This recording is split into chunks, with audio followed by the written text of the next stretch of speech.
to learn more. Howdy, Greg Wagner joining you from the Nebraska Game and Parks Commission. Time now for another Nebraska Outdoor Update. Attention migratory bird hunters, it's time to get HIP, your new Harvest Information Program number, that is.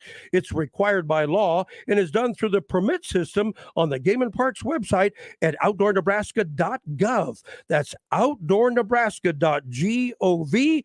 I wish you a safe hunting season. Say it's the time of year to catch big fish in Nebraska. Zzz, bloop, and go visit a state parkland. This time of year, larger game fish are putting on the fat reserves for the upcoming cold weather season, and they're more apt to be caught. And Nebraska's 76 area state parklands, the grounds to those remain open for all kinds of outdoor recreation, including camping. So come see us. That'll wrap it up for now. Thank you for listening. I'm Greg Wagner with the Nebraska Game and Parks Commission. Let it fly. Your elevated sports bar experience. KOZ and Bellevue, Omaha, Council Bluffs. This is 1620, The Zone. Crossover. Oh, killer crossover. Just crossover. It just crossed him over. Another victim to the crossover. Crossed him up and sent him down. Time for the crossover, powered by Everlevel Concrete Repair in Omaha at everlevelconcrete.com. John and Josh and Nick are here. Hello. What's up, guys? Hey. Yo. Nick's got his flannel on. He's ready to go. Yeah. He's like, hell yeah. Flannel, beanie, let's ride. Finally. Yep. Finally. My element. I look forward to this every Spooky year. season is here for Nick. It's Halloween weekend. Yes. No more dusting for me. Nick, are you doing anything to celebrate your favorite holiday you're this still a weekend? child. Yeah, are you going to a party this weekend in a costume? No. Are you going to a party? No. It's probably a video game party, like you having a pants party? The party with the pants? Party Not in the having beds. a pants party. You're not having a Halloween party? Nah. This is your God. season, Nick. This is your SZN. Don't you remember? He spends it in his house, Oh, sitting that's down right. playing video games. I'm not much of Among a the party person. cobwebs. I don't really like going to parties. Not a There was a party guy. point where I liked going to parties, but it didn't last very long. Yeah, no, I've surpassed that. I went to one house party in college, and then after that, I'm like, I'm good. I don't That's remember it? the last Yeah. like my actual friends party that I have been to. Right, Like, like- we do our Friendsgiving thing. But that's my closest group of friends. Yeah, that's I don't not remember a party. I don't remember the last time party I is went like to an a open door. where thing. I'm walking in and I'm like, hey, who's that guy? I'm Right. walking here. I'm walking in. Everything I do is mostly just get-togethers with my friends, like Yeah. our Memorial Day and Labor Day bonfire, that Yeah. kind of stuff. How about like Yeah. a kid's birthday party, like a 1-year-old? Sadly, That's a party. Those suck. I mean, I guess I'll go to my little brother's parties, whenever he has parties. How old's your little brother? 10. So Wow. I think he's aging out of parties quick. I don't know. I mean, that's 10 prime. He's 10 getting is into peak prime. got a long way to party, go. birthday Yeah, party that's season. Prime party season, I would say. Maybe. A lot of wood I to s- chop. Oh, I yeah. stopped having parties around 10. Wow. Yeah. Nick. Yeah. I feel like I had many parties until Well, it's also a little harder to organize when you live in the middle of nowhere, 10 10 miles from the nearest town. clicks from. 10 clicks. We're all snipers. That's how we talk. Yeah, So exactly. where were your friends from, Nick? They lived in Manning, like in Manning. I lived You outside were of out Manning. of Manning. But I say it's easier to say I'm from Manning because that's where I went to school instead of saying I'm from like 10 miles southeast of Manning. I love that's a very small town thing where you're Right. like, where are you from? And then they'll say it, and then eventually they'll explain. Actually, I'm not from there. I'm from Yeah. here, Right. there." I live south of there. My Like 15 default, minutes my away. default is you always think about the biggest town that you think anybody would know, and then you're like, okay, so it's actually half an hour from that is the town, but then it's actually another 10 to 15. Yeah, for minutes. me, you have to say if I have someone where they're from in Nebraska. Well, I for needed- Josh, it's everything's towards Omaha. If you're from Scotts Bluff, It's about I'm 6 about hours. 410 miles west of Omaha. I think if you So you know say Omaha. if you say north, like 6 hours I can do west. North Platte, Kearney, Lincoln, Omaha. You give me the directions from there. So you need I-80. Basically. You need I-80. Yeah, if it gets northwest, I don't know. Anything on I-80 you're good with. Outside For of the most I-80, part, you're I out. can figure it out from Oh, there. we did a challenge once where Josh had to identify towns on a map to see how close he was. Bad. Interesting. Horrible contest. Yeah, it was funny. I get really lucky because the biggest towns near where I grew up, people know, but they're nowhere near the interstate. Like I say Denison to a weird amount of people, and most of the people knows like, oh yeah, no, Denison. I've been to Denison. I go to Denison. Grandpa's name once is in a while. Dennis. I know about Denison. Yeah, see, Why do you know about Denison? I have a friend who is originally from, or parents are from there or something like that. They go there. They you know. go to Denison. People Go just know to Denison. Denison. So then that narrows down my thing. It's like, all right, Hmm. so it's like a half hour east-ish of Denison. Interesting. But I don't actually know where Denison is. I just heard of Denison. I've never heard of Manning. Yeah. But I know some things about Iowa. I did a tour in Iowa. Tour in Iowa. Tour. It was called many- driving across on I-80. How many clicks did you live away from Des Moines? It's about probably an hour out of Des Moines, 2 hours. Which out of way? Omaha. It's southwest of Des Moines. Okay. I didn't know you lived in Iowa. So basically, you were in Omaha. oh, is that where you did the baseball? Yeah, that's The where I did the baseball. baseball. Yeah, it's a town called Creston, Iowa. Creston. Nick, do you know about Creston? I've heard about Creston. I knew somebody from Creston. They had a Walmart and a pizza ranch. It was cool. Wow. I think every town in Omaha or Iowa's got a pizza. God, I ranch. wish our nearest Casey's pizza and a ranch pizza. was our nearest pizza ranch was half an hour away. Both directions, either Denison or Carroll. We have one. Jeez. We just got a Wow. Dollar General a few years ago. Jordan says, bring it back. Have Josh find the towns playing in the Class D2B state football championship games. It's good. Well, who's Good playing idea. it? I could pull it up if you want to. Well, this is the playoffs still, right? They haven't gotten to the The playoffs just started. Yeah, I was going to say. Yeah, haven't- they're not in the championship games yet. Yeah. So I have to name I the can whole give you some playoffs? I can give you some matchups if you want. Okay. All right. I know Axtell. I know Axtell, Nebraska. Now, what's Barely, the it's game? west. Just that you know it? I don't know. I You think- heard of it? I think we want to.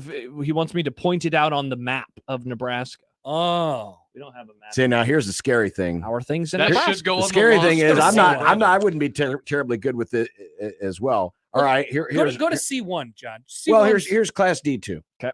Howells Dodge versus Ainsworth. Ainsworth. That's where Carter Nelson's from. Now just give me a direction. West. Really. That doesn't count. But, like, Now I got to bring up the blank map Southwest. and have Josh point to it. Southwest point where the is- big bad man hurt you. Southwest I Nebraska. would give you credit if it was the right answer, which it is not. Is it Northwest? Ainsworth? Yeah. Isn't Ainsworth? All right, hold on. Here we go. Pull up the blank map. What a I gotta get a big map. Get a big map, John. Yeah, well, This would be There's not great many- for the wall of random. it actually We had the would. Nebraska map, and Why, I could why point. is every damn blank map in Nebraska it's a tiny map? Tiny baby map. Ainsworth is like just I north. guess- If you open John it into a new window, I bet it will get big. Yeah, I Ainsworth know. is Just north go to- central Nebraska. Just go to Google Ah. Maps, John. There we go. All right. Well, Ainsworth is there. Nailed it. Good Oh, job, you Josh. looked it up. No, he said North Central, and so I figured it out. All right, we got to find a new one. All right. What's the next matchup? I'm going to Class C1 here. All right. All How right. about Josh? Tell me about where Gothenburg is. Oh, I've heard of this place, Gothenburg, but I've Nebraska. I the number feel- 13 seed in Class C1. I feel like when you drive on the interstate, you see a sign that says Gothenburg. That is correct, Josh. Mm. Interesting. That might help you out here. I'm gonna guess there. All right. So I guess. Where did he point? Yeah. Now see, John now I has have to bring up. Now I have to bring up another map. I got Map the of- I just got the Google Maps up. I Real know. quick, Flaw writes that the founder of Baseball Reference, Sean Foreman, is from Manning, Nebraska, or Manning, Iowa. Oh yeah, no, excuse we me. brought that up before. Oh, did we? I don't know Josh him, but- is close yeah. enough. Let's go, Close Gothenburg. Gothenburg is between Kearney and North Platte. Oh man, I knew that I had seen it on the interstate. Should we move off of I-80 maybe? Yeah, let's move off of I-80. All right. Well, I said earlier, Howells Dodge, the team that is playing Carter Well, Nelson. Somebody just texted in, my friend Aaron, who I am triggering immensely during this segment, and he mentioned Osmond, and I know Osmond is north, so I'm going to say somewhere north. So where's Dodge? Howell's Dodge is pretty close to here. No, Josh. no, it's more like here. It's No, north of what? Fremont. Yeah. What? That's It's actually like north and west Fremont, of Fremont. more That's like, like Piedmont. kind of a suburb of Omaha. It's very close. Yeah. Oh, is it really? Was Omaha going to annex them too? Yes, we're taking Howell's Dodge. Hmm. They're going to be an OPS next year. Wow, Aaron is so mad right now. He's sending cuss words now onto the text machine. All right, here's one that's near and dear to my heart. All right. Josh, tell me where Adams Central High School is located. Adams Central High Yes. School. This isn't Central. This is real. This isn't Omaha Central with a code word. Nope, not at all. Adams Central. That Adams And the seems like tricky part Central. about Adams Central is it doesn't tell you which city it's in. No, it doesn't. It tells you which county. county it's in. Central County or Adam County. I'm 50-50 on this. I think Adam County The is central the part of Adams is not a Adams County. direction, so there's a hint. Let's see. I'm trying to figure out. It's Ashland Greenwood, so it's not there. I don't think. Mm. I'm gonna All guess- right. Process of elimination here. down there. No, Ah. it's basically Hastings. Oh, bummer. It is. You're indeed. not terribly far off. I get a but point. no. I get no points. You get a participation trophy. Oh. Adams Central is the 6th seed in Class C1. Okay. Good luck to them tonight when they host Aurora. Well, the let's- new let- coaches at Nebraska know way more about the state geography than I There's no ever doubt. will. There's than no I doubt. ever will. All right. You choose to not know. It's kind of offensive. You know what? I think I don't know why I need to anymore. You know, I just don't know why. Why would I care now? What if you had to do a high school football game? That ain't happening. Josh would be okay in Class B. Why would I be doing that? I don't Happer, know. first of all, for this station? No, just in your life. Maybe you've fallen on hard times and you need to do some high school football. That would be hard times. I've punted on doing high school football. I did that in 2015 and 14. I'm done with. I'm done with you. Let's get a. That's basically what I said. I was like Bo Pelini. We gonna go somewhere next, or John, or Well, let's see. I think the rest of these are. Mhm. We can well, go into what Class about, B if what you about want. Pierce? Oh yes, Pierce. Matt, great radio segment pointing out cities on a map. Oh, I know where Pierce is. Pierce. This would probably be more interactive if we had the map on the screen. It would be. I know it's north. I just don't know where, because I know Osmond and Pierce are rivals. Because, well, no, maybe they're not. I'm thinking of somewhere else. Rats. That'll do. My friend Aaron, who is No, the again, Osmonds were rivals with the Jacksons. Nice. my friend Aaron, who again is very triggered right now, used to call Pierce pure ass. That's how he thought it was pronounced.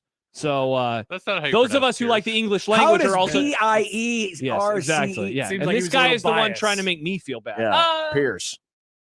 No, you're a little far west. Oh man, It's up by Norfolk. my first guess was right. You You were s- close. If you're guessing anything, Josh, here's a future word of advice: don't guess anywhere in like the northwest quadrant of the state. That's where Shadron is. There's nothing there Shadron? except for Shadron. What's the high school? Is it called Shadron High School? Yes. Yeah.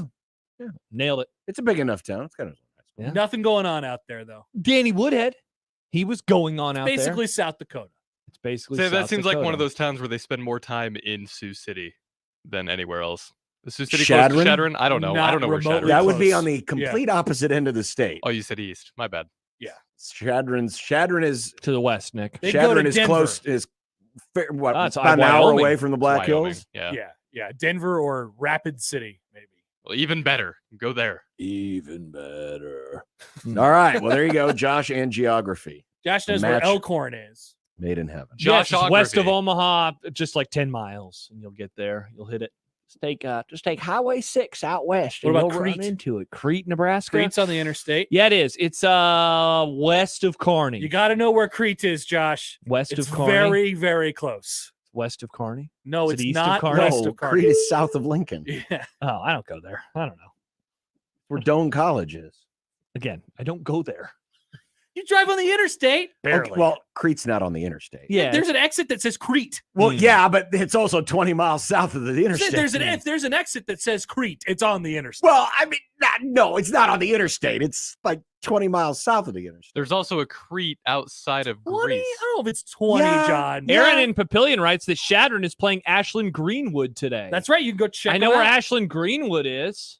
I don't know where Greenwood is, but I know where Ashland is. Well, Greenwood's the town just west of there. If you go Okay. north on exit 420, Yeah, Nice. past the old racetrack, you'll Yeah. run into Greenwood. man. Yeah, Crete, Ashland Crete, is such a sad 20 town. miles, John. I don't- Crete that's- is south of Lincoln. Yeah, well, yes, but it's on the interstate. It's west of Lincoln. If you Yeah, go it's on about I-80. it's pretty close to about 20 miles. But either way, it's the eastern part of the state, John. Yeah. You should get Okay. Sorry. By the way, some people are now triggered that I said that Elkhorn is west of Omaha because they're saying it is Omaha. Well, it actually is Ugh, Omaha. let me push up my Oh, glasses. Omaha annexed. Well, it's the- been annexed and The incorporated. Omaha Annex Shut up, nerds. truthers Yeah. want to make everyone want to remind everyone that we've taken you over, Yeah. that's right. just like we took over Millard. Yet Millard still has its identity somehow. La Vista still is it La Vista that still has theirs, or is it Papillion? Well, they both do. Papillion Okay. and La Vista are They bros. both do And then there's gross. Ralston. because they're both Sarpy County, right? Mhm. Yeah. I grew up So in Omaha can't take them over. I grew up in a small town. If it's all connected, it's all the same city to me. Try that in Nickstown. Try that in Nickstown. Nickstown. Jim and O'Neill says, I'm so triggered right now. Where's O'Neill, Josh? West. No. It's not. No, I mean it. Yeah, North and west of here. Everything is west of here.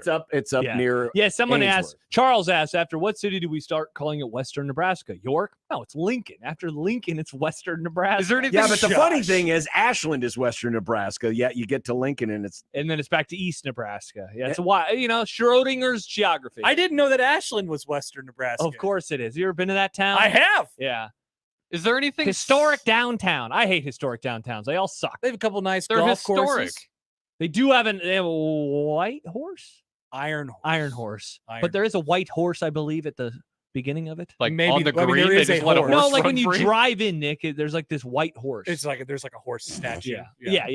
There's there- not like a literal white horse standing there. Is there anything south of Nebraska City? yeah, Peru. Yeah. Okay, Yeah. Peru. that's my State knowledge. I College. know that Nebraska Rulo. City exists. Peru and Falls City would be south too, I think. You ever been to Rulo? Nobody's ever been there. Oh, yes, I have. I've in seen Jason I've seen Dew? the sign. Well, I've seen the sign on the way to Kansas City and Oregon, Nebraska. That's right. Josh is very familiar That's with south. Rulo because there was Yeah, a in very Oregon. infamous cult that took place there back Ooh, in tell the me day. more, John. Yeah, Michael Ryan Michael Ryan was a Christian identity cult leader and white supremacist those are some words. Tough, Josh. back in the early No. 80s. That's not me. They had a cult down there. Chance says Auburn. Auburn also is south of us. That's it's right. south and a little bit west A of little us. I west. drove through Auburn. Oh my gosh. You No. drive through Auburn to get some parts of Kansas. On that my you way need to go my bachelor party this summer, we drove through there. Oh, It wasn't a good time. The worst gas station that I've been to in a hot minute. Just a bad in time. Auburn. Oh yeah. Hmm. Didn't have a good time. do you guys think it's Well, you weird? don't usually have good times at gas stations. You usually Especially in Auburn. Go to a Buc-ee's, John. Do you Hmm. guys think it's weird that there's so many towns that are just named the same? What do you mean? Like there's Auburn, Iowa, and then there's Auburn, Nebraska. Alabama. There's Humboldt, Iowa. There's Humboldt, well, Nebraska. if you notice, there's a few different Mannings across the many country. of the towns are named after explorers or people that founded them or political figures of the time. Yes. Many of the city names in our town, like John C. Fremont, Lincoln. John C. Riley. Lincoln, John C. Riley. I'm talking like small Fillmore towns. County, Like, it's Millard weird. Fillmore, president. It just seems weird to me that there's so much crossover between small towns between different states. Try that oh in yeah, small town. absolutely, yeah, That's all. I It was never just really an thought about it, observation. Nick. Just but an observation. yeah. yeah. It always used to blow my mind when there were there's a Fremont, California, and a Fremont, Ohio. How many more They Omahas copied our are there? names. There's a Louisville. I and don't a believe Louisville. there is another Omaha because Omaha is derived from a Native Tribe. American term. Yeah. There's got to be more Omahas. I think Omaha's unique. Yeah, Omaha is unique. Chance writes, I worked at a summer camp near Auburn. Very attractive waitress worked at the Sonic there. Oh, That's fun. They have a Sonic in there Auburn. is so many Omahas. Oh yeah, no, we were very wrong. Omaha, Alabama, Omaha, Arkansas, Omaha, Georgia, Omaha, Illinois, Omaha, What? Missouri, Omaha, Omaha, Texas, Texas, Omaha, Omaha, Virginia. Virginia. What? Oh, John, you're an idiot. Yeah, John. I what an never idiot. heard of these places. Well, there's probably a reason for that. Marcus says that Grand Island is the start of Western Nebraska. He says once the interstate stops going straight, you've hit Hickland. Hickland.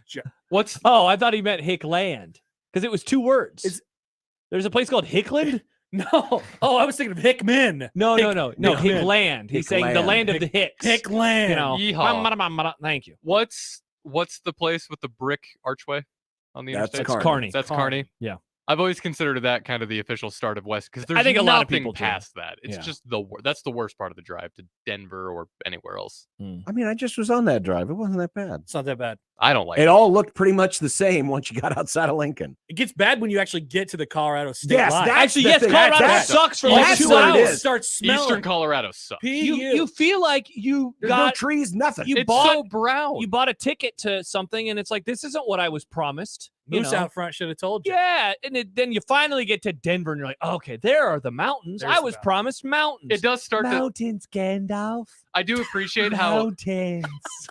it puts your expectations for Colorado in the toilet when you first cross the border, and then an hour out of Denver, you start seeing the mountains in the distance. You're like, oh, Yeah, you so see then you that just get sign more excited. when you cross over out of Nebraska and it says, "Welcome to colorful Colorado," and you're like, I don't see any colors. Everything is gray. Yes. Where is it? I couldn't believe it. There's no The colors. first time, All the leaves are I brown. went through there, is like, And the sky is man, gray. there's nothing here. And it stinks because they have all those feed lots out just all over the roads. South Park lied to us. Remember the episode of South Park where they have to drive to Nebraska and they leave Colorado, and then once they cross into Nebraska, it's like a barren landscape in a war zone. It's like, no, Eastern Colorado that's the worst. Is a pissa. Yeah. It's a wicked pissa. Yeah. It's like, oh, cool, you live in Colorado, but not the fun part. You really get to Colorado when you get to the front anyone range. ever heard of a tree out here? Yeah, No, seriously. there's Just nothing. one tree. But it's a long There's climb not uphill, exits though. for like several miles. Yeah, it's like you 14 miles. You gotta make get sure you gas. plan your gas But correctly. you see so many towns just kind of off in the distance yeah, too. with You're like I one can't get there. house. But the good part about living in that part of Colorado is still you get the state benefits of living in Colorado, which I imagine makes Like living in that what, part of man? Colorado Nick, what would easier. you Like be what? What are you describing? What, you get to be a Rockies fan? You can be depressed anywhere, John. You don't have to be in Colorado for Oh, it. he means the mountain time zone. That's nice. You can do that in Well, Nebraska too. Exactly. You can do that west. I and north love Platte. the mountain time zone. Great time zone. It's a good Great time zone. Oh, yeah. Agreed. It's a good time zone. Everything's earlier, but not too early. I wouldn't Right. want to live in Eastern Colorado for any reason. Nope, not one. Not for any I'm not reason. saying wanting, but if you were in a situation where you were stuck there, it would be alleviated, you know? You could drive 15 No, it miles wasn't to go there. to the gas station. Yeah, exactly. Great. Yeah, everything's more expensive over there. Oh yeah, that. Yeah. Bad. Enjoy your milk, Nick. Your expensive Colorado milk without the mountains. I stopped Without off the to get mountains. lunch at a Sonic in Sterling once, which is one of those first cities in Uh-huh. Eastern How'd Colorado. that go? They asked me if I wanted to put hatch chili on my hamburger. You said, "What is You said this? yes, right? Muchachos? Yeah, I said yes. Yeah, I said yes. But I thought, this is weird. Where am I? And I guess Colorado is part of the Southwest. Where am I? But things changed. I love very hatch quickly. chili. Hatch chili on anything is a game changer. Hatch chili is very good. Mm. I agree. I started making scrambled eggs with hatch chili. Dan has They figured treated out it what like mustard. Dan was figuring out what Nick's talking about. Methamphetamine is big in Eastern Colorado. Meth boy Nick. Yeah, Dan says they don't even have weed in Eastern Colorado, but you do get the right wing crazies. Is that what you're interested in over there, Nick? Yeah, that's You're- exactly what it is. handshake It's all the right me. wing I crazy. did notice there were a lot of Trump flags in Oh yeah, Eastern well, Colorado. it's like all the blue states. You get outside the cities and you get to some, some crazy right wingers. Yeah. Just like in the red states, get some crazy libs. Mm-hmm. It's perfect for yeah, everybody. they're right over Yeah. here, just south of Dodge. Crazy libs. Nothing. Oh yeah, all crazy the lib libs all flags. around. Oh yeah, during Yeah. political season. Oh yeah. Our neighborhood right here. We love it. Yeah. Yeah, They're They all- like to all put a out bunch of signs crazies. about Farnham Street. Yes. The things that should happen. I on agree with Farnham those Street. people. And they also You have think the they should signs fix Do you out. think they should make them one way all the time? No, two-way. They want it both ways all the time. No, I thought they wanted it one way. No. all the No, time. no. They Because want it's it both one way. ways. If you ever see, like, It's like I know. what? No, I know. Okay. Yeah. Yeah. They Sometimes- want it. They want it both ways. Yeah. When I used to live over here, it affected me, but I always forgot about it. And so, like, Creighton would have an early game, and so I'd leave early, and I'd be like, all right, time to turn left on Farnham. And then I was like, oh, crap, I can't. There's two cars coming. It down. made me so mad. So, yeah, they want it. They want you it two agree? ways all the time. Yeah. I guess I agree too. Also, I think that when you get, like, into the Blackstone area, there's that little roundabout thing. They just need to blow that up so it just keeps going Why would I straight blow it on up? Farnham. Do you know what I'm talking about, John? Probably. You I drive don't- Farnham I don't, East. I don't drive that enough. Eventually, you get to this point where you have to Yes. turn, There's like a bank and you right then you there. hit it. You hit Harney. Yeah, that's They need to get rid of it. Omaha's got some issues with things like that. You want them to do more road work in the city, Josh? Yeah, I don't live over there anymore, so it wouldn't bother me. It'd be so nice, though, man. It'd be so Well, nice. it would take them longer to finish Dodge. There's Oh. more than one construction worker. Is there? Yeah, it does kind of seem like there's not sometimes. Well, when they start building the new stadium, I mean, New stadium. They're all going to be well, there. in the Oh, new soccer? South Stadium, Oh, that. the new South Yeah. Stadium. Oh, I God. mean, we're not going to get anything else done. I wonder. If you're planning on building a house, forget about it. They're all going to be, Mm-hmm. nope, we got to finish this thing because Nebraska can't go without this stadium. Mm. Here's Here's 72nd Dodge is done soon. good luck on that. Yeah, I don't think that's ever changing because by the time it gets done, it'll be time to redo it again. Sad. It'll be 30. It is getting a little bit better. It is. It is. especially coming east. They're starting now. to fill the road in with concrete. Today, the cones were like they didn't open a full lane, but they were scooted over, and so there was a little extra room. That's nice. It felt roomy. You think they were nice actually is that? scooted over? Or do you think somebody just kind of nudged? No, they them were with their scooted car? because they're getting a lot of the construction in the middle area done. Man, when it's like totally open to drive, it's going to be It'll be wild. awesome. Oh, I get And, home in and what are 5 they? minutes. What are they trying to accomplish there? I think they're setting up the lanes for all When of the you can new go into the Crossroads. new Yeah. crossroads. Because it's going to be like So there's the like a whole double venue. So they're turn doing lane this. They're on doing this. 74th. Yeah, they're doing this pre the mall actually being done. Even though it's not going to be a mall anymore. Well, it's going to be an outdoor It'll mall. be a Outdoor big mall. area. It is. I con- thought they were turning into a bunch of other stuff. It's like Yeah, I a guess. concert venue, outdoor mall. They're I trying think to they make it were into a Oh, called whole you thing. space people in your development. concert venues. How many concert venues do we need in this town? We got the park. We got Whoa. Steelhouse. We got the arena. Slow down. When do We've we got- get the sphere? We got this. We got I would everything. love We the got Sphere. more concert venues than we. I can didn't even know realize what we to were doing do that. I with. thought it was just going to be Village Point, but Yeah, with like apartments. I didn't know about the You concert people and your thing either. music. You're you're the problem. You're Oh, causing all don't this blame me. I traffic. listen to podcasts. No. I'm blaming him. Oh, okay, good. Him and his music. Is there a Would podcast Would you venue? rather them clog up Memorial Park all the time? Well, yeah, John doesn't that's what care. they're supposed to be at. Wow, Or it go to says- Steelhouse. Okay, real quick, guys. CrossroadsOmaha.com says that the new Crossroads is coming next year. What? So this could be done soon? No. No. They don't have a building there yet. The There's second, nothing there. so they have FAQs at the top. It takes them like a month to put up a building now. It's Yeah, super but like quick. they're not close to starting the building. The second FAQ, which is so funny, is will Target stay in its current location? That's like the most important. Well, it's very People love important. that Target. They do. I'm trying to see what it's going to have. Okay, retail, business, art, entertainment, education, healthcare, and more. And more. What's more? I don't know. More. Concerts. More should be, as Chance suggests. This is one of the few Chance communications we can read on the air. Oh, Thank you, that's good. Chance. Should be a big go-kart track. Oh, that'd be sick Nice. as hell. Let's Yeah. do it. Really fun. Look the way it is right now. It's all dirt over there. You could do it easily. Mm. Hell yes. Mm. Just in the meantime, while they're building all the other buildings around it, you got a go-kart track That'd be awesome. going around the whole thing. It's a good And idea. you'll be able to drive faster on a go-kart track than you can drive on 72nd That's top. true. By the way- That's very true. Multiple people are pointing out that one of their favorite parts of the drive to Denver is the "Do not pick up hitchhikers" sign as That's you a go good one. past a prison. I never Yes. noticed the prison. I've never Yeah. noticed it either. I've Well, noticed the it's- sign. It's far enough off the interstate. I don't think you can see it. Okay. But yeah. And then ironically enough, it was like a mile outside of that sign. There was a guy walking along the side of the road. Oh. I would never. And I'm not sure if he was a prisoner. or I not. cannot imagine ever. You should have wanting pulled to over and asked hitchhike him. I wasn't going to. or wanting to pick up a hitchhike. Because I was in Eastern Colorado. You could be like, hey, I want to pick you up, but I just want to make sure you're not a prisoner. Is that cool? And then he'd be Well, like, yeah, no, who I'm gets not. arrested John- in this scenario? John, you were probably too late for the hitchhiking game, right? What It do was you more of mean? a 70s Like, thing. as a kid. Are you asking me if I ever hitchhiked? Kind of, yeah. Did you ever yeah, hitchhike? yeah. Never. That was more of a 70s and 60s thing, right? Yeah, People were no. hitchhiking, man. No way. What a time. Yeah. Weird. I would never. You could trust most people picking you up too at that time. That was Nuh-uh. No, you No, couldn't. you That was couldn't. like the boom It of was worse than serial it is now. killers. Yeah. Nick, I- remember Zodiac? Don't you remember Yes. chapter 4? Yeah, Nick, come on. You got to read the historical stuff. But just in the like, people did die and get murdered and serial killed. But I don't think everybody was murdering and serial killing. Not everybody, but everyone. enough were. Like, I feel like you could trust a majority. You know, Is being serial killed when you forget to pour milk on grape nuts? it's don't eat grape nuts for breakfast. I love grape nuts. Don't knock grape What nuts. an old man take. I like them. Yeah, I don't. I've Something had- about that gravel, I don't eat man. cereal. My I don't eat grandpa cereal let me either. try grape nuts once, and I'm like, man, this is trash, Grandpa. Well, you got to put sugar on it or some kind of sweet. Isn't it supposed to be like a healthy snack? Well, yeah, but you still got to put something on it. Dunko says, "Can I get a Happy New Year?" I think this was a solid crossover. Do you want to? Do you want the end of your year to be just Josh doing geography for 15 minutes? I would just to trigger my friend. I'm in on it just for that. Yeah. It'd be funny for that. Alex, Maybe when is, make a You know note of what? it. For those of you who want it to be a happy new year, Yeah. just bookmark this podcast.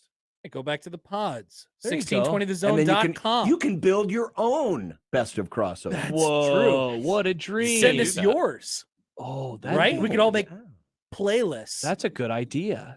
That's a great idea. So when we're all gone on President's Day, we'll just do it again. exactly. There you go. The President's Day Oh, crossover. we And this could- is like we could do a listener best of for Jeff's President's best Day. of crossover. I mean, if we wanted to do a worst of, we could do the worst of on President's Day, and it could begin with the The- one from this week. Yeah. The crappy boo years. Yes, the crappy boo year on President's Day. We didn't call that one a crappy boo year. no, we but should have. it was either a crappy New Year or a Happy New Year. I can't tell. Yeah. I don't remember what I marked it down. Delete this. I don't think that's what you I don't voted think it was down as, marked Nick. at all. Yeah. It was Nick needed to visit Eastern Colorado more often. Would have soothed him. Mm-hmm. Wow. With the meth. Now, this isn't and the hitchhiker. This is not Happy Meth New Year. doesn't soothe people. Oh, do you speak from experience? Well, meth is a stimulant. Stimulants aren't usually soothing, right? Well, the hitchhikers can be. Now, this will not be a Happy New Year, but you would never know that Nebraska could win their 3rd consecutive game tomorrow by listening to this. Here we are crossover. again on a Friday before Every the Friday game. we keep doing this. Yep. Well, maybe by not acknowledging it, it'll actually happen this time. Nebraska could be 1 game shy of bowl eligibility, dude, in 24 hours. Well, 26. It took Scott Frost 13 13 games to win 5 at Nebraska, and Matt Rule could do it in 8. Oh, that's great. Yep, he could do it in 8 games. 8 games. And I was actually thinking about this today. So if you want a little bit of football, here it is. Is this team worse than any Frost team? Worse.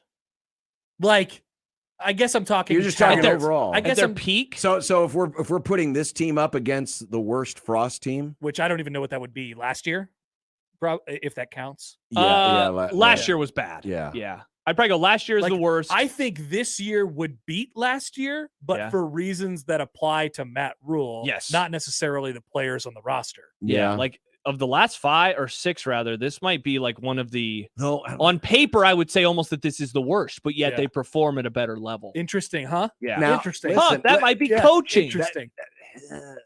Think about it though. Last year's team pretty much said, "Yeah, we're not running this ball. We're just going to throw it." And how many sacks which is would what a this lot of year's teams team are doing get on against last Nebraska. year's See, team? yeah, that's the thing. If you actually do it matchup to matchup, like I'm not sure, but just like last year's offense was more explosive with the passing. What's game. the best Frost team? 21. See, I kind of think it's still his first one. Maybe because 18. of the. I think the You can offense convince me of was that. good enough, even though they got in the red zone and they rarely scored. I'm just thinking I'm just thinking talent. Yeah, like that's basically what I might pick maybe 19. 19, if you want to go talent wise, they just didn't have it between the ears. That team was talented. That team should not have gone 5-7.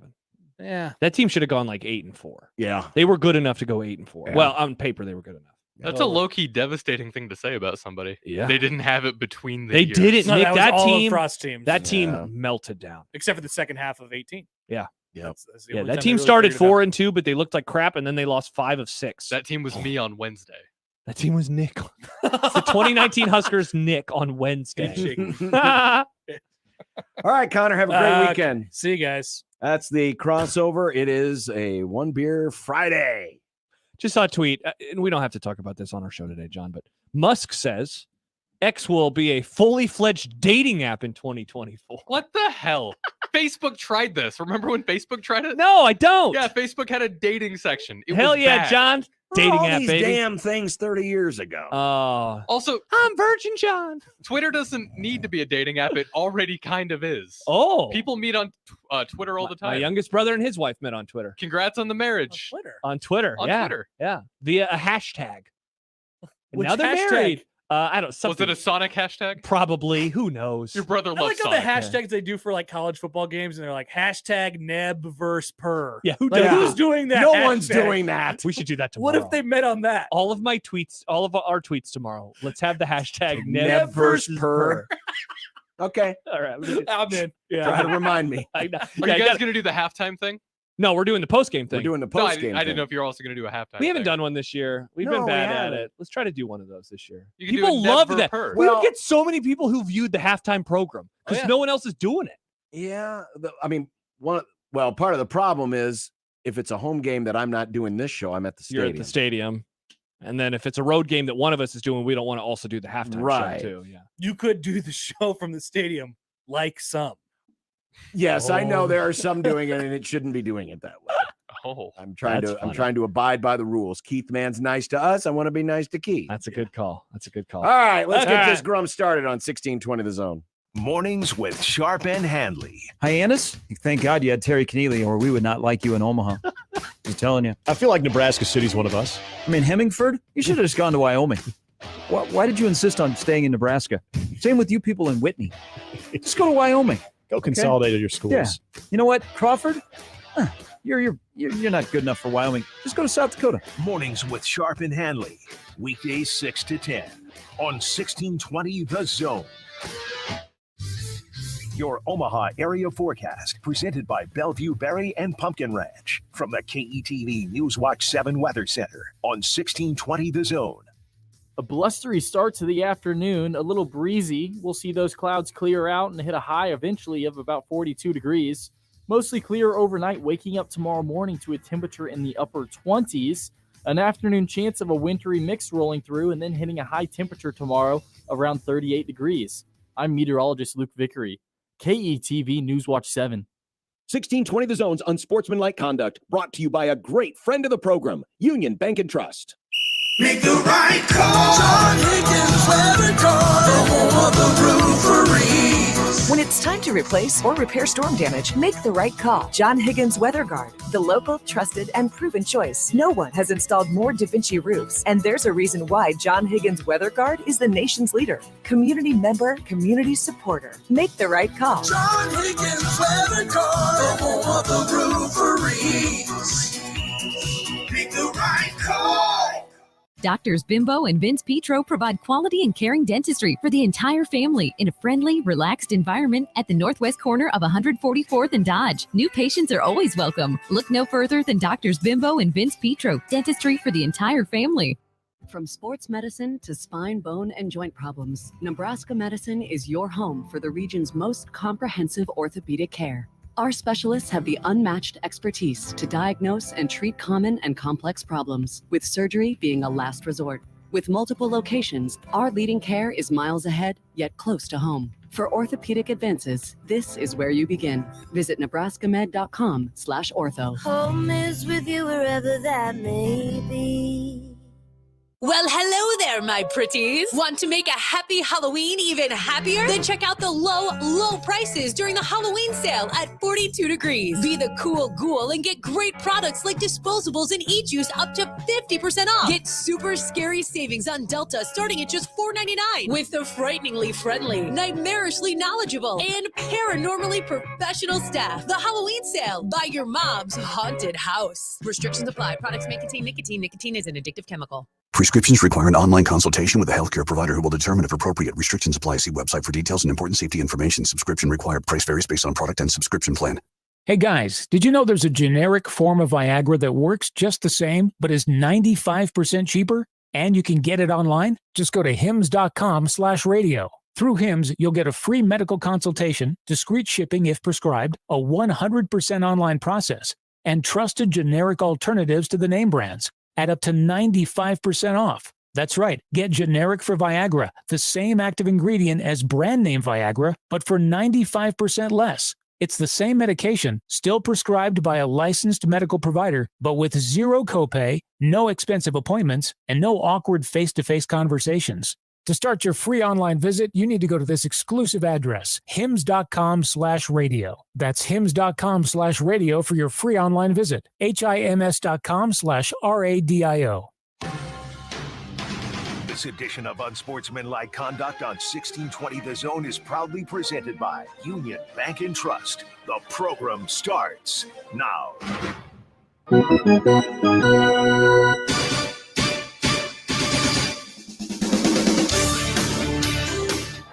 He's got it, and the Arizona Diamondbacks are headed to the World Series. Yeah, baby, baseball.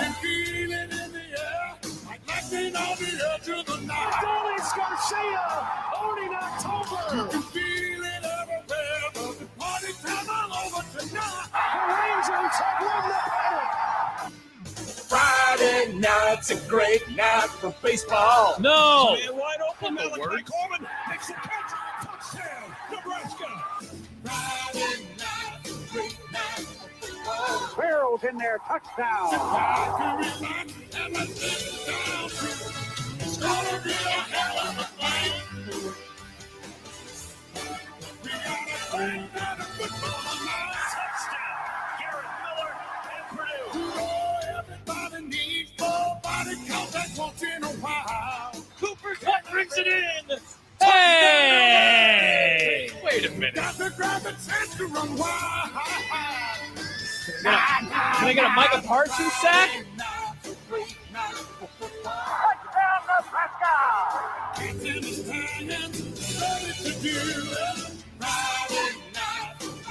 Mr. Manning is on the turf. It's gonna be a hell of a fight. We got a third down of football tonight. Under pressure, he lost the football. It'll be touchdown Purdue. In this prime time zone. You know what? We press on. Every time is a I said Aaron's going to close the game out right here. And he is the effing man. Palmer again at the 25, 20, 15, 10, 5. Touchdown, Trey Palmer. Burns that Purdue defense again. Oh, it feels like fall out there. It is time for another One Beer Friday presented by the Nebraska Craft Brewers Guild. We got World Series baseball tonight.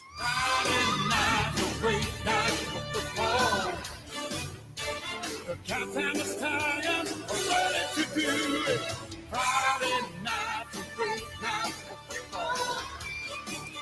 Sit back, you relax, and let's get Honestly, this would be, of all the years the World Series had to start on Friday, it'd be better starting tomorrow.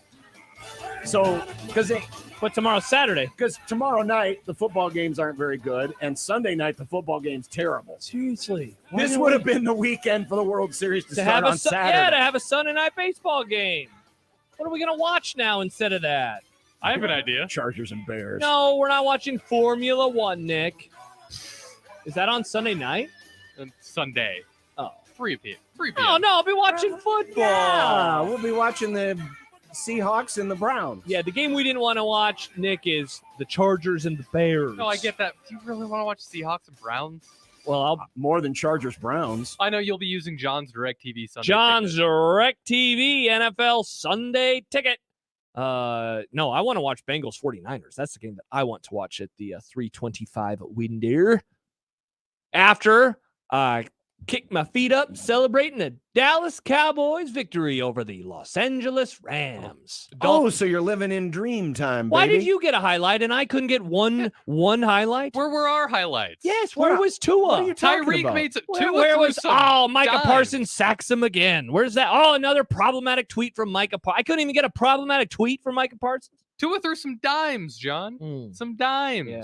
You know, when y'all win a Super Bowl, They've won 2 of them.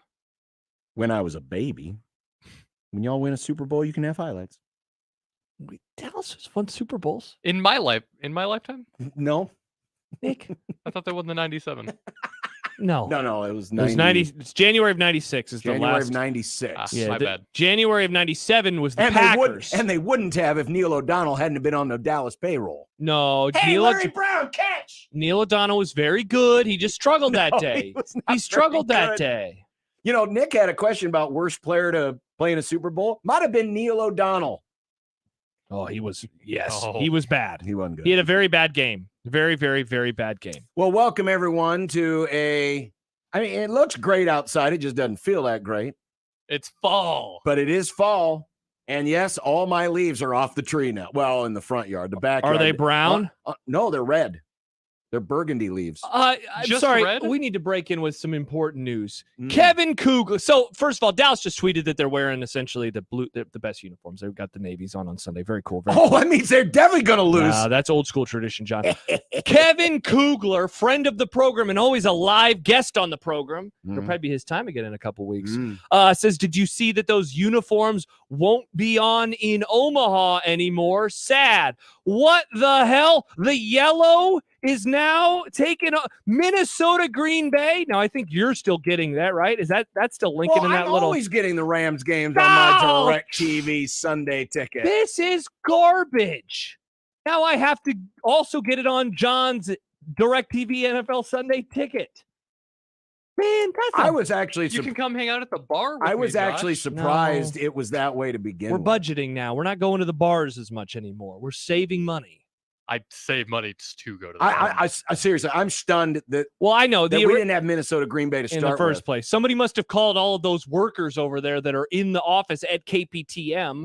You know, depending on which way you're going on Farnham in that part of the day. You know how Yeah. there's so many of them. There are dozens of people that are Well, there sure, right that's, now. and that's why the one-way streets are necessary. I demand. The calls definitely weren't forwarded to somewhere in Iowa. I demand to watch the Vikings. And they said, okay. I'm going to ask Schaefer and he wants to do a trade. Schaefer, you can come to my apartment on Sunday. I'll go to your house on Sunday so I can watch the Cowboys game and you can watch the Vikings game. Gosh, Kevin, the bearer of bad news. Well, the bearer of bad news, the bad messenger. Tell me that ain't surprising. Golly. Ruined my Friday. I was having a great Friday. Well, great Friday. That's all right. How are you going to turn my Friday around, John? Troy says boo baseball. I'm with Troy. Boo baseball. No, that's next week. When it's Halloween, it'll be boo baseball. Boo. Speaking of, I'll have a movie today to pick in the movie club. Spooky? We'll see. We'll find out. We will indeed. If it's John has a spooky. guess for it, so we're going to say it at the same time later. That'll be fun. Yes. We have. I was supposed to remind you guys to do that. Yes, Do that. Yes. I'm stalling here because I forgot to upload Grum down. the Grum down. Roofery's graphic brought to you by the rundown. Grum down brought to you by the Roofery's. I'll get it right. Yeah, there we go. Brought to you by the Roofery's at John Higgins Weather Guard. And here it is. Holy cow, is this slow? There it is. There it is. The weekend in winter is here. Connor Stallion's having his own red carpet experience. Yes, thank you, Omaha World Herald, for this. Speaking of the Michigan investigation, Richard Johnson, SI.com, who did the psychological profile of Mr. Stallions. Nice. And oh, what a psychological profile it was. Indeed. We got your keys, your predictions, your trends, and Purdue Pete. Oh, fun. Of all of the years to start the World Series on a Friday, we mentioned that. College football slate. Is UGA going down this week? Oh, that'd be so nice. I say that every week. Who exactly is turnover prone? Kent's Movie Club, Young Frankenstein, and Frankenstein. Do you know Michael Bruntz? I do. 402-951-1620, 42 degrees of source hotline.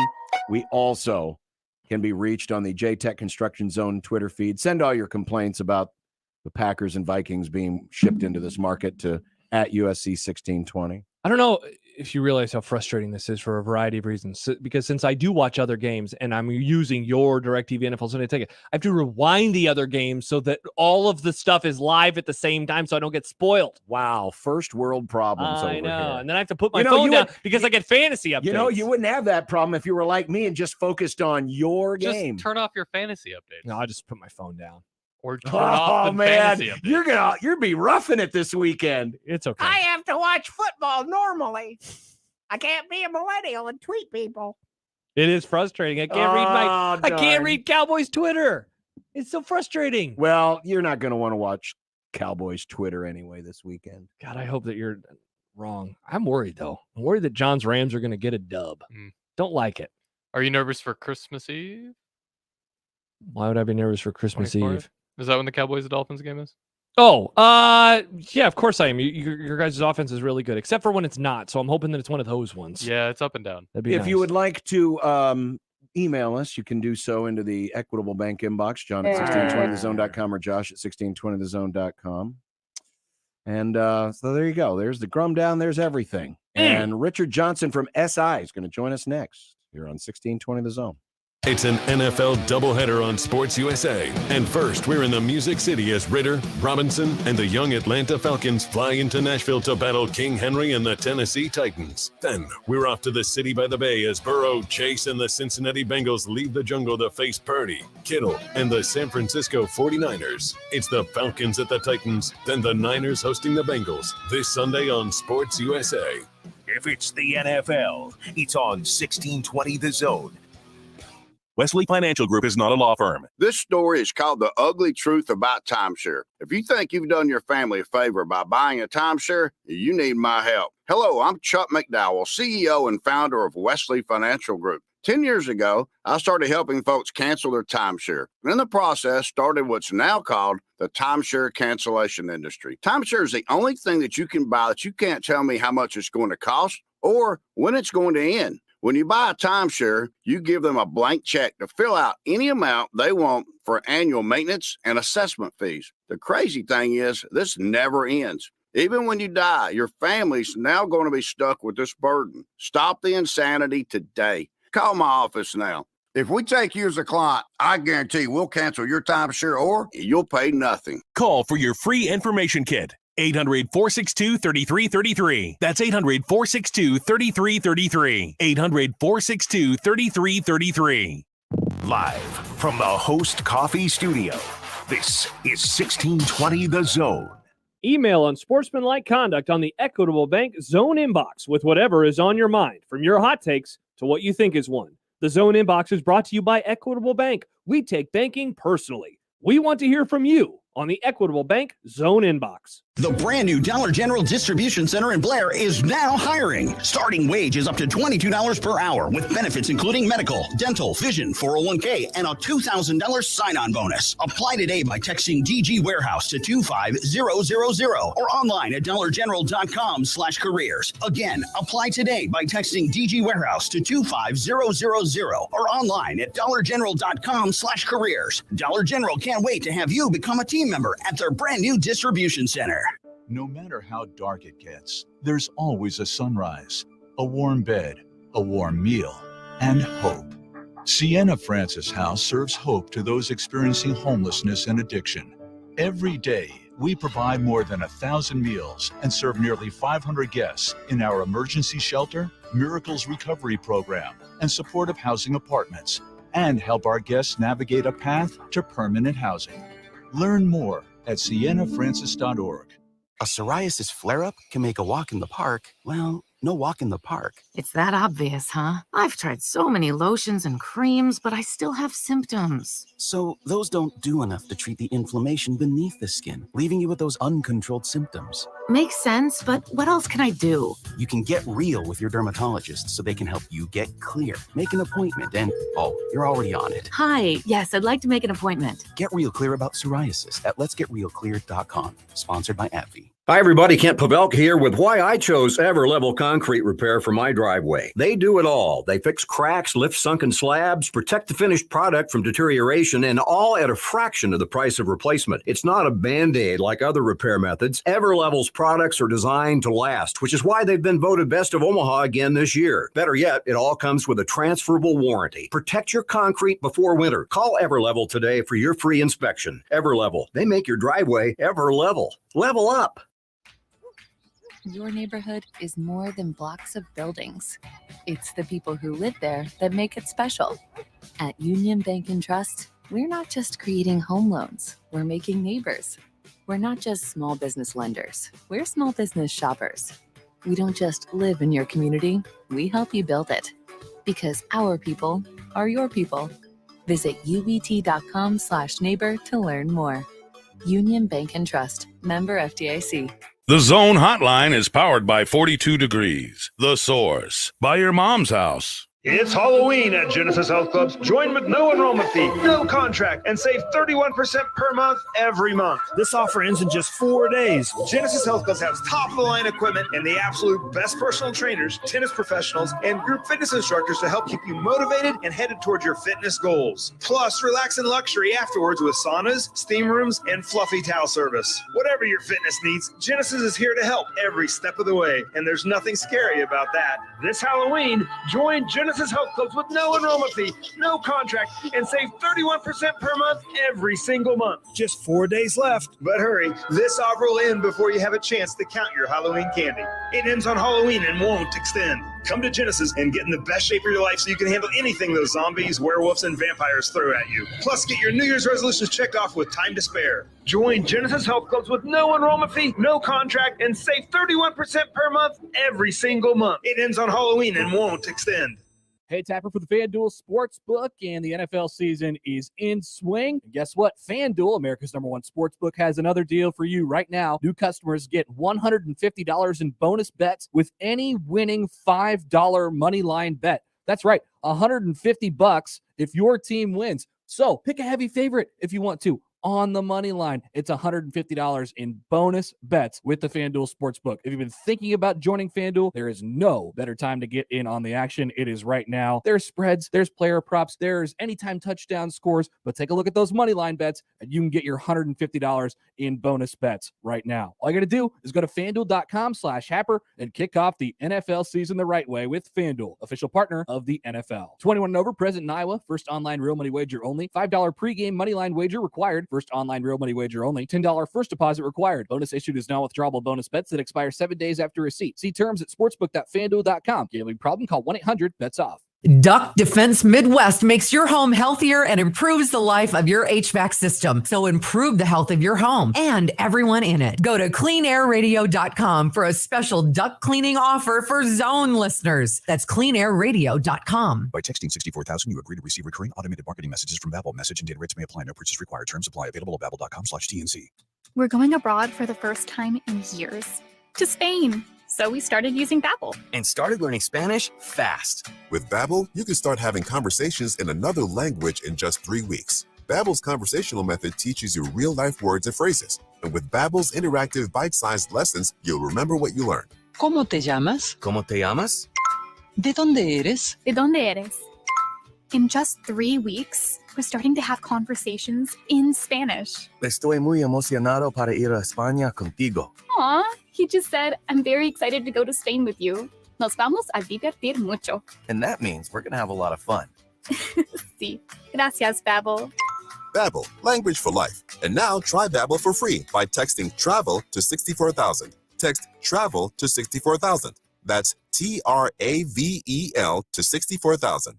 Hey, Brianna, look at you, graduating already. Yeah, knocked out my gen eds in 2 years at MCC. And now you're off to Finish my 4-year degree at the university. That was fast. I'll bet your mom Loves that. We saved thousands in tuition. Now that's smart. That's Metropolitan Community College. Knock out your gen eds in 2 years before transferring to a 4-year university. Get started at mccneb.edu/me. Classes start December 2nd. This is me at MCC. Let it fly. Your elevated sports bar experience. KOZN Bellevue, Omaha, Council Bluffs. This is 1620, The Zone. Richard Johnson of SI.com will be joining us here in just a little bit. But as discovered by Richard Cordes of the... Henry Cordes. Richard, I'm sorry. I was thinking Richard Johnson. Henry Cordes, Omaha World Herald. The Connor Stalions tentacles reached into Nebraska the last couple of years. 5 different games were discovered to have had tickets purchased by Michigan's favorite Naval Academy and Marine Corps alum, including the game against Ohio State in 2021, as Michigan was trying to scout the Buckeyes. And this was, according to Omaha.com, Stallions bought tickets to the games against both Michigan and Ohio State in 2021, as well as Oklahoma, Minnesota, and Illinois last year. Now, apparently no games had been purchased yet for this year, or at least have been discovered yet. Yeah, and one of them, it was the literal Michigan-Nebraska game in 2021. Correct. So it's like, so maybe they just did that one for funsies. They wanted to see their work, their handiwork in person. Didn't have enough media credentials, apparently. And but all the tickets were purchased in a proper location so that the opposing team or the team, the target of the Spygate or spy scandal, was they could see across. And so we want to thank Connor Stalions for continuing the sellout streak. You know, it's nice to see that just continue on, going all the way. Sad that he kept a couple of kids from seeing the game for free via the red carpet experience. That's true. But the university appreciates the revenue. Yeah, the sellout streak rolls on. Well, this Connor Stalions fella is quite the interesting character, and the guy who gave us, I guess for lack of a better term, the psychological profile on this man. A little bit of the backstory as to where he came from and what the heck motivates him. Richard Johnson, friend of the Grum, co-host of the Split Zone Duo podcast, but also writer for SI.com, joins us on the 42 degrees, the Source Hotline. Richard, good afternoon. How we doing? Oh, we're just having a blast with this story, as the rest of America is. I can only imagine the amount of content this has generated. And look, they don't even play this week. No. That's the best. I mean, now listen, that's one way to keep your name in the headlines. Any pub is good pub. It sure is. And look, man, I got my tinfoil hat on for a lot of this stuff, and one wonders if the timing is not a little bit coincidental, given that Michigan is on that off week.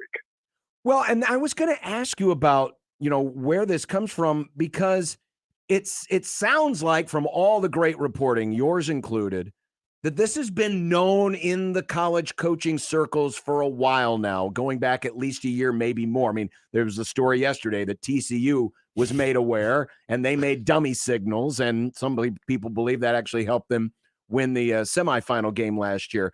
So the fact that apparently so many people knew at least as much as a year ago, and it's coming out now, do you have a good tinfoil hat theory as to why it's doing it? Well, look, I think some of it is, and I think you saw it in the TCU story you're referencing. My former colleague Ross Dellinger's great reporting unearthed that, and I think some of this is coaching industry. They've got our signals, or and sort of how Ross laid it out, which is this was a very open secret in coaching circles. What seems apparent, and this comes from reporting by the Washington Post, is that at some point in time, somebody got with an investigative firm and told that investigative firm, or asked that investigative firm, to dive into this in more than just a tacit understanding way. This became less, sewing circle coaches in the basement talking about it, and more like, hey, you need to look into this. I have no idea who contracted this investigative firm or whatever, but it seems like at some point in time in this off season, this shifted from a coaching industry whispering thing to, something where a real deal firm needed to put some significant private investigative heft behind them.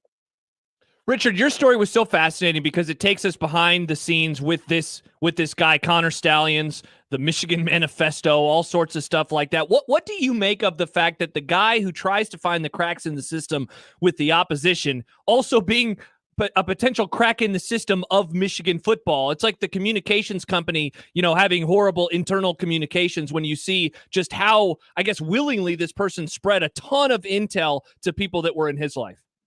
Yeah, when I spoke to Naval Academy sources, about this, and Connor Stallions went to the Naval Academy and graduated from the Naval Academy. When I spoke to Naval Academy folks about this, they were like, there was a level of, I think self-importance is probably the term, that he sort of had just in general. And it's funny because they were telling me, this source was like, hey, when you write this, like, be careful to make sure you don't ascribe truth to his claims one way or the other. Like, you just, like, I had it in writing, obviously, so that helps just proving it. But, like, it's he claimed, it's he said, it's, I'm not, some of the stuff you can't verify one way or the other, but, like, he's saying it. And so that made it newsworthy. And to be honest, like, look, the Michigan Manifesto, of course, makes all of our jaws drop. I knew that was going to go crazy on social media or whatever. But I probably would not have written this story if the Naval Academy stuff wasn't in there, when he, admits to swiping data from the Naval Academy, admissions data from the Naval Academy on approximately 500 midshipmen going back about a decade. When he admitted that, when he said that in writing to somebody, that then raised my alarm. And then I went to my editors and said, hey, this is the story here. And then obviously what he did with the data to inform the manifesto is just, it's frankly too much. I need a nap. Richard Johnson of SI.com. Explain why he wanted that data, because he has a theory regarding test scores and how it correlates to good football players. Yes, effectively. If you're with taking GPA data and standardized test score data, if your test scores are low but your GPA is high, then you may be a hard worker. If your GPA is low and your test score is high, you may just be smart but lazy. So it was this theory he had about recruiting philosophy that he would have then used to inform the manifesto, which was a 10 to 15-year vision with him and a small group of people to run the Michigan football program, and one would assume recruiting players via this theory. Richard, do people that you talk to within the sport, what are they hoping for with this? Because I think one of the more interesting conversations that John and I have had a lot over the last week is what should happen to Michigan. What are and Harbaugh, obviously, what are people inside of the sport hoping or wanting to happen to this program, especially given that it is October 27th and their regular season will end, 5 weeks from tomorrow? Yeah, look, I don't think the NCAA is going to do anything about this with any deliberate speed. That is not how the NCAA works. I mean, even if the NCAA sent a notice of allegations yesterday, Michigan, I believe, would still have 90 days to respond. So it's like, don't put your eggs in the NCAA basket. The Big Ten, however, is a different story.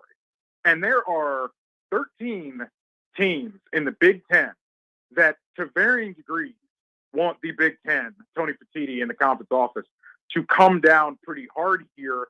Some of that, I think, is to kind of set a precedent and lay down the law for 4 teams that are coming in on July 1st and sort of saying, hey, this is the way business is done. You guys are newcomers coming in here. You don't, you do things a certain way. And there are every single other school in this league to varying degrees is just incandescent right now with I think rage is probably a term for it. A lot of folks are pretty upset about this. And I think that's another reason why you're seeing this drip drab of leaks. I mean, it seems like today was the first day this week that didn't have, it's only 4 o'clock. I guess I should say it's only 4 o'clock Eastern time, so we still got some time here. It seems like it's the only day this week that didn't have some sort of drip drab of news or leak about this investigation so far. Richard Johnson, SI.com. He, the one behind the story of Connor Stallions and just kind of his motivation and where he comes from. And to call him a super fan would probably be an understatement. I mean, this is a guy who loves Michigan to death, so much so that he had a chance. He could have gone to Michigan if he wanted to, but instead he chose the Naval Academy because there have been successful coaches who have come through the Naval Academy, Bill Belichick, for example, and he wanted to learn, through that style. When you compare Connor Stallions to other super fans, it seems like he is a total breed apart.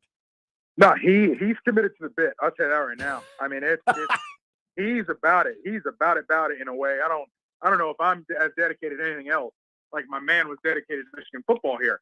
Like you said, I believe it was both of his parents went to Michigan, obviously grew up in the state of Michigan and grew up a Michigan fan, got admitted to Michigan. And I cited a story from a blog or an organization called Soldiers Sidelines, where they sort of quote him. And I guess he got admitted to Michigan and was waitlisted at the Naval Academy. And the Naval Academy called and sort of said, we can get you in off the wait list, but you got to tell us now. And I guess he basically committed to go to the Naval Academy on the spot. And yeah, his thing was, everybody from Bo Schembechler to Coach K to Bill Belichick either went to an academy, served in the military, or has some deep connection to an academy. Obviously, Bill Belichick's dad, Steve, coached at Navy for years for him. So, that was part of it. And then he also said to this blog, apparently, that he wanted to take it a step further.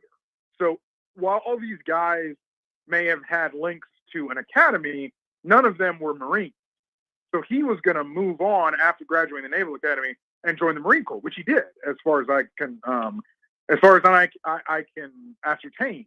Went to the Marine Corps, served in the Marine Corps a little bit, and then got on Michigan staff full time in May.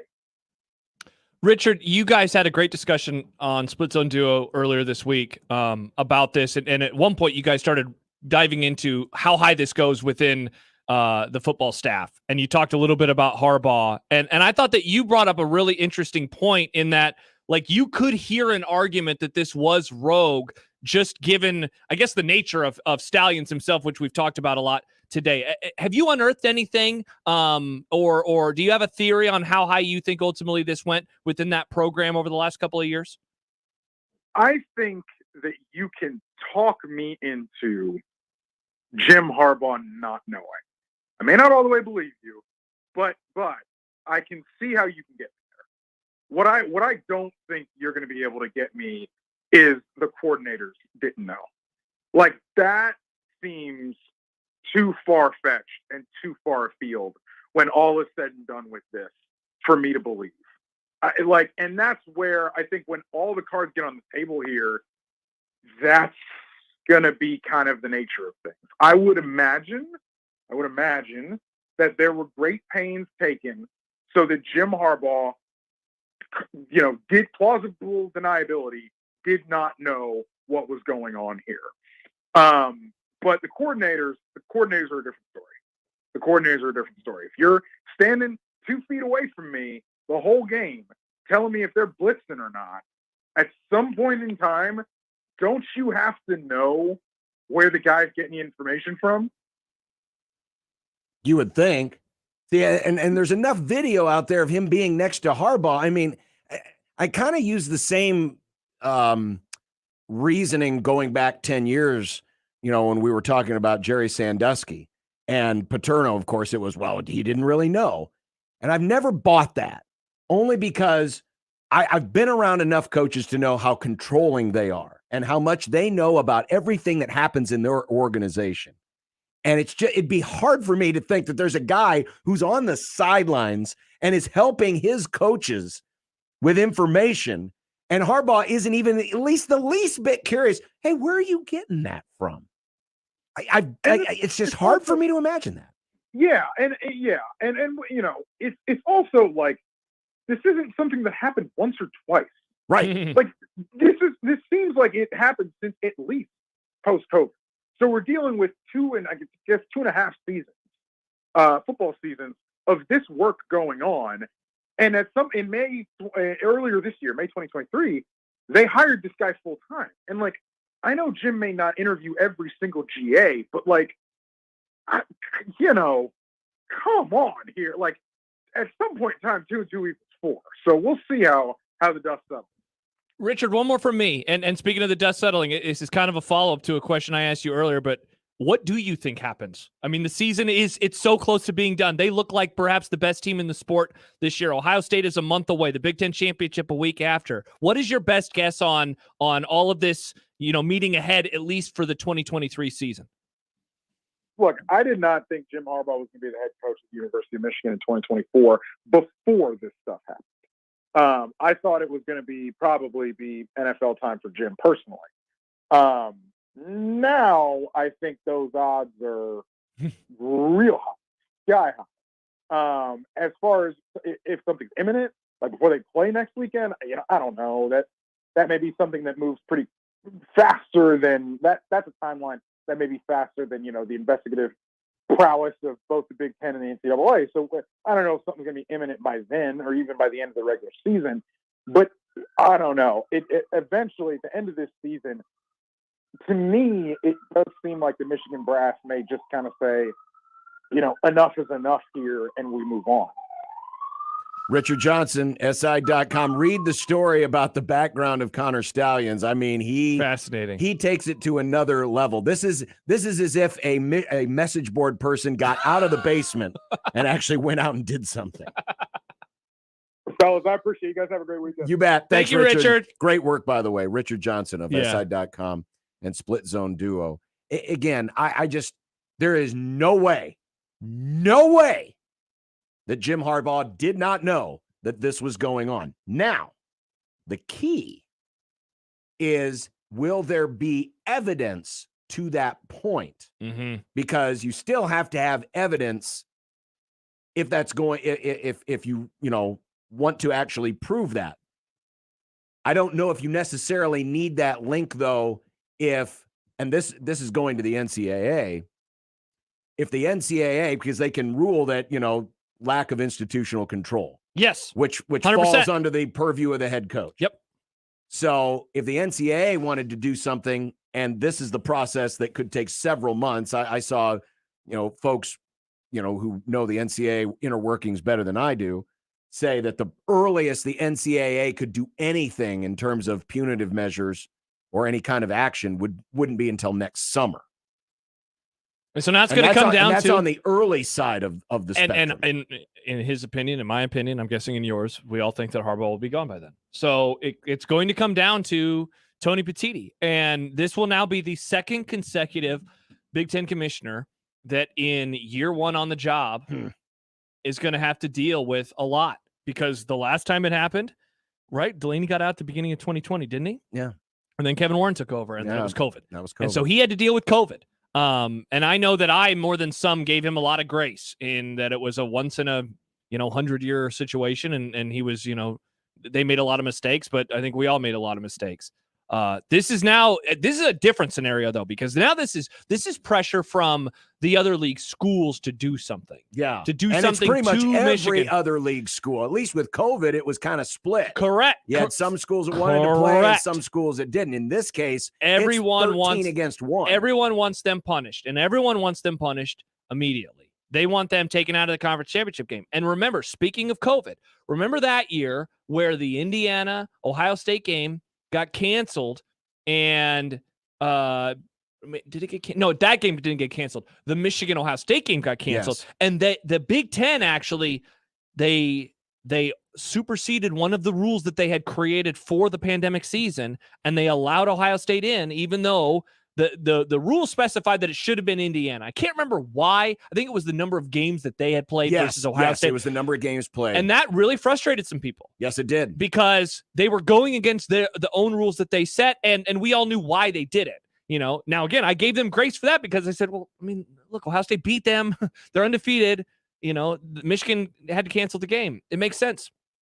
That was a decision. So there were multiple decisions within that year that Kevin Warren made. But why I bring that one up is because that was related to the conference championship game, just like this is being related to the conference championship game. And so will Tony Petitti do that? Because again, it's 5 weeks away. It's super, super close. It is 5 weeks from tomorrow. I would love to know a straw poll among the rest of the member schools in the conference, what they want done. Yeah. Is it conference championship game disqualification? Yeah. Is it something else? We asked. Is it Harbaugh being suspended? Right. Yeah. We asked the question earlier this week, and we put it to a vote of all of you, and it was very split. 31% said a fine or scholarship limits. A shade under 31%, very close second, a Harbaugh or coaching suspension. 21% a future postseason ban, so down the road postseason ban, and 17% said a Big Ten championship game ban. So at least among the listeners, that was the now fewest. this was as of a couple of days ago. As more stuff comes out, I think people will change their mind or say, well, it's actually worse than I thought. It's actually not as bad as I thought. But in that window of 2 days ago, that's where people were. So amongst the public, it's very evenly split. What it is amongst the league circles, it doesn't. Yeah. Well, again, I don't know. Yeah, because I don't know what they want. I'm guessing. I mean, look, I know where Ohio State would vote, right, for this year, and Penn State. I know where those schools would vote. What do the East or the West schools, think? What does a Iowa? What does a Nebraska? What does a Wisconsin? Because in a way, you could make an argument that those guys they're further removed. It probably has affected them because they have played Michigan, but they're at least further removed from it being a direct correlation or a direct impact on them. Exactly, because it's not going to cost them a playoff spot. This could cost Ohio State a playoff spot, or it could cost Penn State a playoff spot. So again, I know where those teams would go. And they would have a solid leg to stand on if they're doing that. But yeah, what do they want? And what type of punishment do they want? Because I think you lay out probably the punishments, certainly if you get the NCAA involved, the third option I think would be on the table for future years. But in terms of right now, would they want them to be suspended from the Big Ten championship game? Because I guess I would add this too. While you would get your pound of flesh immediately, do they want that precedent set for something? Now, the answer would probably be, well, we're not going to cheat. So we're never going to be in a position where we get suspended. Well, the other part of this, you can't predict is how is the committee going to look at this? The playoff committee, the people who choose the teams that get in the playoff. Mm-hmm. If Ohio State gets into the conference championship game, even if they lose to Michigan, but Michigan is disqualified.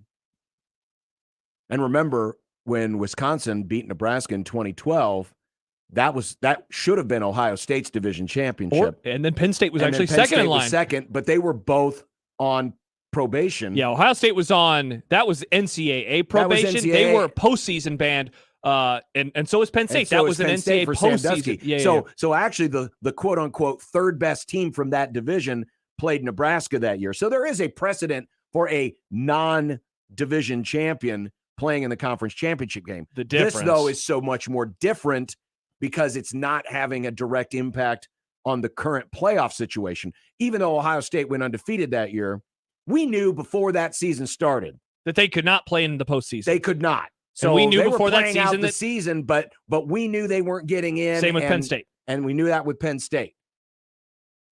We're halfway through this season. Michigan's one of the top teams in the country, if not the top team in the country in some people's estimation. And we're halfway through the season. And so we have gone to this point thinking, yeah, this is a team that's going to get in the playoff. And then this drops. Yeah. And again, even the Big Ten suspending them, like you get your pound of flesh, but that doesn't change anything in theory with the selection committee. You know, the playoff rankings come out next week for the first time, which I learned today. We're going to see, in my opinion, well, I guess their schedule has been so light, but they've kicked the crap out of people. They're going to be one or two. It's going to be them or Georgia. I guess if Georgia loses, they're probably going to be number one. Though maybe they'll put Ohio State up there because they have the better resume, right? They have wins over Notre Dame and Penn State. Ultimately, what I'm trying to say is they're going to be very highly ranked. Yes, in they that are. first poll. And no lower than 3. Yeah, and we're going to get to a point where even if they were suspended, if they beat Ohio State and then they're suspended from the Big Ten championship game, the selection committee would not have to abide by that with anything. And I don't think they would want to. Well, they don't have to. I think they would. You think that they would keep them out of the playoff? Well, when you consider who runs the playoff, the conferences do. And if one of the conferences makes up and is one of the two most powerful leagues, I would guess that the committee would also follow suit. Interesting. That'd be my guess. See, I don't think they would. I don't know. I don't think they would. I don't think they would. Because I think that they would say, no, we know the results on the football field this year. They were 12-0. We already had them second or first or whatever it was. Well, but if they have done something to the point where one of their member schools, one of the two most powerful conferences in the country, said you can't participate for our league championship, I think the committee would follow suit. And the committee would say, well, then they're also disqualified from the playoff. Mm-hmm. That's what I believe. Yeah. Because again, the Big Ten is part of that cabal that runs that whole thing. Doc says, doesn't ESPN run the playoff? ESPN broadcasts the playoff. They do not run the playoff. No. It's the conferences. Yeah. The conferences do. Yeah. So there's a lot of different layers here. I just assuming nothing else breaks. And this is the end of the news dump. And all the information that we have is right here. My gut tells me there will not be a suspension from the championship game. I don't think that Petiti, and this is just a guess, I don't think they want to do anything now because it's October 27th. If all of this happened in August, we learned about the last couple of years in August. Now, someone would say, well, what's the difference? I just don't think they want to do cheating the last 2 years. What's the difference if you find out in August versus October? I think that they want to do their own research. I think they want to dive in more than just what's been out there. That'd be my guess. I'm with you. I don't think it also depends. I mean, remember, the commissioner acts at the discretion of the schools, of the presidents. Yeah. And if there's enough influential people in that committee of chancellors and presidents that are pissed off and said these guys need to be banned, that could have an influence. Yeah. And that's the thing. How many people are leaning on him? And how is this guy who is, again, first few months on the job? And he has to deal with this. Like, that sucks. That would suck. Like, you think you're walking in, John, you feel like, oh man, biggest conference in America. This is awesome. We're making so much money. You find out that your TV deal has a couple of things that you need to clean up with the primetime November games right on NBC. Yeah. So you got that going for you. Oh, hey, we're going to expand after we got mad at the other guy for saying he wanted to have more West Coast schools. Oh, and the second or first biggest brand in the entire conference is going to have a cheating scandal unearthed during the season. Have fun, Tony. Have fun. The Southwestern Conference ain't got nothing on the Big Ten. It's been a tough season for the entire Michigan. Just all for of the state. The state of Michigan. For the mitten. I mean, there are people down in Except for Texas Detroit, who were proud members of the Southwest Go Conference, Red Wings, who for years were made fun of because of all the scandals and the Lions. cheating and the lying and the stealing that was going on. Yeah. And they're like, man, them Yankees, they cheat better than we do. And they cheat in a different variety and more entertaining ways. And heinous ways. And in some cases, very heinous ways. But their trivia questions are fun. Their trivia questions are fun. All right, coming up, interesting piece today by Mitch Sherman. We'll also have the answer to the question, do you know Michael Bruntz? Oh, okay. Every truck tells a story. Make yours a strong one with the Chevy Silverado 1500 from Woodhouse Chevy in Omaha and Missouri Valley. Strong, versatile, powerful. Up to 13,300 pounds of available towing. There's also the 6-function multi-flex tailgate, plus several gas and diesel engine options that deliver the horsepower and torque you need to get the job done. And another word to describe the Chevy Silverado from Woodhouse Chevy, affordable. Lease a Silverado 1500 LT for just $419 a month for 36 months. Or find a little more room with the Silverado 1500 Custom Double Cab. You can lease that for just $439 a month for 36 months. Each offer comes at 10,000 miles per year. Just have $2,000 down payment and $299 doc fee at signing. See all of these and more of Woodhouse's huge selection of Silverados at woodhouse.com and find new roads to Woodhouse Chevy. Exit 75 off I-29 Missouri Valley or 112th and Dodge in Omaha. Must have current GM or competitive make lease at garaging address with approved credit. Offer expires 10/31/23. The Connor Happer Show. I have an announcement. I'm a Carolina Panthers fan. Why is that? Well, I'm buying low, right? They're 0-6. They're the number one worst team in the NFL, according to Josh Hodson. They have a young, talented quarterback who needs some help, but it's not just that. I've always liked their colors and their jerseys, and my favorite NFL player of all time is Steve Smith. I love Steve Smith. I like the Panthers. Go Panthers! The Connor Happer Show, weekdays from 10 to 2 on 1620 The Zone. Your Omaha area forecast presented by Bellevue Berry and Pumpkin Ranch from the KETV Newswatch 7 Weather Center on 1620 The Zone. A blustery start to the afternoon, a little breezy. We'll see those clouds clear out and hit a high eventually of about 42 degrees. Mostly clear overnight, waking up tomorrow morning to a temperature in the upper 20s. An afternoon chance of a wintry mix rolling through and then hitting a high temperature tomorrow around 38 degrees. I'm meteorologist Luke Vickery. KETV Newswatch 7. The pandemic is over, but COVID-19 is here to stay. In fact, it's still among the top 5 leading causes of death in the U.S., just after heart disease and cancer. So this fall, stay up to date with the latest COVID-19 vaccines, just like you do with the flu, because you've got no time for 19. The vaccine may not be for everyone. Please consult with your doctor. Brought to you by Moderna. Home is where your health is, where your family gathers together, takes care of each other. And right there with you is Nebraska Medicine. We're proud to take care of Nebraska, to deliver everything your family needs. From immediate care to neurosurgery, it's expertise you can be confident in. With locations throughout the region and telehealth appointments from the comfort of home. Find a provider close to you at nebraskamed.com. Home is with you wherever that may be. Your neighborhood is more than blocks of buildings. It's the people who live there that make it special. At Union Bank and Trust, we're not just creating home loans, we're making neighbors. We're not just small business lenders, we're small business shoppers. We don't just live in your community, we help you build it. Because our people are your people. Visit ubt.com/neighbor to learn more. Union Bank and Trust, member FDIC. Nate Bargatze, the Be Funny Tour. I mean, Chuck E. Cheese is rough. I don't know if you've been there in a while. They look like they're trying to go to business and they can't. All new material. They filed for bankruptcy and they're still open.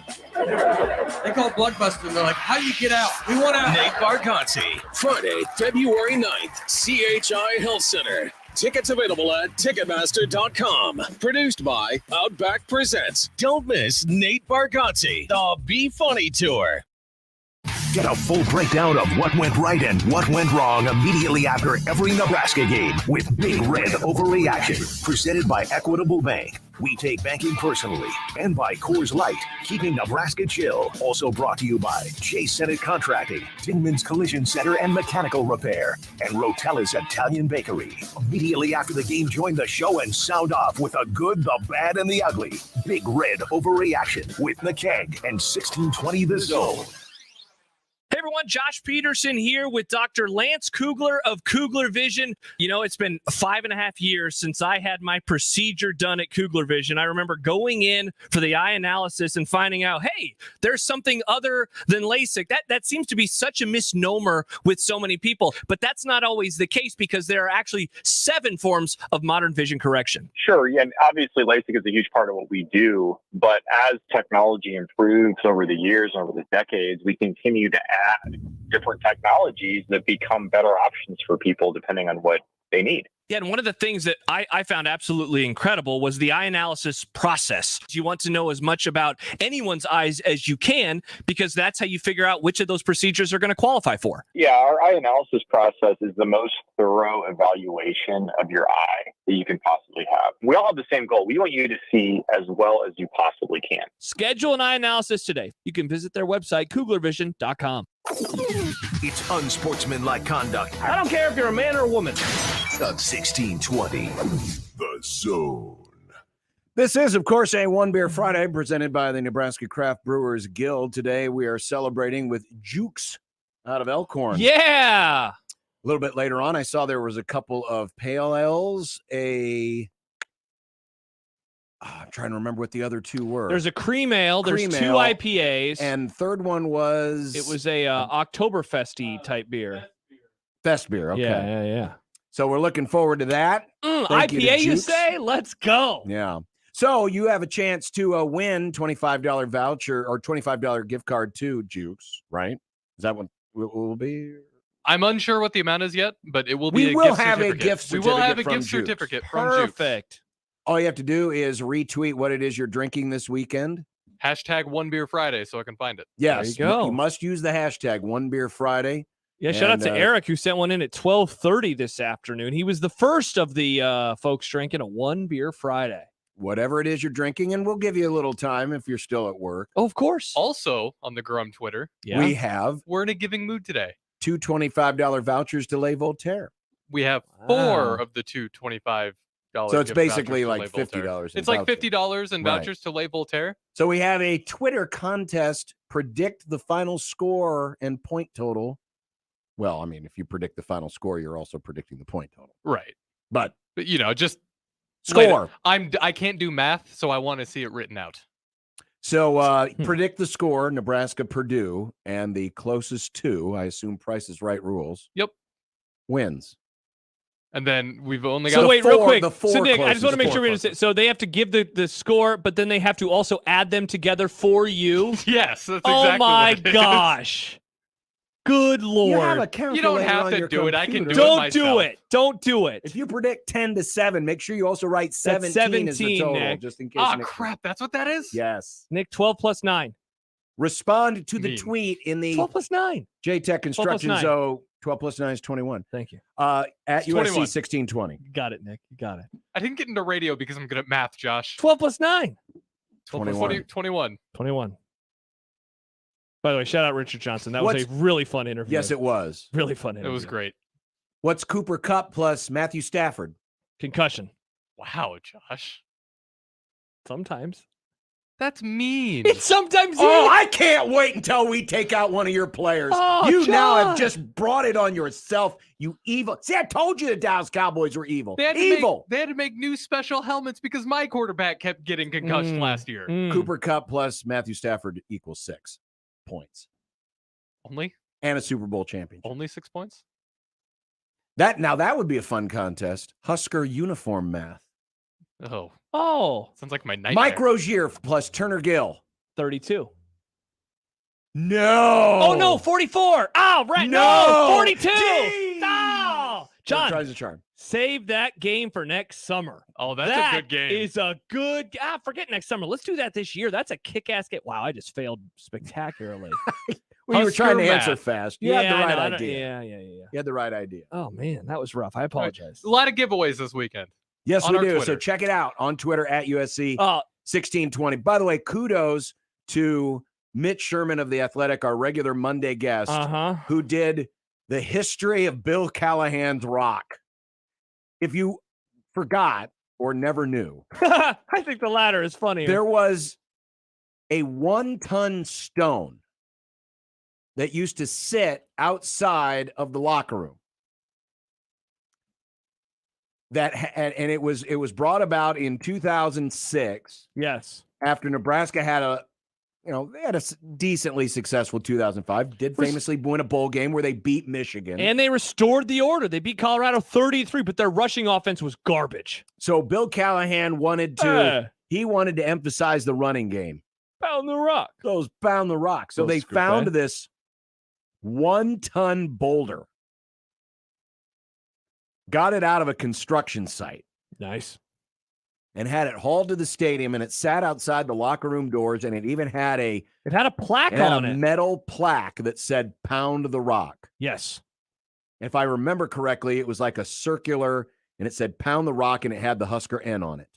I love this part. And everyone was supposed to, it was supposed to be a motivational tool to remind everybody, hey, we got to pound the rock. One of my favorite parts of the story is about halfway through when Mitch Sherman writes, Michael Bruntz of Husker 24/7 has chronicled the Rock's wandering ways. The Rock survived the firing of Callahan in 2007 and the coaching tenures of Bo Pelini and Mike Riley without disruption. But shortly after Scott Frost arrived as coach in December of 2017, his regime ordered the Rock into exile. Bruntz discovered it in April of 2018. Like, just so Bruntz. This is such a Michael Bruntz story as well.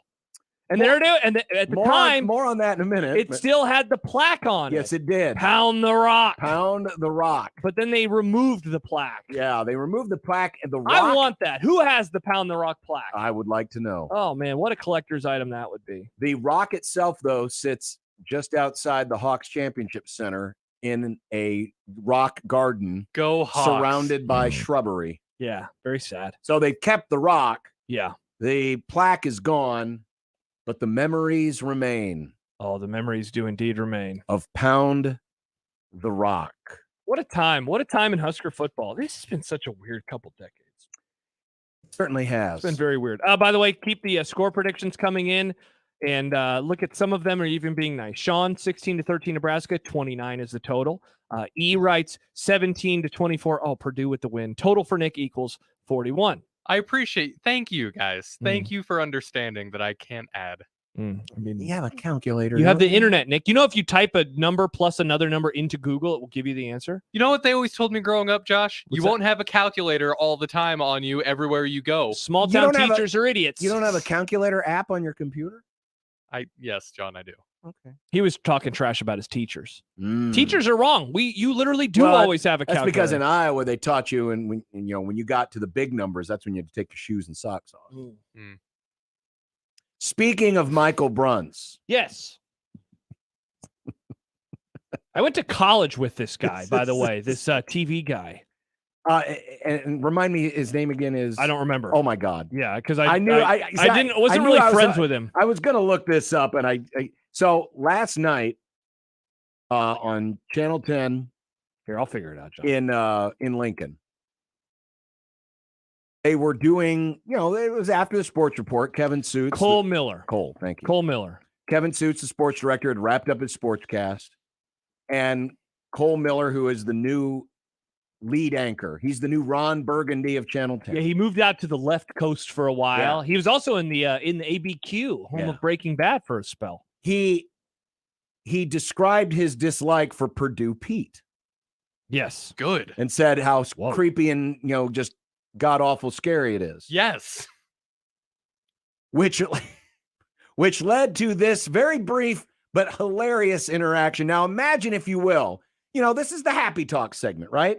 The sports director's done. The anchors start to banter just a little bit. Hey, you going to dinner tonight? And Cole is looking down as Kevin is asking him this question. Cole's looking down at his sheet to see, okay, where are we going next here? What's the next? Who am I throwing it to? Whatever. And poor Michael Bruntz just got ran over by a train. Purdue Pete's train. Do you know Michael Bruntz? No. No. That's the shortest, most curt no I've ever heard. I'm sad that you didn't keep the whole clip in there because it was pretty good. Because Kevin brings out, he loves Purdue Peter. I know, but this is No. this is No. because it's just like it's such no. No. Do you know Michael Bruntz? No. Ow. No. Come on, Cole. I thought you were a Husker fan. How do you not know who Bruntz is? You're a Husker fan. Hey, there's Bruntz. Bruntz, somebody doesn't know you. What do you think about that? Do you know Michael Bruntz? No. Oh, poor Bruntsy. Poor Bruntsy. Oh, Lord. Michael Bruntz. What a guy. What a media member. We're blessed to have him. Yes, we are. Blessed He's a to friend have- of the Grum. I'm ashamed Yeah. that Cole doesn't know him. I mean, he's been a That friend means of the he's Grum not a for friend of years. that means Cole's not a friend of the Grum. Wow. Screw you, Cole. Yeah. He wouldn't hear it anyway. Yeah, though I forgot your name because I barely remember you from college. But I do remember you a little bit.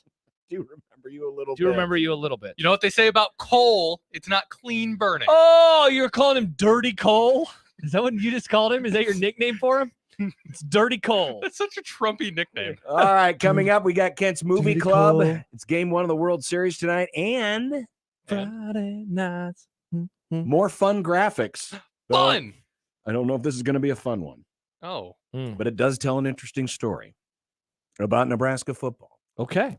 Who's playing Purdue and Purdue Pete. Ugh. Next on 1620 The Zone. Kevin Harlan here from Monday Night Football on Westwood One. Join me and Hall of Fame quarterback Kurt Warner this week when the 5-2 Lions take on the 3-4 Raiders. Las Vegas hopes the expected return of Jimmy Garoppolo can get them back in the win column. Jared Goff and the first-place Detroit Lions are looking to bounce back. Don't miss any of the action on Monday Night Football. If it's the NFL, it's on 1620 The Zone. Caller 4 right now, 402-951-1620. Qualifies for 1620 The Zone's 4-quarter pick'em. It's your chance to pick 4 football games correctly against the spread to win $1,620. Call 402-951-1620. Call now to qualify with 1620 The Zone. Equitable Bank. We take banking personally. EquitableOnline.com. Sports fans, Let It Fly Sports Bar is your elevated sports bar experience. Located in the Capital District in downtown Omaha. Experience Let It Fly's unique brand of hospitality with 2 floors, 2 bars, 2 expansive outdoor patios, and an in-house podcast studio with live broadcast of the Let It Fly show. Hosted by me, Michael Severe, and Josh Jones. Host your next college game day watch party, private event, weekend brunch getaway, or a date night right here at the Let It Fly Sports Bar. Try our delicious brunch menu and reserve your seat for the game. It's Halloween at Genesis Health Clubs. Join with no enrollment fee, no contract, and save 31% per month every month. This offer ends in just 4 days. Genesis Health Clubs has top-of-the-line equipment and the absolute best personal trainers, tennis professionals, and group fitness instructors to help keep you motivated and headed towards your fitness goals. Plus, relax in luxury afterwards with saunas, steam rooms, and fluffy towel service. Whatever your fitness needs, Genesis is here to help every step of the way, and there's nothing scary about that. This Halloween, join Genesis Health Clubs with no enrollment fee, no contract, and save 31% per month every single month. Just 4 days left. But hurry, this offer will end before you have a chance to count your Halloween candy. It ends on Halloween and won't extend. Come to Genesis and get in the best shape of your life so you can handle anything those zombies, werewolves, and vampires throw at you. Plus, get your New Year's resolutions checked off with time to spare. Join Genesis Health Clubs with no enrollment fee, no contract, and save 31% per month every single month. It ends on Halloween and won't extend. The brand new Dollar General Distribution Center in Blair is now hiring. Starting wage is up to $22 per hour with benefits including medical, dental, vision, 401k, and a $2,000 sign-on bonus. Apply today by texting DG Warehouse to 25000 or online at dollargeneral.com/careers. Again, apply today by texting DG Warehouse to 25000 or online at dollargeneral.com/careers. Dollar General can't wait to have you become a team member at their brand new distribution center. O'Reilly. Protect your engine better with Syntec Full Synthetic High Mileage Motor Oil, only at O'Reilly Auto Parts. Syntec High Mileage is formulated for today's engines with over 75,000 miles. Now get 5 quarts of Syntec High Mileage and a MicroGuard Select oil filter for just $34.99. Limit supply. Visit O'Reilly Auto Parts for details. O'Reilly Auto Parts. By texting 64,000, you agree to receive recurring automated marketing messages from Babbel. Message and data rates may apply. No purchase required. Terms apply. Available at babbel.com/TNC. We're going abroad for the first time in years. To Spain. So we started using Babbel. And started learning Spanish fast. With Babbel, you can start having conversations in another language in just 3 weeks. Babbel's conversational method teaches you real-life words and phrases. And with Babbel's interactive bite-sized lessons, you'll remember what you learned. ¿Cómo te llamas? ¿Cómo te llamas? ¿De dónde eres? ¿De dónde eres? In just 3 weeks, we're starting to have conversations in Spanish. Estoy muy emocionado para ir a España contigo. Aw, he just said, I'm very excited to go to Spain with you. Nos vamos a divertir mucho. And that means we're going to have a lot of fun. Sí. Gracias, Babbel. Babbel, language for life. And now try Babbel for free by texting TRAVEL to 64,000. Text TRAVEL to 64,000. That's TRAVEL to 64,000. 1620 The Zone's Unsportsmanlike Conduct is brought to you by Union Bank and Trust. Now back to the program. World Series Game 1 tonight. Rangers, Diamondbacks. Baseball. That will be coming up in predictions. Because, we'll know the result of the first 2 games by the time we reconvene. Wow. Do you know this? We list off, all the great coaches in history and how many championships. Obviously, Belichick's got the most Super Bowls. And a sock flag. Red Auerbach's got the most. And no, it's Phil Jackson. Phil Jackson's got the most NBA championships. Who did he coach, Nick? Who's his name again? Phil Jackson. Phil Jackson. Phil Jackson. Is that the Lakers? And Magic. Nope. No, the Magic's number one. Bulls. Yeah. Bulls.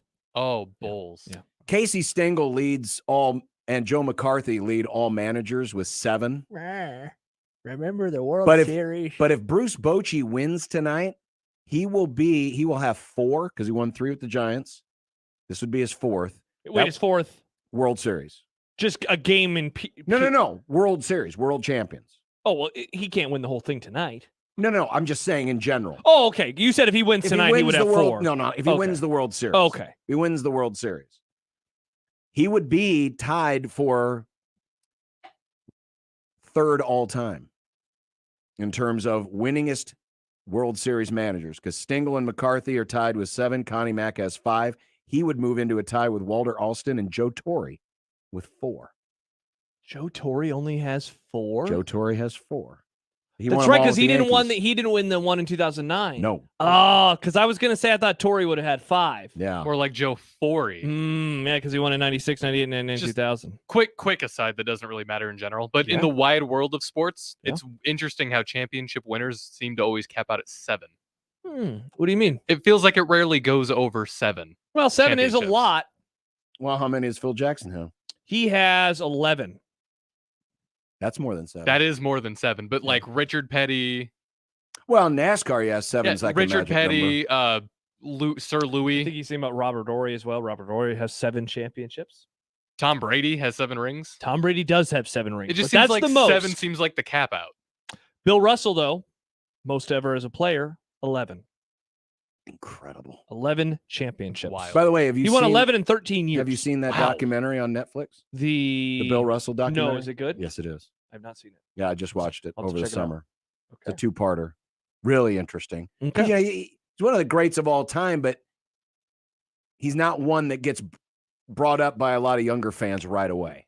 It's always LeBron and and MJ. yeah. And then, of course, you think about Magic and Bird. And even Kareem. I mean, and Kent, Kareem. who's in the green room, Kareem is, in his opinion, the greatest player of all time. And Kareem doesn't even get brought up as much anymore. That guy's, I mean, he was ridiculous, with what he did. He won finals MVPs, I believe, like 14 or 15 years apart.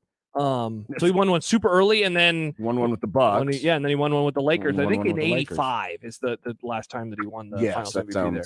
So that sounds right. Yeah, but Bill Russell, he was obviously he was incredible for his day, and I mean, in team sports terms, he is the greatest winner of all time, greatest champion of all time, given that he won 11, and the closest that we can mention is Brady and Ori, and those guys won 7. It just shows how insane that was. The greatest winner all time. More stuff from college football numbers and the data from Pro Football Focus. So this is a graphic of on the y-axis, the up and down. It's big time throw rate. What does that mean? Basically, you're long passes. How much are you going deep? Okay. And on the x-axis across the bottom, it's turnover-worthy play rate. So basically, the plays that could most likely end up in turnovers. So you want to be... Well, you definitely don't want to be further to the left. You want to be further to the right because that's the fewer turnovers. Okay. Fewer turnovers to the right, more big plays to the top. So you would so for example, Michael Penix is to the right, pretty far to the right. He is not insanely high, but he is above average. Right. That's in a pretty good spot. Not a lot of turnover-worthy plays. That's where Shedeur Sanders is too. And he is delivering some big plays. DJU out at Oregon State, he is in that same kind of space. If you're going to be further down, it's okay as long as you're further to the right. Like Graham Mertz, Bo Nix, those guys are way to the right. Quinn Ewers doesn't turn it over. Bo Nix doesn't turn over. But they just don't have it. Like Drew Aller. I mean, that's hilarious because he has been horrible this year in terms of deep plays, but at least he's not turning the ball over. Where you don't want to be is to the left and down. Yes, and unfortunately, that's where that's where Heinrich Harburg is. He's pretty low on this. Very low in terms of big-time throw rate. And he's turning the ball over. And he is turning the ball. Now, he is not the most turnover prone by far. I mean, there's a lot of quarterbacks that are to his left, more turnover prone, like Noah Kim, for example.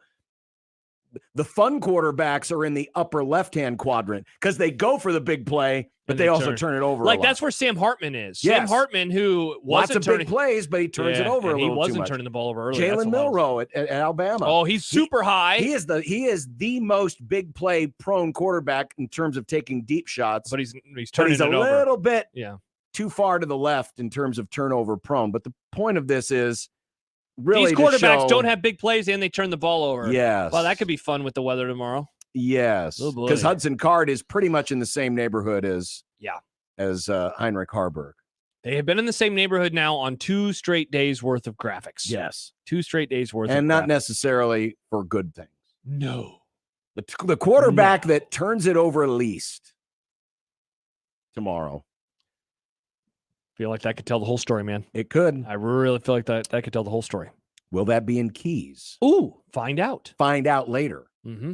But next, maybe we should go into the lab and create a monster that's the perfect quarterback. I like it. A Frankenstein monster. Frankenstein. Young Frankenstein, our movie this week in Movie Club. Kent Wolgamott hanging out in the green room. He'll join us next on 1620 The Zone. Live from the Host Coffee Studio, this is 1620 The Zone. 1620 The Zone. Traffic.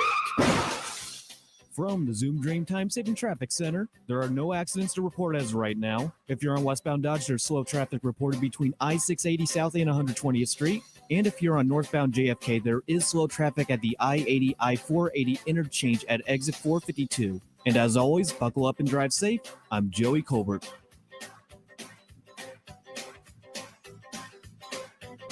This time-saving traffic is brought to you by Romeo's Mexican Food and Pizza. Not your typical restaurant, not your typical place. Romeo's, not your typical restaurant, for your not your typical taste. Romeo's. Romeo's Mexican food and pizza. Not your typical restaurant. 1620 The Zone's Unsportsmanlike Conduct, brought to you by a great friend of the program, Union Bank and Trust. October is Breast Cancer Awareness Month. Breast cancer is among the most common types of cancers in the United States and accounts for 1 of 3 new female cancers every year. Get familiar with your own breasts with self-exams, and if something doesn't feel right, get it checked out. Find out more at cancer.org.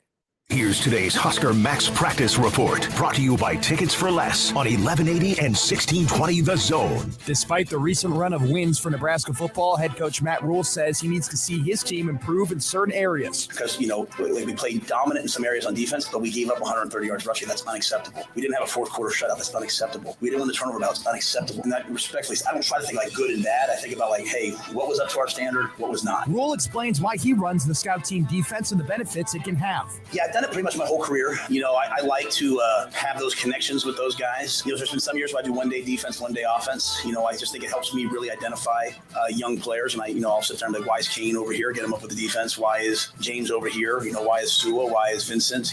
If left to their own devices, offensive coaches will make the guys just run cards and stand here and get blocked, and they won't become good players. For The Zone, I'm Matt McMaster. The Husker Max Practice Report, brought to you by Tickets for Less on 1180 and 1620 The Zone. Attention all Nebraska Huskers football fans. Get ready for an electrifying season of college football with Tickets for Less. Experience the thrill of the game and witness the power of a new era under our exciting new head coach. And here's the best part. Use promo code THEZONE to score incredible savings on your Husker tickets from Tickets for Less. Whether you're cheering from the stands at Memorial or plan to catch a game on the road, Tickets for Less has the seats you need. Don't miss out on this opportunity to be part of the Huskers journey. Visit ticketsforless.com and use promo code THEZONE today. Hey, Tapper for the FanDuel Sportsbook, and the NFL season is in swing. And guess what? FanDuel, America's #1 sportsbook, has another deal for you right now. New customers get $150 in bonus bets with any winning $5 money line bet. That's right, $150 if your team wins. So pick a heavy favorite if you want to. On the money line, it's $150 in bonus bets with the FanDuel Sportsbook. If you've been thinking about joining FanDuel, there is no better time to get in on the action. It is right now. There's spreads, there's player props, there's anytime touchdown scores, but take a look at those money line bets and you can get your $150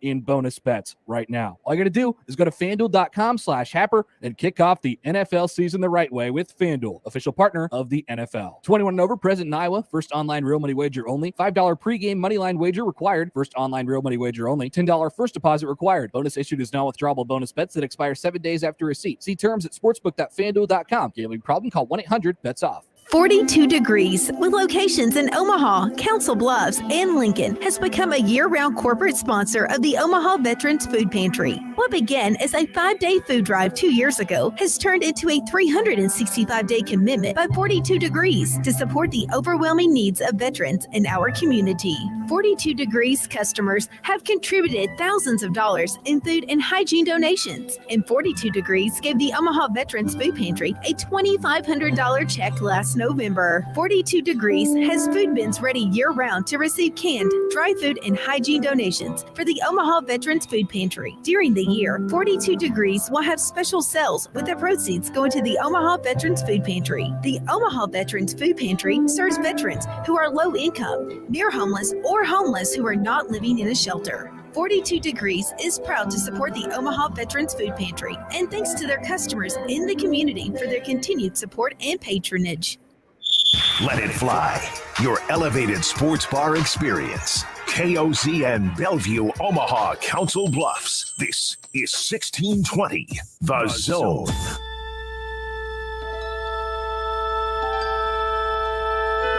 Friday, the final day of the week. These are the voyages of the program Unsportsmanlike Conduct.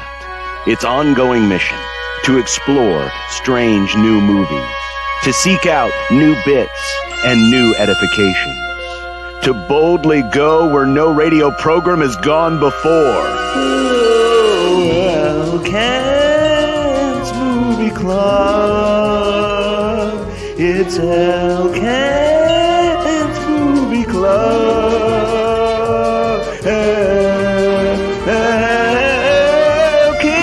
Elkent's Movie Club. It's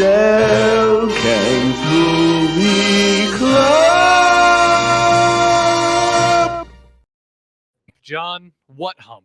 'Tis the holiday season, or the Halloween season. Spooky season, John. Spooky season. And so, young Frankenstein, 49 years old. Wow. 49 years old. Kent Wolgamont, Lincoln Journal star, joins us. How you doing, Kent? I'm doing well. How are you guys? Good. Not bad. Have all the leaves fallen off your tree after this wind? Not yet, but I haven't been outside for a while. Maybe they have. I've been safely ensconced in my warm basement since about noon. Good idea. Yeah, it's not great out there. Stay warm tomorrow, Kent, as you drive over to Memorial Stadium. Yeah, I won't have. I may have to walk a couple blocks, and then after that, it'll be 70 degrees and sunny where I'm sitting. Good. Exactly. It's always sunny in the Husker press box. Indeed. It would be a hell of a name for a sitcom. Mm-hmm. But we have not done, in the over 160 film history of the movie club, a Mel Brooks film. That's crazy. It's really surprising. It is when you think about it, but we hadn't. Life of Brian is Monty Python, Josh. Yes, I learned that last Yes, time. It is. I It learned is that not last history time. of the world. The hard way. Mm-hmm. But this film is interesting because it comes soon after, and it actually comes because of, in some ways, Blazing Saddles, which many people believe to be Mel Brooks' best film, or certainly his funniest. That happened earlier in the year. Gene Wilder, who has co-writing credit on Young Frankenstein, was the star of Blazing Saddles. Mm-hmm. And Kent, if I'm correct, didn't basically Gene Wilder pitch Mel Brooks this movie while they were shooting Blazing Saddles? Yes, absolutely. And then they wrote it together. And yeah, this was it was almost a not a sequel per se, but it, like, Madeline Kahn is in both movies, right? It's like it just kind of carried on from one to the other. And the interesting thing is, or to me, one of the interesting things is Mel Brooks didn't really want to do it right away. And then Wilder had to kind of talk him into it. And then to flip the coin, Wilder said he would only be in the movie if Mel Brooks didn't show up, because Mel Brooks is in all his other movies, but he breaks the fourth wall, right? He talks to the camera all the time. And Wilder said, that ain't going to work in this movie. So if you want me to star in this movie that we just wrote, you can't be in it. I can't. I have to imagine. Now, Mel Brooks, if you're not familiar with his history, he was a behind the scenes guy. I believe wasn't it Sid Caesar? He kind of stalked him for a little while, and then eventually became a writer on his very popular television show. Then he got hooked up with Carl Reiner, and those two became, a writing team. And so his history was never. It didn't start in front of the camera. It started behind the camera. But once he started making movies, he'd put himself in the movie. He's in Blazing Saddles. He's in The Producers. He's in Spaceballs. Watch a Mel Brooks movie, and you're going to see Mel Brooks, except in this movie. I believe he does have one small part. I think he plays the Howl of the Werewolf. Yeah, you don't see him, but but you don't see him. Kent, what I found really interesting about this movie, and again, as a reminder, last week, I hadn't seen it before. This was my first time. It was funny. I found it funny. I found myself laughing, but I found the tone of it interesting in that it does come across as maybe a more serious movie than I would have expected, given that it's satire. I wonder if you agree with that, and if so, why do you think that I guess it plays more seriously than it is, even though it has a whole lot of funny parts in it. It was doing it because it plays that way because they were sticking very much to not a note for note satire, but certainly the approach of the two 1930s Frankenstein movies that they're satirizing. Frankenstein and the Bride of Frankenstein, right? So they this is a story everybody knows. And so they played it the story part of it's pretty standard, right? Yep. And then they're making fun of it within that structure. So the structure then becomes more serious or whatever, but that's what also makes it funny, right? Because particularly if you know the old movies, right? And there's some stuff in here that if you're not a movie person, you're not going to get, but there's all kinds of odd little reference, starting with the title cards, right? Those make distinct references to movies from the 30s and stuff like that, which is it in the 70s. Those were more obvious, let's put it that way. But when you're making references to movies from the 30s, now almost 100 years later, they don't necessarily carry through very well. Yeah, you really do. I mean, nowadays, if you want to watch this film, you really should see the original Frankenstein, just to kind of have, even if it's not so much for the backstory of Frankenstein, which I think most people know, even if they haven't seen the movie, because it's just one of those cultural things you just kind of know. But to know how the film is shot, how because really this plays like a sequel, because it is based in the same thing. And real quick plot summary: Gene Wilder plays the grandson of the original Dr. Frankenstein, who so much wants to be disassociated with his family's past. He calls himself Frankenstein. He inherits the family castle. He goes back. He finds his old grandfather's textbooks and immediately gets immersed into building the monster and getting it right this time. And that's pretty much where it goes. And so it's funny, Kent, because you bring up the opening credits, and that's mentioned in like the Wikipedia page for this. It's mentioned in the second one, and I didn't realize that it was. It was obvious to me that was a callback to something. I didn't realize that it was a direct callback to the movies from the 30s, but it was pretty obvious that this movie comes out in the 70s. These don't even look like 70s title cards. It looks like something from many, many years prior. Exactly. And to John's last point, the lab, where he gets reanimated, all of that, that's the original set from the 1931 movie. It's the exact same set, right? It's they went to that level to do this. That's also why they shot it in black and white. The first studio they went to wanted it to be in color, and they said, nope, we're not doing that, and so they had to go find another producer, and it ended up, I think it went from maybe Universal to Fox, something like that. I could be wrong on the studios, but I think that's right. And so that's why they were able to shoot it in black and white entirely, which was not done in 1974, right? There were no black and white movies that came out.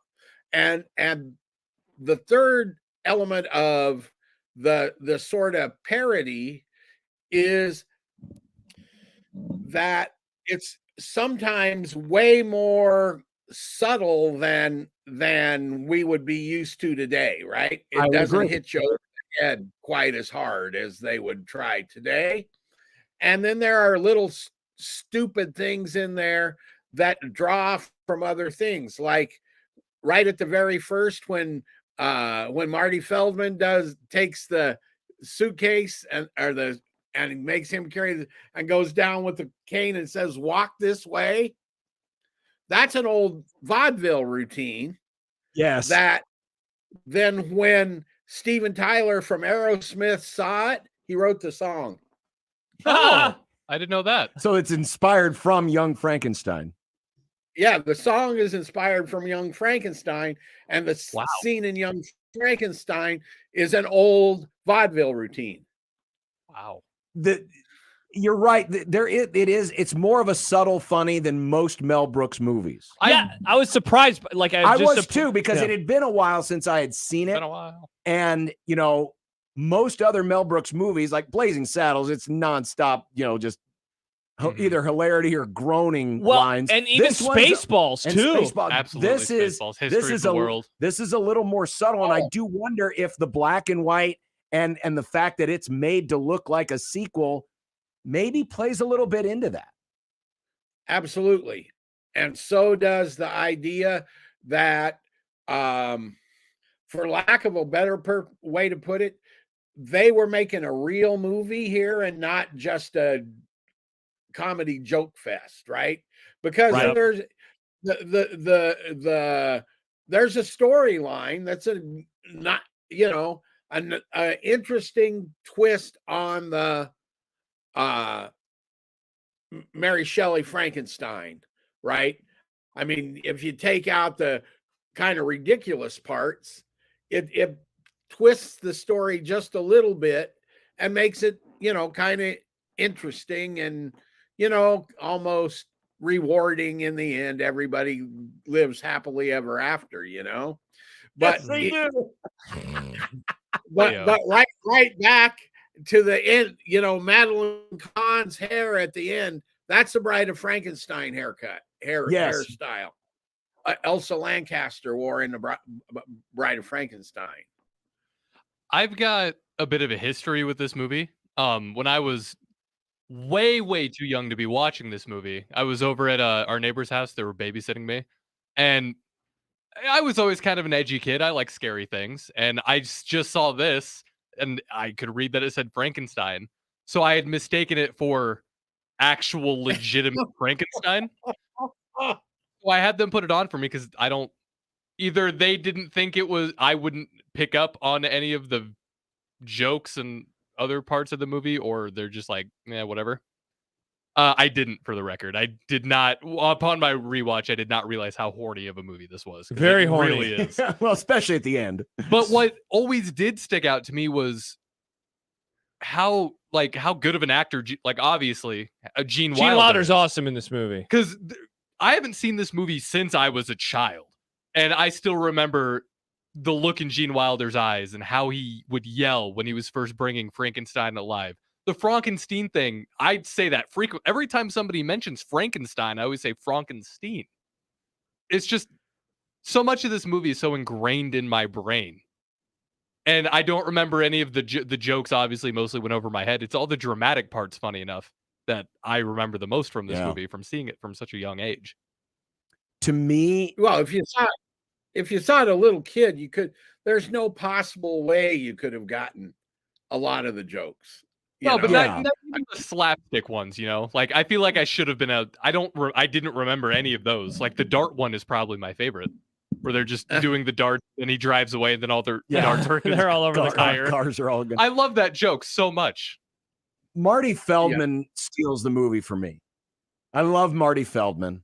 And if you're not familiar with Marty Feldman, he was a British comedian, just had this very distinct face with a pronounced nose and these huge bug eyes. Mm-hmm. And when he shows up the first time, he had a disease that made his eyes do. Yeah,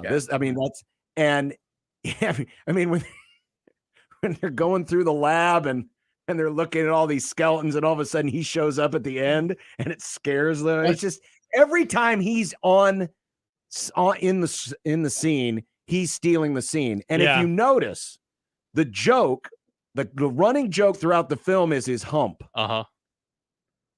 He changes the hump. This was not in the script, but the hump changes from one side to the other. That was just him.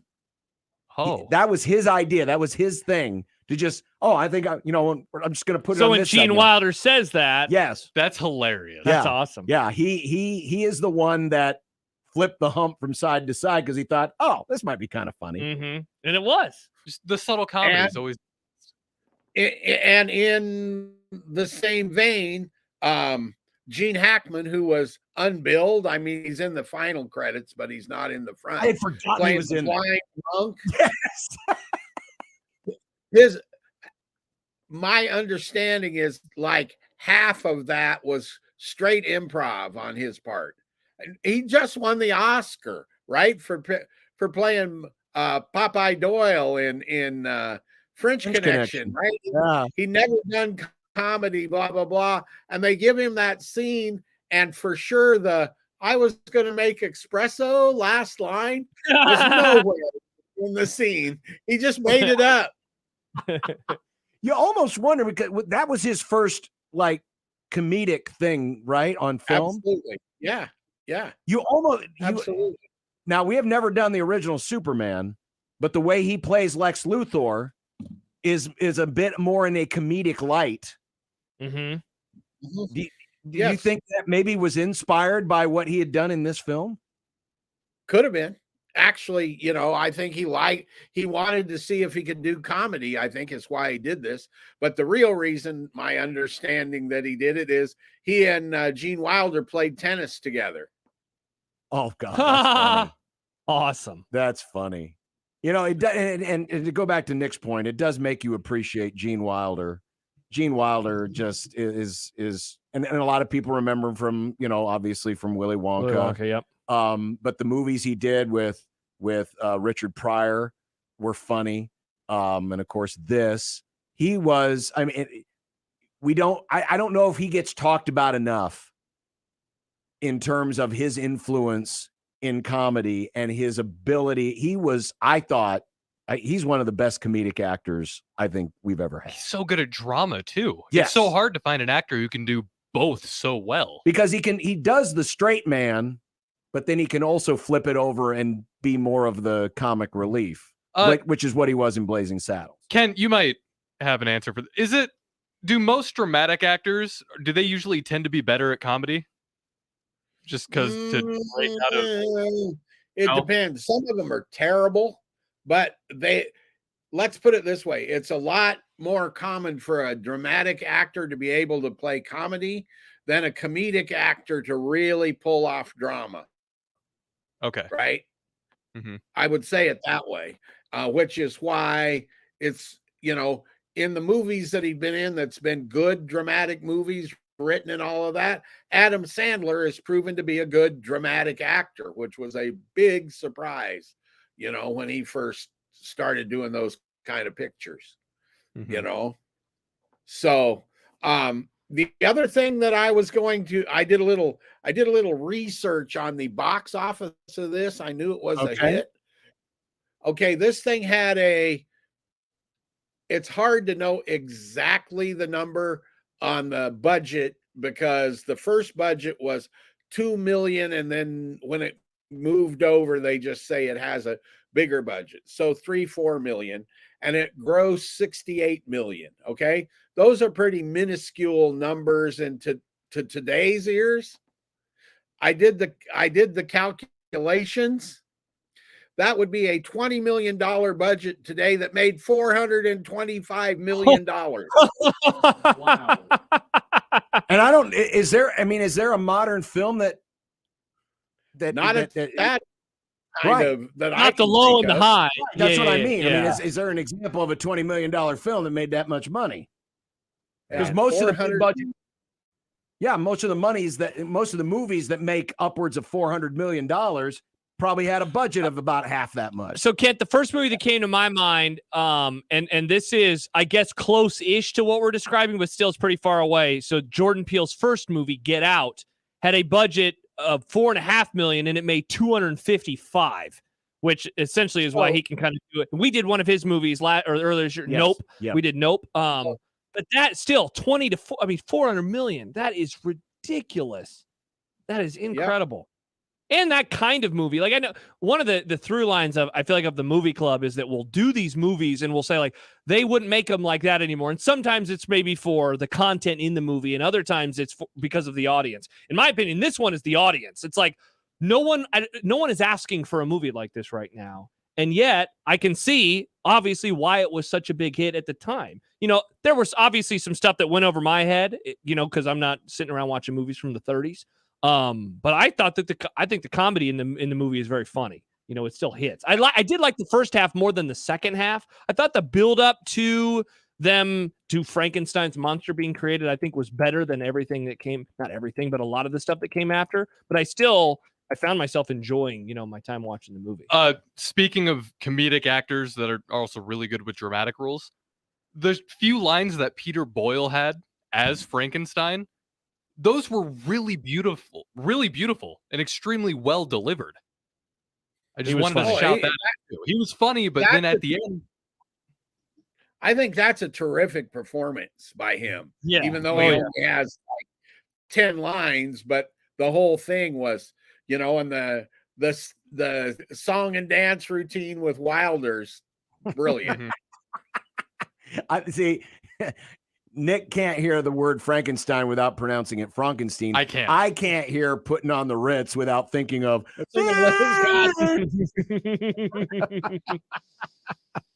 Yeah, and to Josh's point, remember when this movie was made, all those old Universal horror movies, which were The Mummy, Frankenstein, Dracula, The Mummy, those were still playing on TV all the time, and there weren't 78,000 channels to pick from. You had your, ABC, NBC, CBS. That's it, and so those movies played all the time, on the creature feature stuff at night and around Halloween.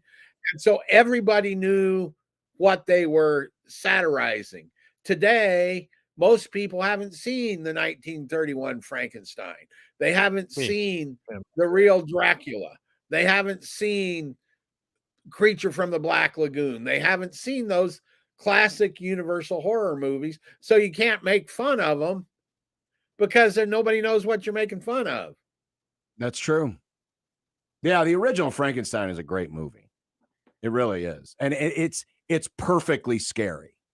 Yeah. I think the benefit I do have, and even people around Josh's age, if we haven't seen the movies, these stories are so just well known in the culture that I like, even now, not knowing like the full story, they're so pervasive. They're so pervasive, especially like growing up watching like Cartoon Network and stuff. Like they would make fun of, or they would parody a lot of these types of movies. Oh, sure. Well, the stories are known, but some of the humor in this movie comes from the literal scene by scene parody, right? Of between what's in the real movie and what they do here. Oh, were they parodying some of the editing too?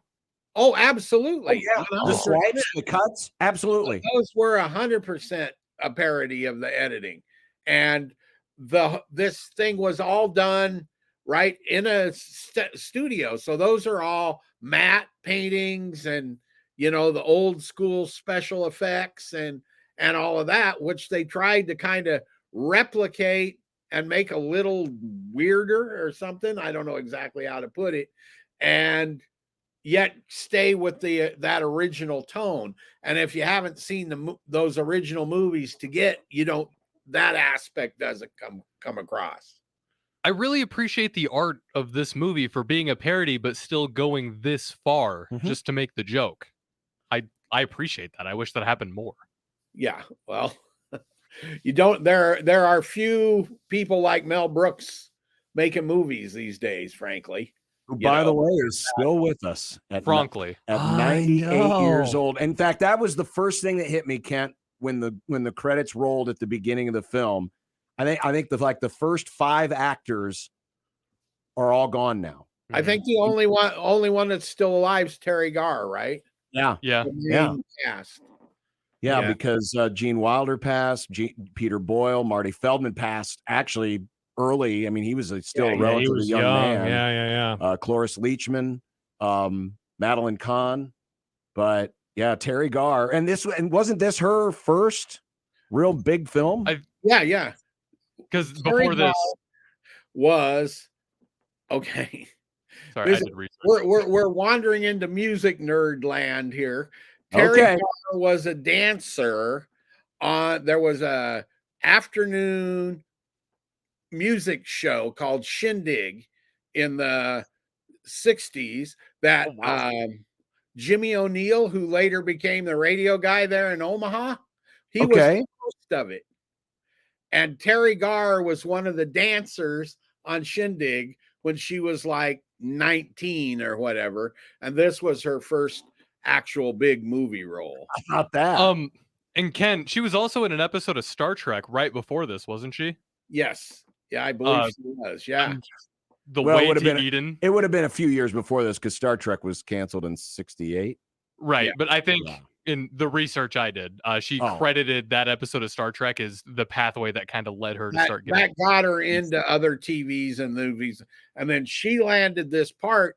And the interesting thing to me is, at first, Madeline Kahn was going to play that part, and then she decided that she wanted to play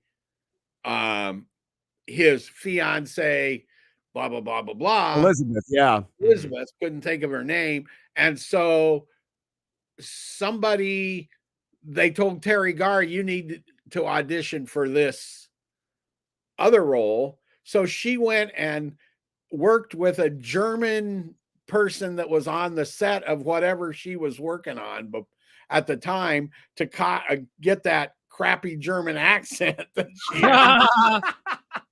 Yeah, it was pretty crappy. And then got that part.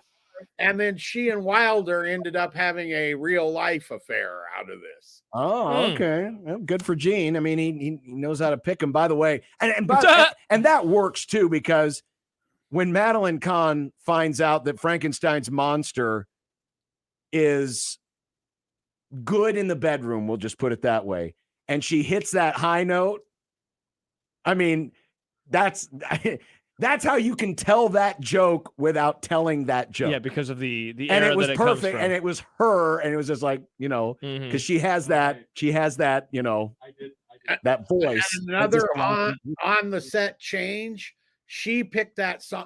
She was an actual singer, right? Trained. Yes. And whatever song they were going to have her sing there, she's like, no, we're going to do this one because it starts out with, ah. By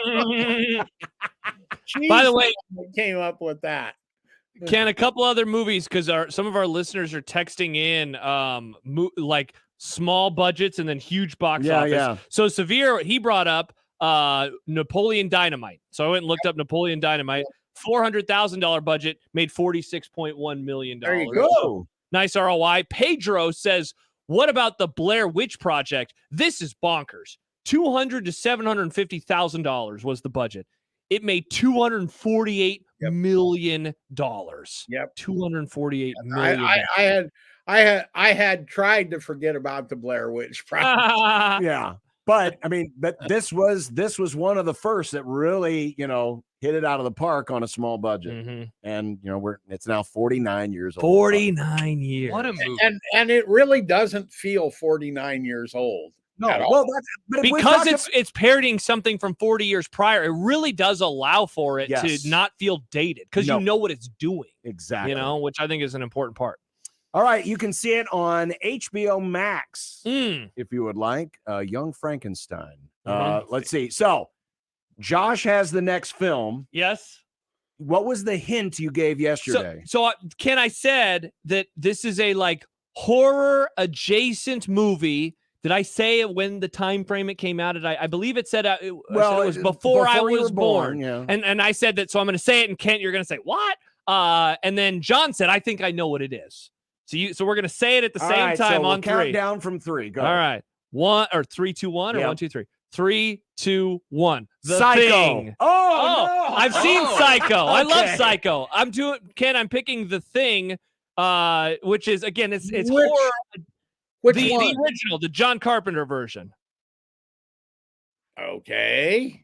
Oh, I thought I was going to get the one. Well, is this a bad movie? I've never seen it before.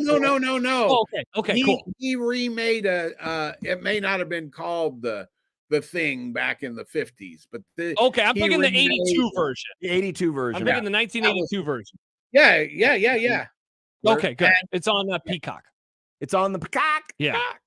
The Thing. I've never seen Kurt The Thing either. Kurt Russell stars Kurt in Russell. It's a good movie. Yeah. Okay, cool. I've never seen it before. So All there we right. go. So The Thing. My bad, not week. the original. I apologize. I thought it was the I original. thought Psycho's a great movie, by the way. I thought you were going to pick Psycho. I watched Psycho. The original Psycho is a great movie. Oh, yes. Psycho is not. Ken, who's the film instructor at UNL? Who's the film instructor there? Waller? No, not Waller. That was the broadcasting. It used to be. Yeah. He is retired. So I would have been in college like 15 years ago, and I took a couple of his classes. Yeah. He surprised Yes, us one right. day. It was at this time of year, and he was like, "Hey, we're not going to watch the movie that we're supposed to do. We're going to watch Psycho." And I never seen it before, and I knew, obviously, about the shower scene, but I didn't realize like how early that happens in the movie and how everything changes after that. That movie blew me away. Psycho. Have you seen Psycho? Wheeler Oh yeah, Dixon. I've never seen Psycho. yes, Dixon. Wheeler Dixon. That guy. Yeah. That was a fun class, man. You go there and watch movies, and that's how I watched. I watched like Metropolis and some of the really really early stuff. I'd like to see Metropolis. Yeah, too. yeah. Well, you must have taken it on one of the semesters in which Wheeler was there all the time, because occasionally I would be a guest. Oh, really? During Oh, man. I would have Wheeler's nerded out so hard because I was listening to this show back in college. So I would have been like, Kent's here? I remember the one time him and I disagreed on something. I was like, hey, what do you think of because I took his Westerns course. It's like, what do you think of the remake of 3:10 to Yuma? Because we watched the original. He's like, I hate it. And I was like, oh, screw you, man. I like the remake. So there you go. That's my Wheeler Vincent Dixon. Wheeler and I did not see eye to eye on some movies, on a lot of movies. Yeah, he had some takes, man. He had some strong takes. He had some strong takes. He also had a very interesting backstory. Wheeler was roommates with Bill Murray in California before Bill made it in the movie business. What? Whoa. Now that's rubbing elbows. Yeah, seriously. Imagine having Bill Murray as a roommate. Wow. All right. Well, we need a prediction. Yes, we do. while you're sitting in that warm press box watching people outside freeze. Yes. Will they at least leave the stadium happy? Well, happy perhaps, but my guess is we're looking at some 17-14 extravaganza there. Oh yeah. So Nebraska's 17-14. Evil Kent? What does Evil Kent say?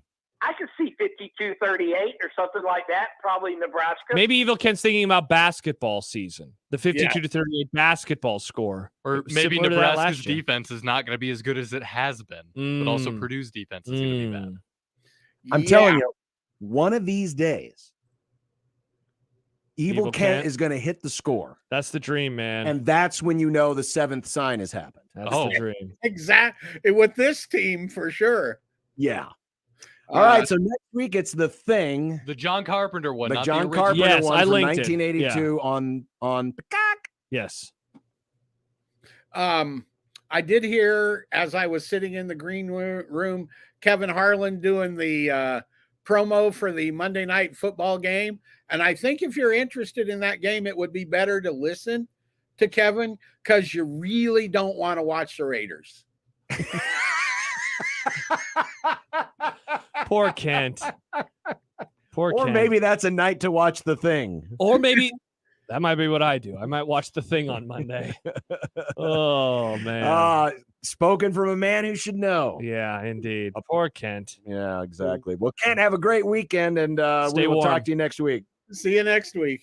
Bye, Kent. Another fine Kent. edition of the Movie Club with our good friend Kent Welcome out of the Lincoln Journal-Star. I got a message from a friend of the Grum. Said, I had Wheeler Dixon as a professor at UNL2, got an A in the class, intro to film, but wow, was that guy opinionated? LOL. He also hates Star Wars. What? The guy, so he was a... What? And we're not speaking ill of he's still alive, right? He's still with us. He was very, very opinionated, and he did not like a lot of modern stuff. And I'm like, man, why can't you appreciate It's not some of the modern older- anymore, though. Maybe he'll like it now. That's true. Yeah. He also hated movies, like, you know how they dub movies, they to have better sound quality. Like he ripped on that all the time in class, all the time. He talked during the whole movie, essentially, because he'd be sitting in the back in the middle, and he'd just be giving his takes during the movie.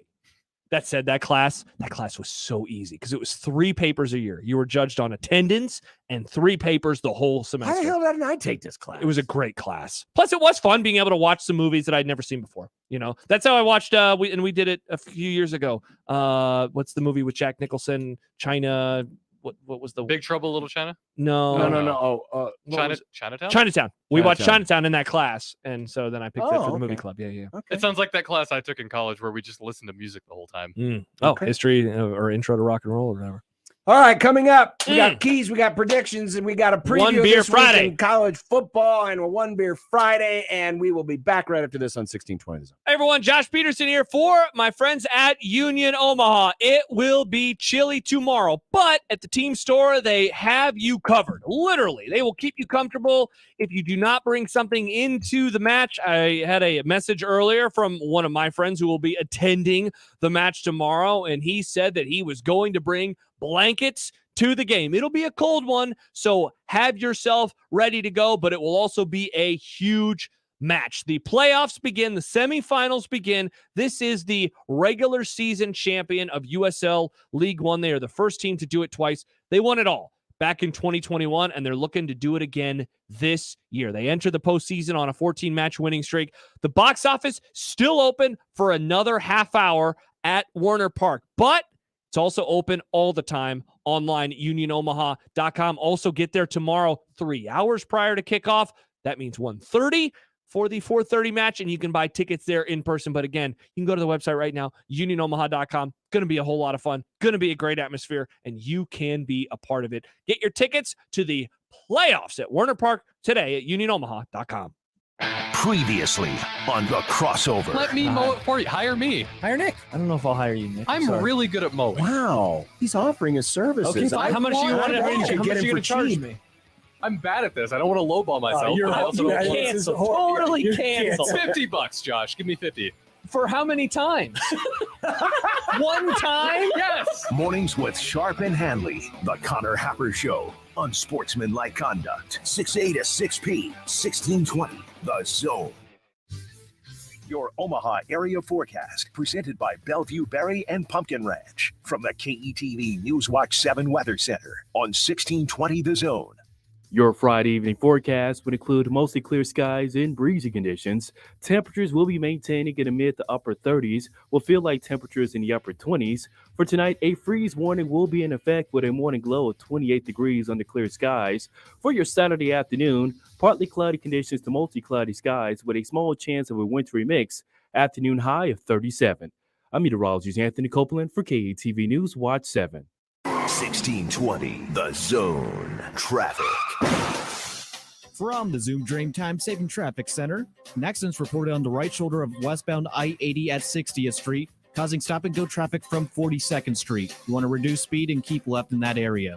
If you're on Dodge Street, there is road construction between 72nd and Rose Plumpkin Drive, causing some delays on the eastbound and westbound lanes. And on westbound I-80 near the Sarpy County area, there is slow traffic between Q and Giles Road.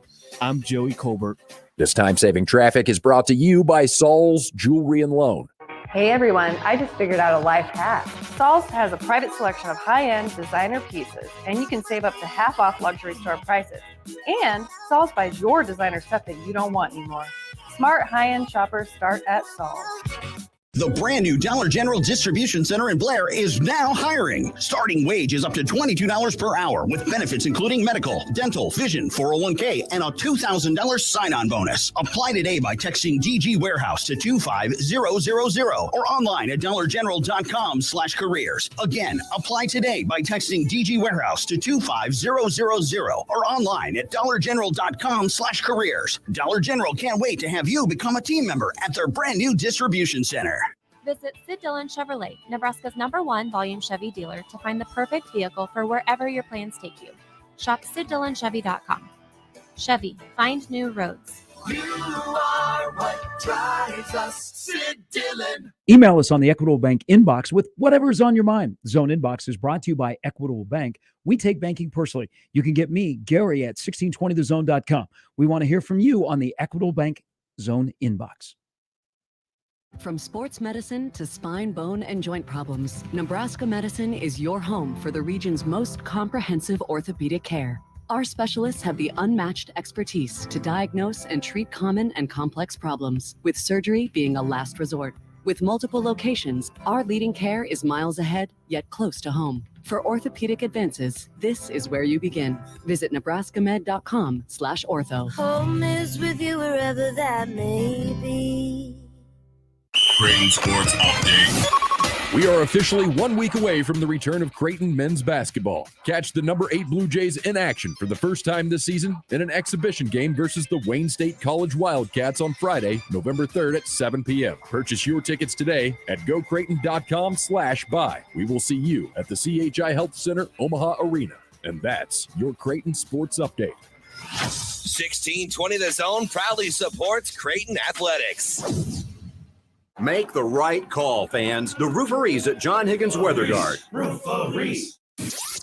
I am not as white as people think I am. This is unsportsmanlike conduct on 1620 The Zone.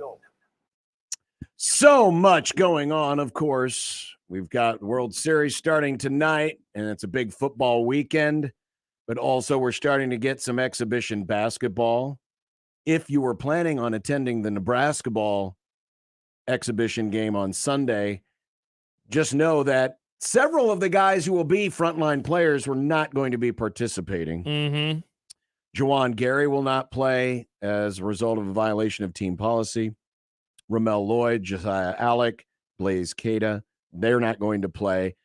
Also, Rank Mast, the transfer from Bradley, will not be playing for a rather unusual situation. He was a victim of a random act of violence. He was on his scooter in downtown Lincoln earlier this week and was knocked off of his scooter and assaulted by a 28-year-old male. But not just any 28-year-old male. No. According to our friends over at KETV Newswatch 7, the assailant is Nicholas DeLuca, or Nick DeLuca, who was an All-American linebacker at North Dakota State back in the mid-2010s. He was also nominated for the Butkus Award twice. Not someone you'd ever want to get jumped by. Sure. Not sure why this happened. Fred Hoiberg described it as a random act of violence, implying that the parties did not know each other. Mm-hmm. That's what we know right now. But he was taken. Rank Mast was taken to a local hospital. I don't know if we have any specifics on exactly what his injury was. I thought I had heard someone that maybe had a broken nose or something to that effect. But he will not play this week. It doesn't sound like it's something that could keep him out long term, but just weird. Very weird. I mean, just don't see stuff like that, very often. Every part of the story, to get jumped, that doesn't really happen. It seems to college athletes that often. No. To have it happen by someone that you recognize the name of, former football player, former linebacker, former All-American. Yeah, crazy. And just weird. Yeah. Yes, hopefully he recovers okay. Yeah, exactly. So that'll be this weekend, I believe. Sunday afternoon is against Doane at PBA.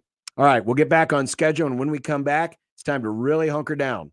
We got college football coming up this weekend. We'll preview some of the bigger games, and then it's keys, it's predictions, it's trends, it's Nebraska, it's Purdue. It's One Beer Friday. And it's One Beer Friday, brought to you by Jukes Ale Works in Elkhorn.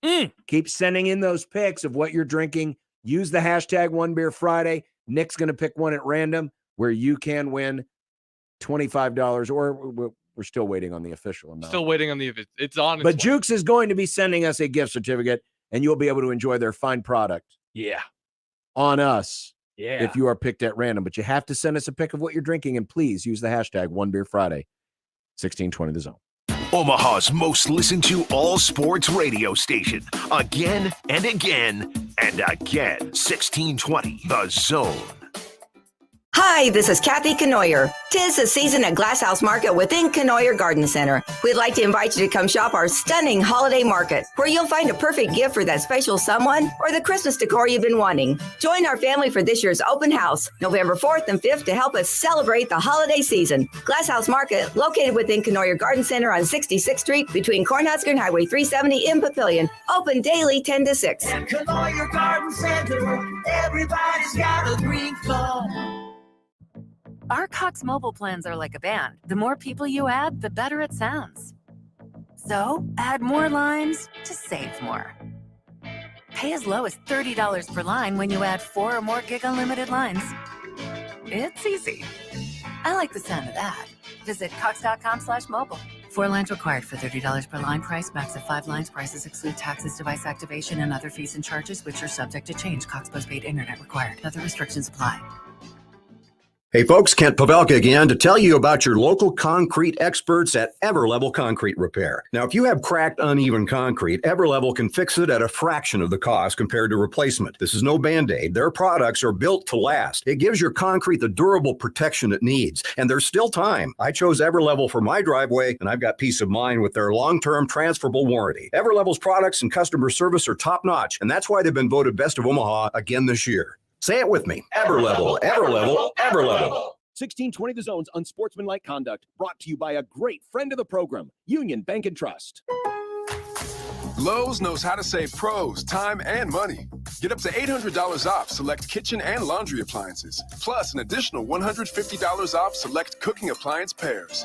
And save even more with an extra $100 off select laundry pairs, $1,396 or more.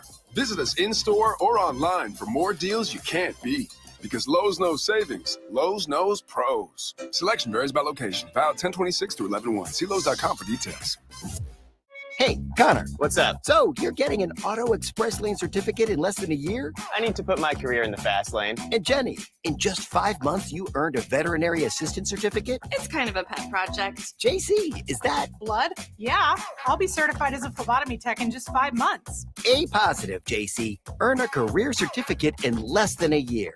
Get started at mccneb.edu/adults. Classes start December 2nd. This is me at MCC.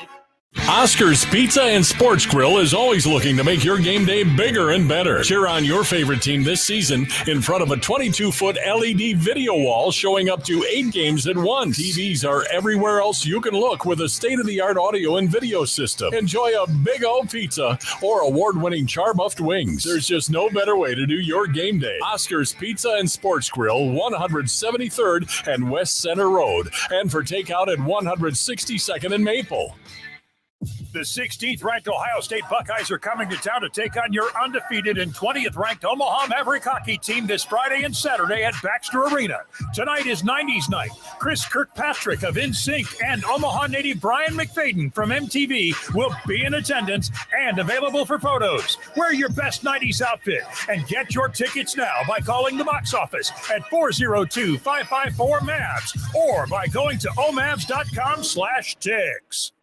The Zone Hotline is powered by 42 Degrees, The Source, by your mom's house. 1620 The Zone's Unsportsmanlike Conduct is brought to you by Union Bank and Trust. Now back to the program. Well, unfortunately, it's not a loaded week of college football, but these are usually the weeks where stupid, weird, crazy stuff starts to happen. Let's go. If this week was a baked potato, it would just have butter on it.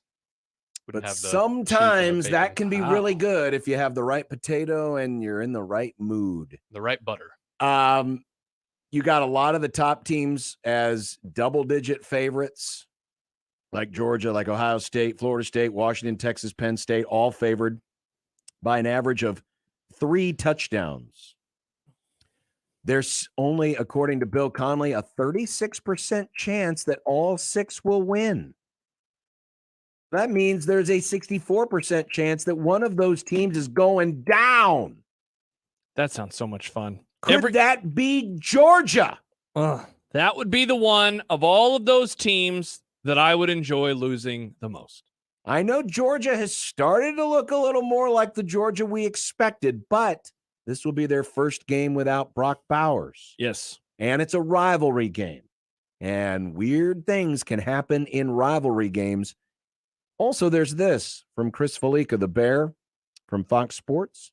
Dating back to last year, teams that are ranked number 1 are 2-11-1 against the spread versus unranked teams. They're 0-5-1 this year. The spread is 14.5.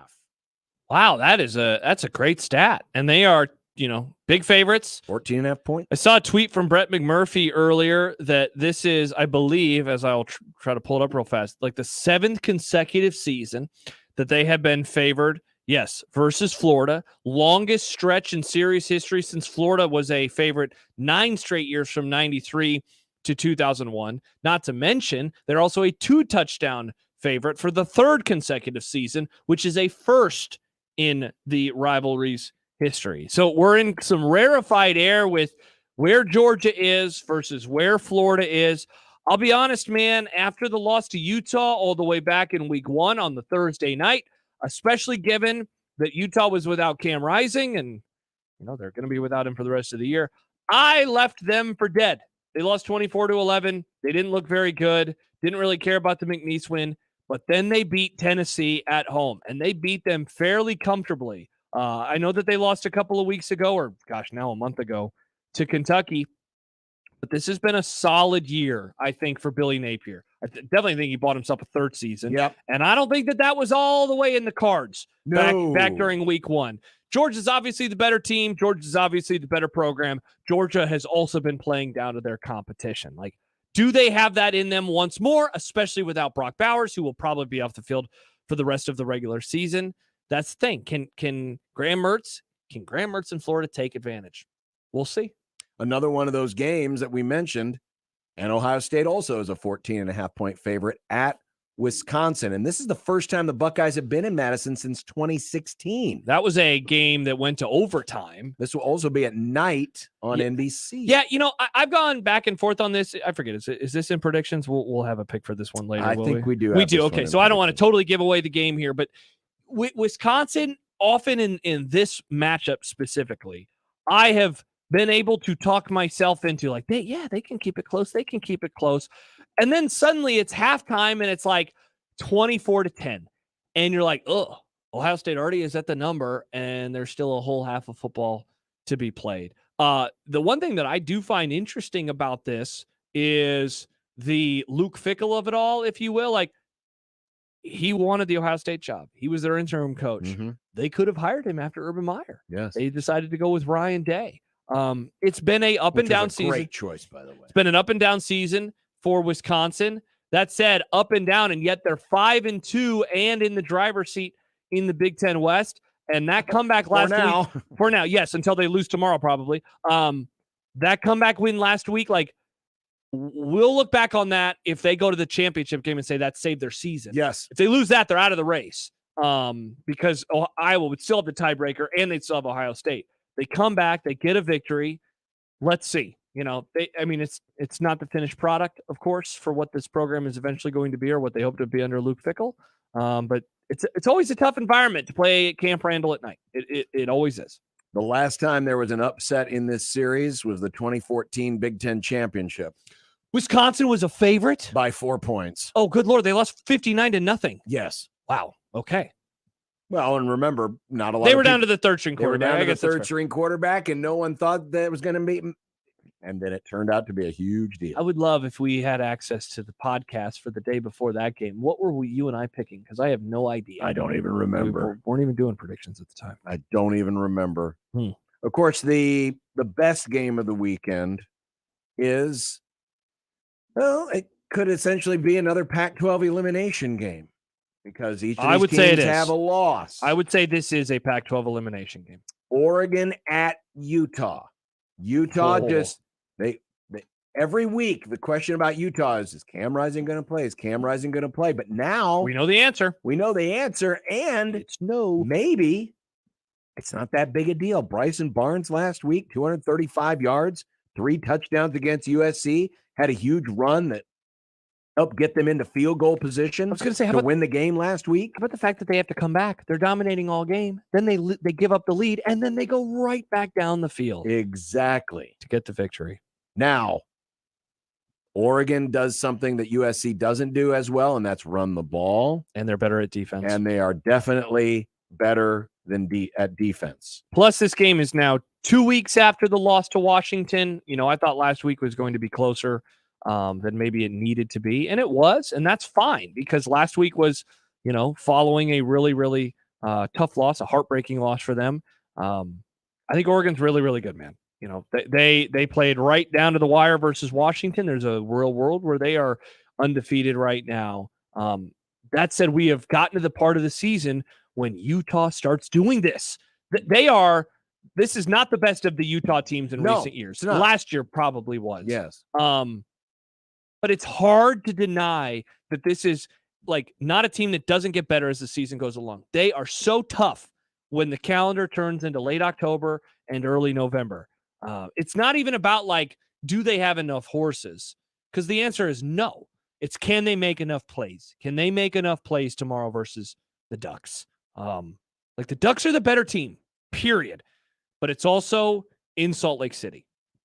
And that atmosphere is hard to play. It is very difficult to play. It is a very underrated atmosphere. Oh, yeah.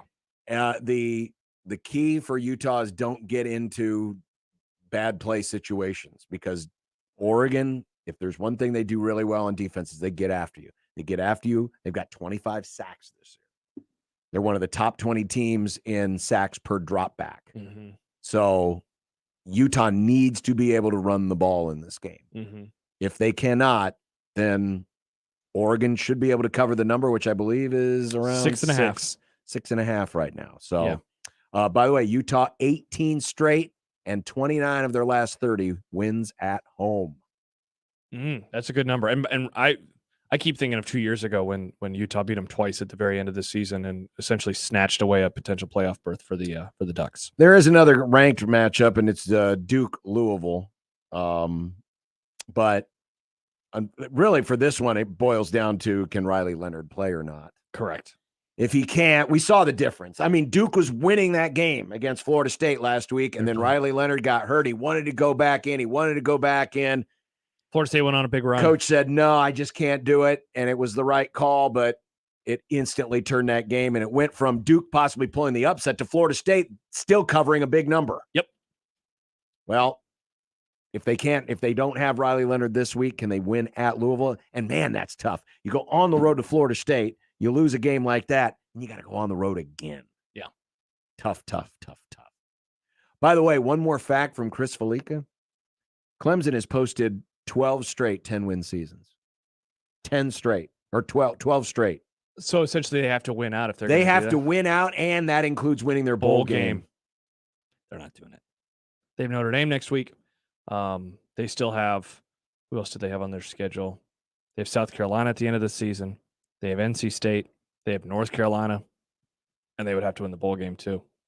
This is, and we never really had time to get into it this week, given that, they lost because so much has happened. But I want to have a discussion at some point if we have a few minutes, maybe next week, I guess, or maybe after the season. But where are they on the post-championship scale? Because you have the Florida State in the later Bobby Bowden years. You have the Cornhuskers post Osborne. We've seen this with a million programs, and I'm just trying to figure out where they are. And can they pull back up? All of the doubts of Dabo, and how he has not attacked the portal. This is now a multi-year thing. Sadly for Clemson fans, it's become a very founded problem for this program. Can they pull out of that? Because the difference between a Nebraska, they had a coaching change. Guy retired. Florida State, their coach was aging, out of that being that coach. This guy is young. He's really young. Oh, yeah. This isn't... Man, you talk about a guy who's gone through a lot. Yeah, but this was a program that, was just kind of muddling along. And they lost in such horrific ways, it became a verb. Mm-hmm.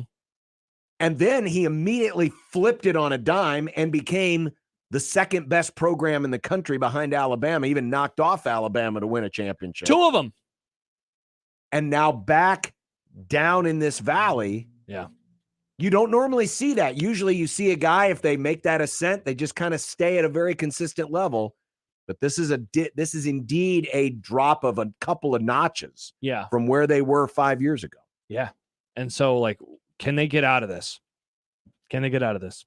Coming up next, it's time for One Beer Friday, presented by the Nebraska Craft Brewers Guild. We're going to be talking some Jukes Ale Works. And we're going to be getting you into keys and the series history and betting trends for Nebraska and Purdue. I can tell you this much. It will not be universal who we pick to win this game. Okay. Wow. Look at you. How are you reading our mind? Are you a witch, John? I'm a witch. In this movie, we play witches. Nice reference. But this weekend is also NFL weekend.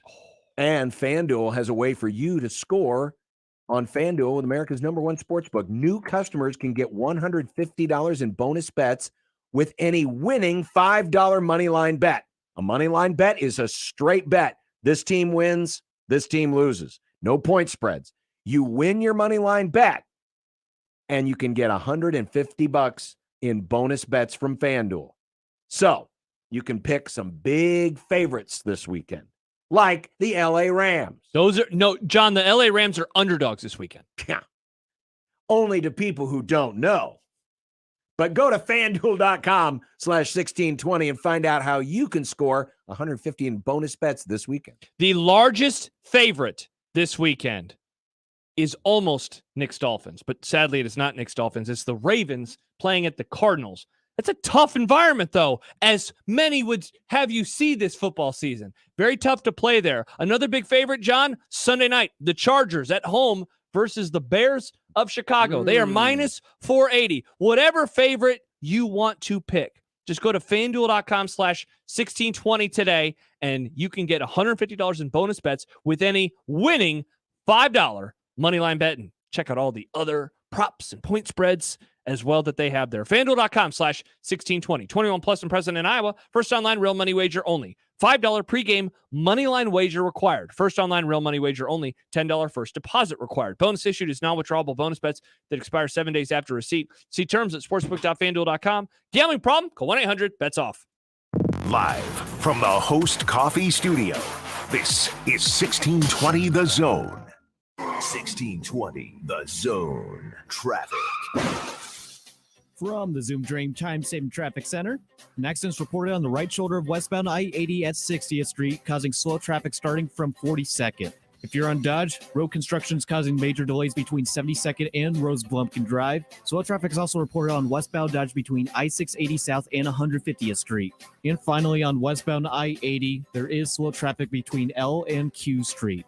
I'm Joey Colbert. This time-saving traffic is brought to you by IBEW Local 22. Does great pay, fully funded medical benefits, and a solid retirement sound good to you? IBEW has immediate openings for electricians. Invest in yourself with IBEW Local 22. Call 402-810-0789 or visit IBEW22.org today. Creighton Sports Update.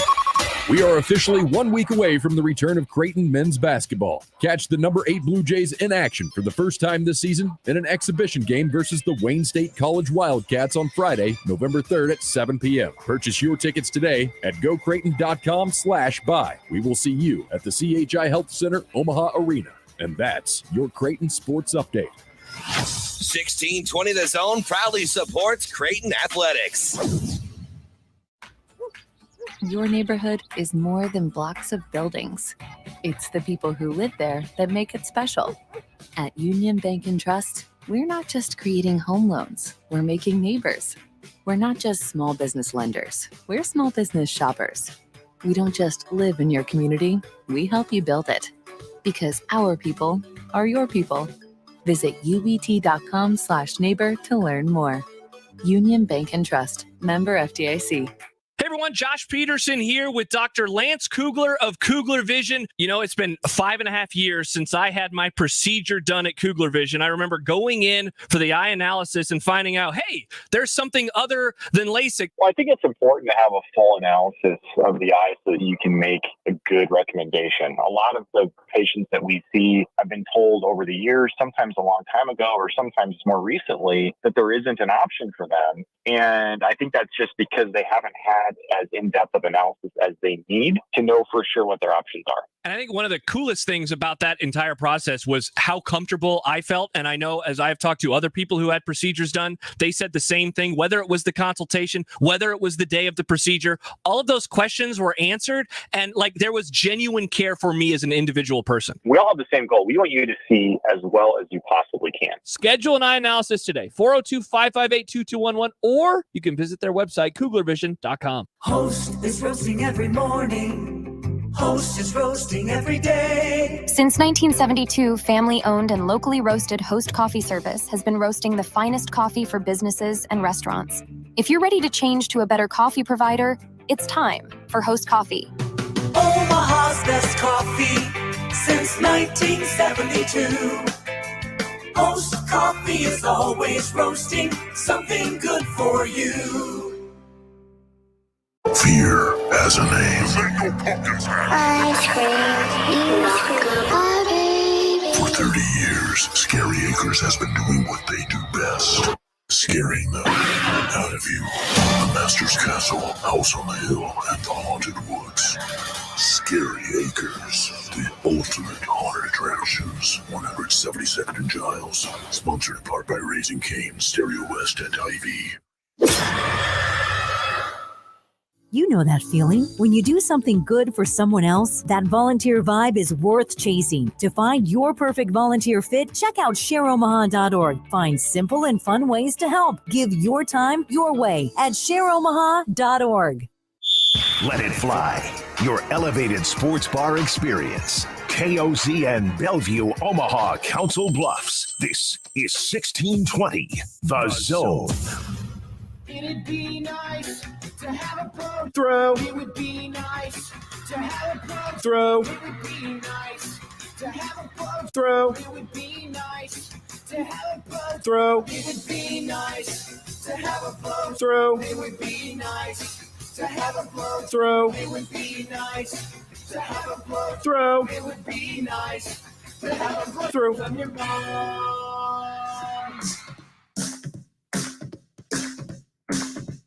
I drank beer with my friends. Sometimes I had too many beers. I liked beer. I still like beer. Had beers, have some beers. One beer, drink beer, drinks beer, drank beer, and drinking beer. Upstairs, downstairs, where was it? I don't know, but I had one beer.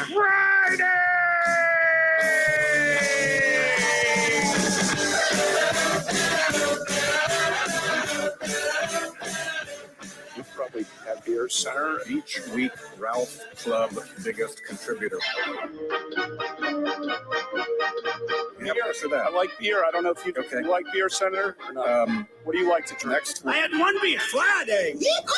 Hanging out and having some beers with friends, which I gladly do, and which I fully embrace. Well, you think it was... Nope, it was one beer. Friday.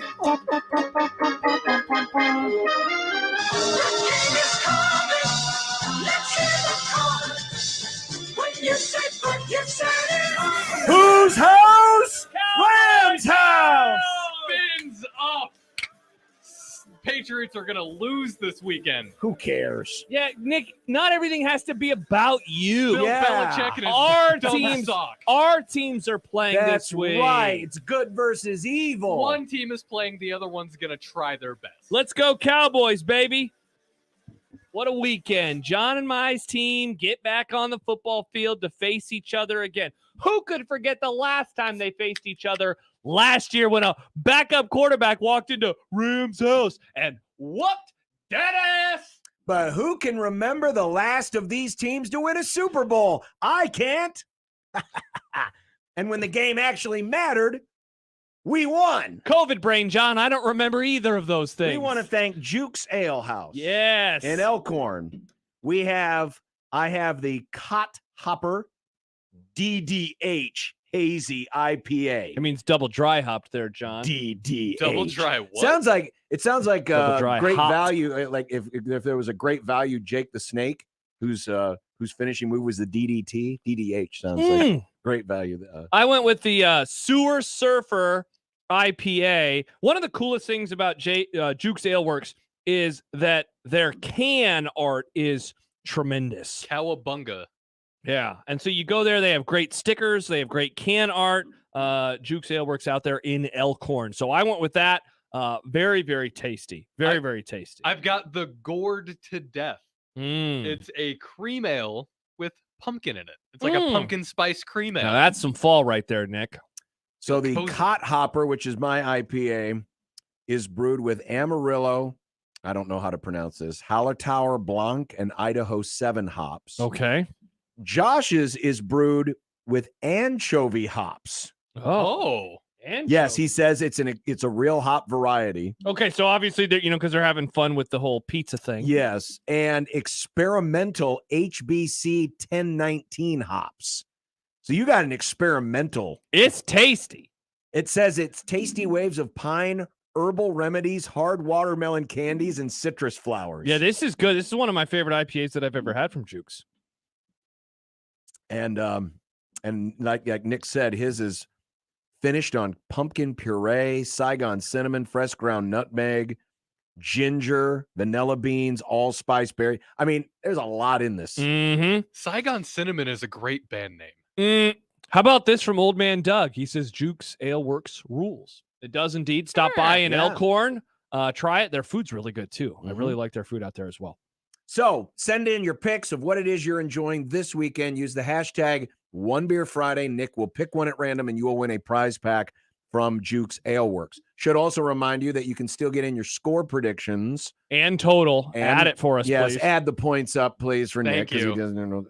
Numbers hard. Make a score prediction, and the 4 score predictions closest to the actual score will win $50 in vouchers. Yes. From Le Voltaire, which was today's half off deals. Yes, Zone it deal was. at 1620thezone.com. So there you go. Perfect. 2 ways for you to win. It's time to get to some trends and series history between Nebraska and Purdue. The series is tied 5-5 since the two teams became conference rivals, so Purdue has the only other win. They only met once before in their entire history prior to Nebraska joining the Big Ten. That was during the dark times. 1958, a 28-0 Purdue win. Yeah, with the 1950s Scott Frost as head coach instead of the that would modern have been Bill Jennings. That would have been Bill Jennings. Yeah. I don't know why I always think that one's Adolf. No, Coach Adolf. Yeah, that was a little bit earlier. Yeah. Dolph Lewandowski, when was he? Dolph was in the 30s. He was in the 40s. Purdue, though, has won 4 out of the last 5, including winning last year, but they did not cover 6-point win as 14-point favorites. Interesting note, the total has pushed in 2 of the last 4 games. It will not push this week unless it moves off of 39.5. That would be, yes, it'd be impossible to push on that number. So really what you just said, they've won 4 out of the last 5. Since the winnable game mantra was born, We had a winnable game. Purdue has had the upper hand in the series. The only time Nebraska has won in that time frame was the COVID year when they won on the road in West Lafayette. But they've had some of the more frustrating losses. I mean, I guess mostly of the Frost era, but you throw in Mickey Joseph last year too. But some of the more frustrating losses have come versus this team. The 2018, the winnable game one. The 2019 loss, inexcusable. They blew a lot of red zone opportunities, a lot of goal line opportunities. Early red zone opportunities. And they were up big, and they could have been up like massive. Yes. They could have ran away with that game. That ended up being the difference between making a bowl and not making a bowl game. It certainly did. Nebraska, 2.5-point favorite, skinny favorite. They're in a rare spot, Nebraska is, as a skinny home favorite in the month of October. Being a favorite of 3 points or less at home in October, it has only happened 4 times in the last 25 plus years. As far back as Odd Shark goes, which I think Odd Shark actually goes back to the mid 90s, like 97, Sounds 96, about right. 97. Great year. In those 4 games, Nebraska is 1-3 straight up and against the spread. The last of these Nebraska home October skinny favorites, they lost to Indiana 38-31. Speaking of that season, 2019. They got off to a great start in that one. They were 14-3, and then after that, they were outscored 35-17. So, wow, that's some good. And that was another game. In fact, Adrian Martinez was talking about this on Jimmy's show After Hours, because it was that week that Scott Frost was complaining about not getting to play other teams as much as they were Ohio State, and he mentioned Indiana by name. And you might remember Tom Allen liked to take things very personally. Yeah, understandably so with that one. And Indiana came in and beat Nebraska. Mm-hmm. Huskers are just 3-9 against the spread as home favorites in the month of October since 2014. And since 2009, just 7-13 against the spread. 7. Including last week's loss to Northwestern against the spread. The under in the last 20 home favorite games by Nebraska, the under is hit 14 out of 20 times. Okay, and tomorrow, again, it's a short number, but the weather is not going to be a whole lot of fun. No, it is not. A whole lot of fun. For Purdue, bless you. Purdue not only 2-5 this season, but they're also 2-5 against the number. The under has hit 4 out of 7 times in Boilermaker games. As road underdogs, the Boilermakers are 14-6 against the spread since 2016, 8-12 straight up, but they've won 4 out of the last 6 games outright. The record improves to 8-2 against the spread when Purdue has been a road dog in the month of October, the under hitting 8 of the last 10 times. So, again, short number, but Purdue is pretty good in these road underdog spots in the month of October. And this is not poo-pooing on any of the trends that we're looking at with Purdue, but I am curious to see what will come of some of these numbers in the next few years. And will we look back and say it's a program thing or more of a Jeff Brom thing? Yes. Given that he obviously has been their coach or had been their coach since 2017. Purdue coming off the idle week. Purdue is just 3-7 in their last 10 coming off an idle week. They have won just 1 of their last 5 coming off an idle week. That was in 2021 at Iowa. They won 24-7. See, and again, that is obviously a Brom stat right now. That yes. They have not had a chance to have one just yet. Nebraska and Purdue have met twice after a Purdue idle in the last 10 years. The Boilermakers defeated Nebraska 55-45 in 2015 as underdogs. And Nebraska beat Purdue in 2014, 35-14. That was coming off a Purdue bye. That 55-45 loss was gross. Tommy Armstrong was hurt that day. Riker Fife was the starter in that game. Yeah. They turned the ball over a ton. And that final score is in no way indicative of what the game was. A couple comments, because they were dominating. Yes, they were. They were dominating. Jordan writes, are you going to have a wager on the game? Talking about our teams. We don't do wagers. No. We shake hands and we hug. No. Loser has to give the other a bigger hug. No. So, John, I look forward to that nice warm embrace on Monday morning. And he also asked, or he adds, against Purdue is where the dumbass stupid quote came from. And that would have been is it? I didn't know that either. Stupid? And I'm pretty sure that was 2 years ago in the game that you guaranteed Nebraska would win. Yeah, that's right. Not great. Dumbass stupid. I had Popeyes with Ravi. I forgot about the Keg Studio that day because of Creighton basketball. I don't want to kick a turd here. I forgot about the guarantee. You know, this is also we haven't done this today, but I like grass. It's a reminder, Nick. Please bring up the video audio. Oh, yes, it's a great time. Make sure everything's unmuted. Let's have a good segment here, boys. Let's have a good segment here as we remind you what's at stake this weekend for Big Red. As of this Saturday, it will have been 2,562 days since the last time Nebraska football won 3 games consecutively in the same season. It is the longest such drought in the storied history of Cornhusker football. 8 times Nebraska had a chance to end the drought. 8 times Nebraska failed. Many in spectacularly bad fashion. Unsportsmanlike conduct.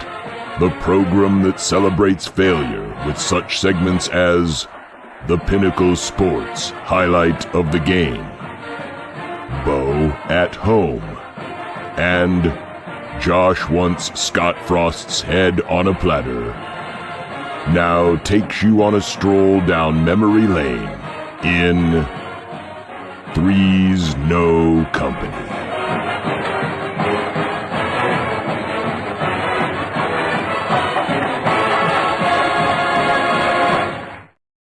Last 4 times Nebraska had a chance to end the 3-game skid, the longest in program history. You have to go back to the 50s. You have to go back to the Bill Jennings era, the last time Nebraska went this many days between 3-game winning streaks.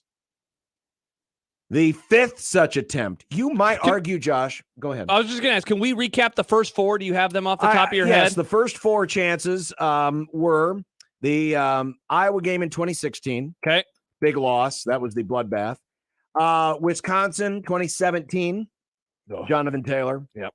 2018, Ohio State. Maybe Scott Frost's team's best performance I'd say ever. his finest hour was that game. And 2018 Iowa, which was another late field goal loss. Okay, so now we move into the 2019 season. The 2019 season, Nebraska was riding a 2-game bender when they faced Ohio State. And Josh, you could make the argument.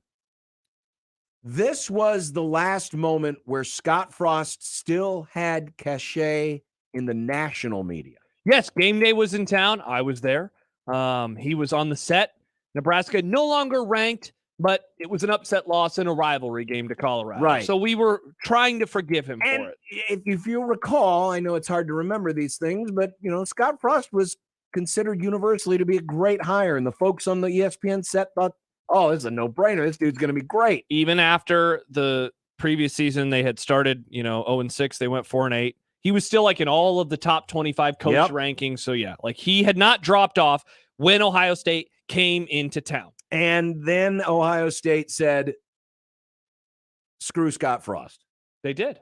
And laid it on them. This was the game where Nebraska magically had one good drive when they decided it still resulted in an interception. They still lined up in the I formation, and people got all excited. And then because they ran the option a few times, you can outside of John, the Michigan loss in his first season, you could say that this was the worst blowout loss that he suffered.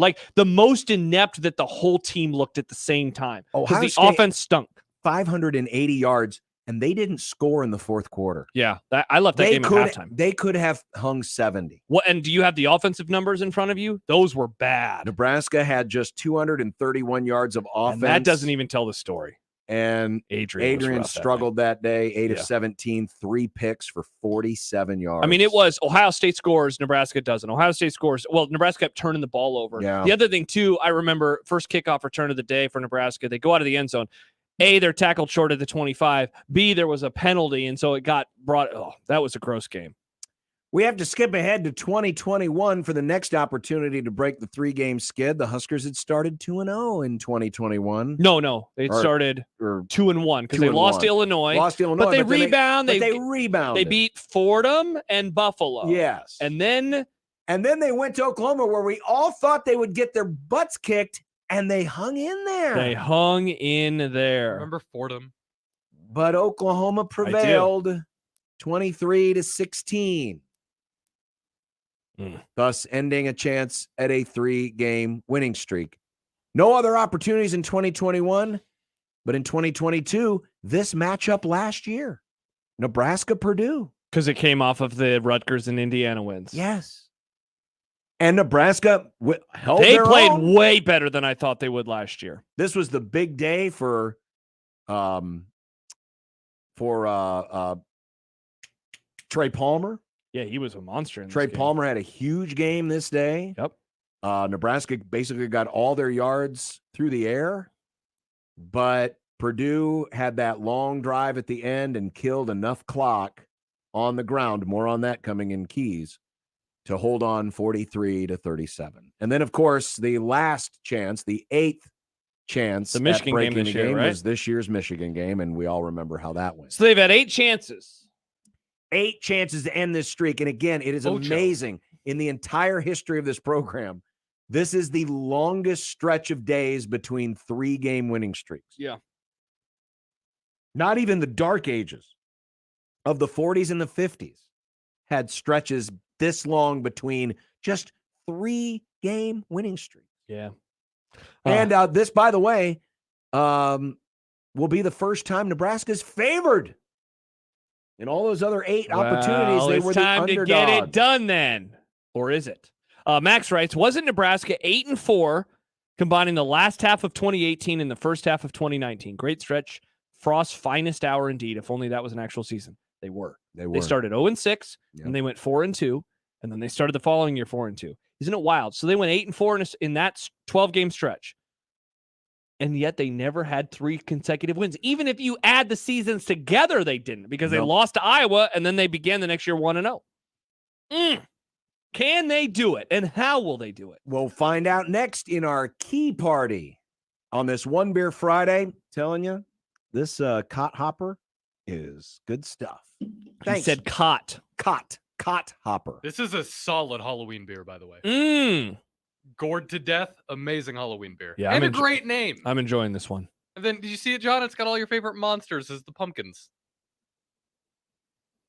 The pumpkins are gourd. None of those look like Josh. Oh, wow. Thanks to Jukes. Yeah. And keep sending in your One Beer Friday picks. Even if it's not a beer, maybe it's a hot toddy.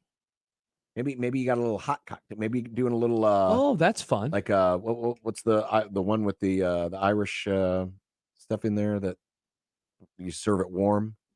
Hottie toddy. Is that a hottie toddy? So, Hottie toddy. I've never had that. Yeah, I Because believe it's cold outside. Baby, it doesn't matter. cold Send us what outside. you're drinking. Use the hashtag. I really can't stay. It's canceled. Oh, Just right. use the hashtag One Beer Friday, and we can hook you up with prizes from Jukes Ale Works, this week's One Beer Friday sponsor on 1620 The Zone. Mornings with Sharp and Handley. Hyannis? Thank God you had Terry Keneally, or we would not like you in Omaha. I'm telling you. I feel like Nebraska City's one of us. I mean, Hemingford? You should have just gone to Wyoming. Why did you insist on staying in Nebraska? Same with you people in Whitney. Let's go to Wyoming. Go consolidate your schools. Yeah. You know what, Crawford? You're not good enough for Wyoming. Just go to South Dakota. Mornings with Sharp and Handley. Weekdays 6 to 10 on 1620 The Zone. Your Omaha area forecast presented by Bellevue Berry and Pumpkin Ranch from the KETV Newswatch 7 Weather Center on 1620 The Zone. Your Friday evening forecast would include mostly clear skies and breezy conditions. Temperatures will be maintaining in the mid to upper 30s. Will feel like temperatures in the upper 20s. For tonight, a freeze warning will be in effect with a morning low of 28 degrees under clear skies. For your Saturday afternoon, partly cloudy conditions to mostly cloudy skies with a small chance of a wintry mix. Afternoon high of 37. I'm meteorologist Anthony Copeland for KETV News Watch 7. This hour is powered by Dollar General Distribution Center in Blair, Nebraska on 1620 The Zone. 1620 The Zone. Traffic. From the Zoom Dream Time-Saving Traffic Center, an accident's reported on eastbound Dodge at 108th Avenue, causing stop-and-go traffic from 137th. Another accident's also reported on 24th and Leavenworth Street. Over on westbound I-80, an accident's on the right shoulder at 60th. If you're on Dodge, expect major delays on the eastbound and westbound lanes between 72nd and Rose Blumpkin Drive. And an accident with injuries is reported at 120th and Dodge. I'm Joey Colbert. This time-saving traffic is brought to you by Fernando's Omaha. Reason number 87 to get your Fernando's fix during football season. World Series? Never heard of her. For tailgates, watch parties, or just an ordinary Saturday, get your Fernando's fix. FernandosOmaha.com. You know, if we know anything, it's that local matters. Local shops, local restaurants, even locally brewed beers. October is Drink Local Month. So the Nebraska Craft Brewers Guild is challenging beer, seltzer, and cider drinkers like you to put your palate through its paces and drink local brews. Because seriously, Nebraska is really on the cutting edge when it comes to brewers who think outside the box. And besides, you really want to be drinking what they drink over in Iowa? Didn't think so. Click nebraska.beer to find brews near you. Your small business is always top of mind. Well, top of your mind. To get it to the top of other people's minds, you need to get your name out front, which is where Staples Print and Marketing Services can put it. A yard sign over there, brochures right here, a banner up there. In fact, your business's message could appear anywhere. And right now at Staples, get $100 off your print purchase of $250 or more. Make a splash with your small business print and marketing materials at Staples. Ends 11/4. Visit staples.com/print for details. Your neighborhood is more than blocks of buildings. It's the people who live there that make it special. At Union Bank and Trust, we're not just creating home loans, we're making neighbors. We're not just small business lenders, we're small business shoppers. We don't just live in your community, we help you build it. Because our people are your people. Visit ubt.com/neighbor to learn more. Union Bank and Trust, member FDIC. Husker fans, this year marks the 100th season of Memorial Stadium. You can preserve memories from this iconic stadium with a limited edition, fully licensed football for $119. The ball also features championship and stadium history, as well as a full-panel panoramic color photo of Memorial Stadium. Only 5,000 footballs will be produced. To order, call 1-800-345-2868. That's 1-800-345-2868. Or visit NICOsports.com. That's NIKCOsports.com. Unsportsmanlike conduct with John Bishop and Josh Peterson. I'm worried it's never going to get bigger. On 1620 The Zone. We have the best time at your party. Thank you very much. It is time for our keys to the game. For tomorrow, you'll notice that one of us put a lot of work into our keys. The other, maybe not so much. Oh, no. For the second straight week, did you do it again? Boo. Do the fun things like Josh does. I did. Look at my keys. See, here's the thing. My key is very easy to understand. It is. These are like if I did keys, John. Josh is speaking in code. But then I explained to you what it means. These are literally if I do keys. That's what I would do. Hell, hey, I mean, sometimes you have to explain things very simply to the people. I'm assuming that we're talking to a lot of Michigan people who aren't very smart because they don't know how to cover their tracks. Nice. Michigan State's really good at trivia, though. First key, if you don't stop the run, you'll lose. Which sounds unusual against a Purdue team. And I know Jeff Brom's not there anymore, but they're still a pretty heavy passing team. Mm-hmm. Consider this.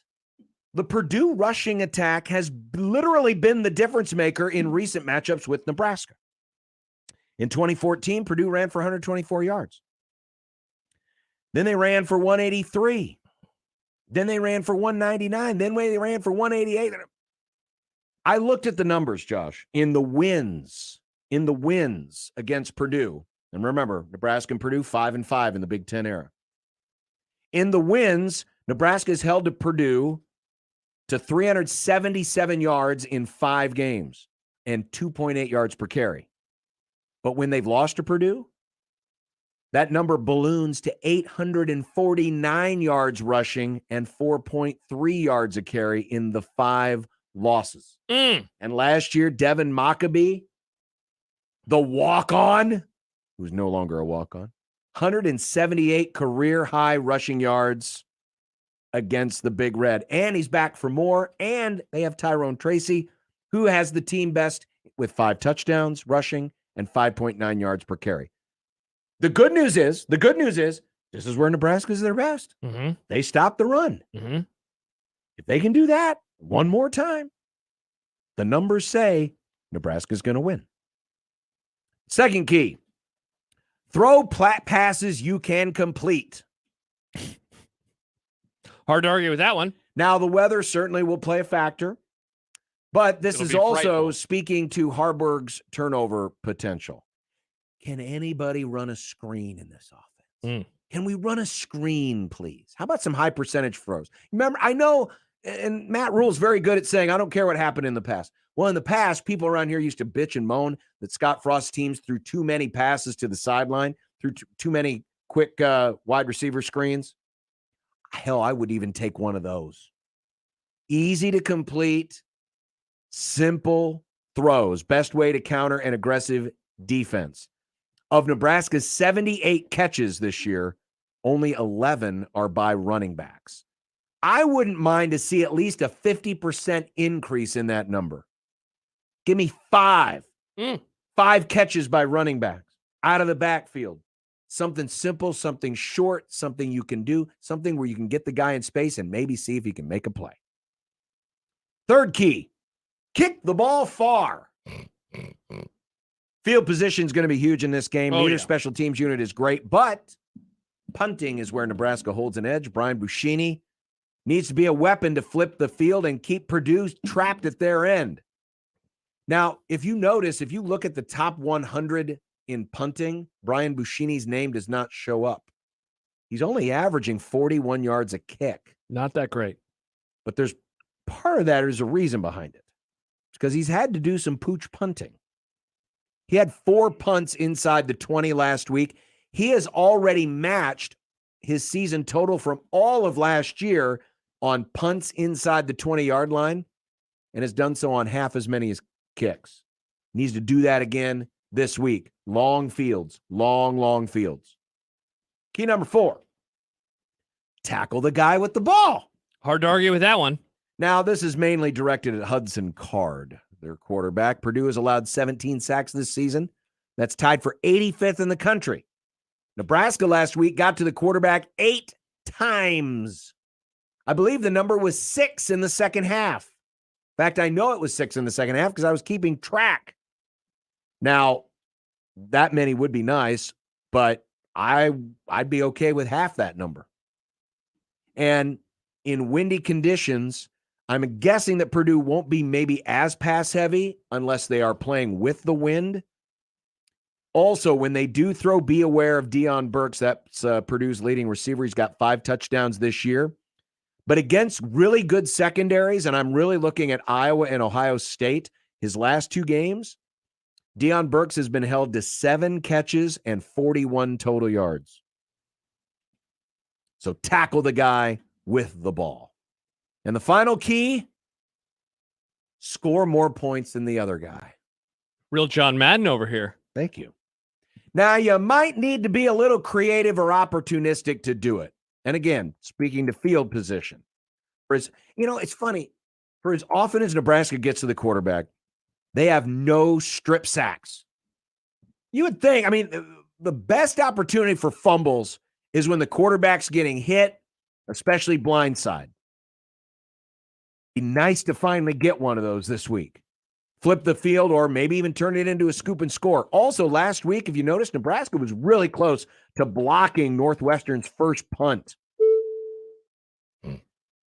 I would love to see if the wind is going to play a factor, which we think it will. If the wind is going to play a factor and Purdue is kicking into the wind, I would love to see Nebraska call for an all-out block.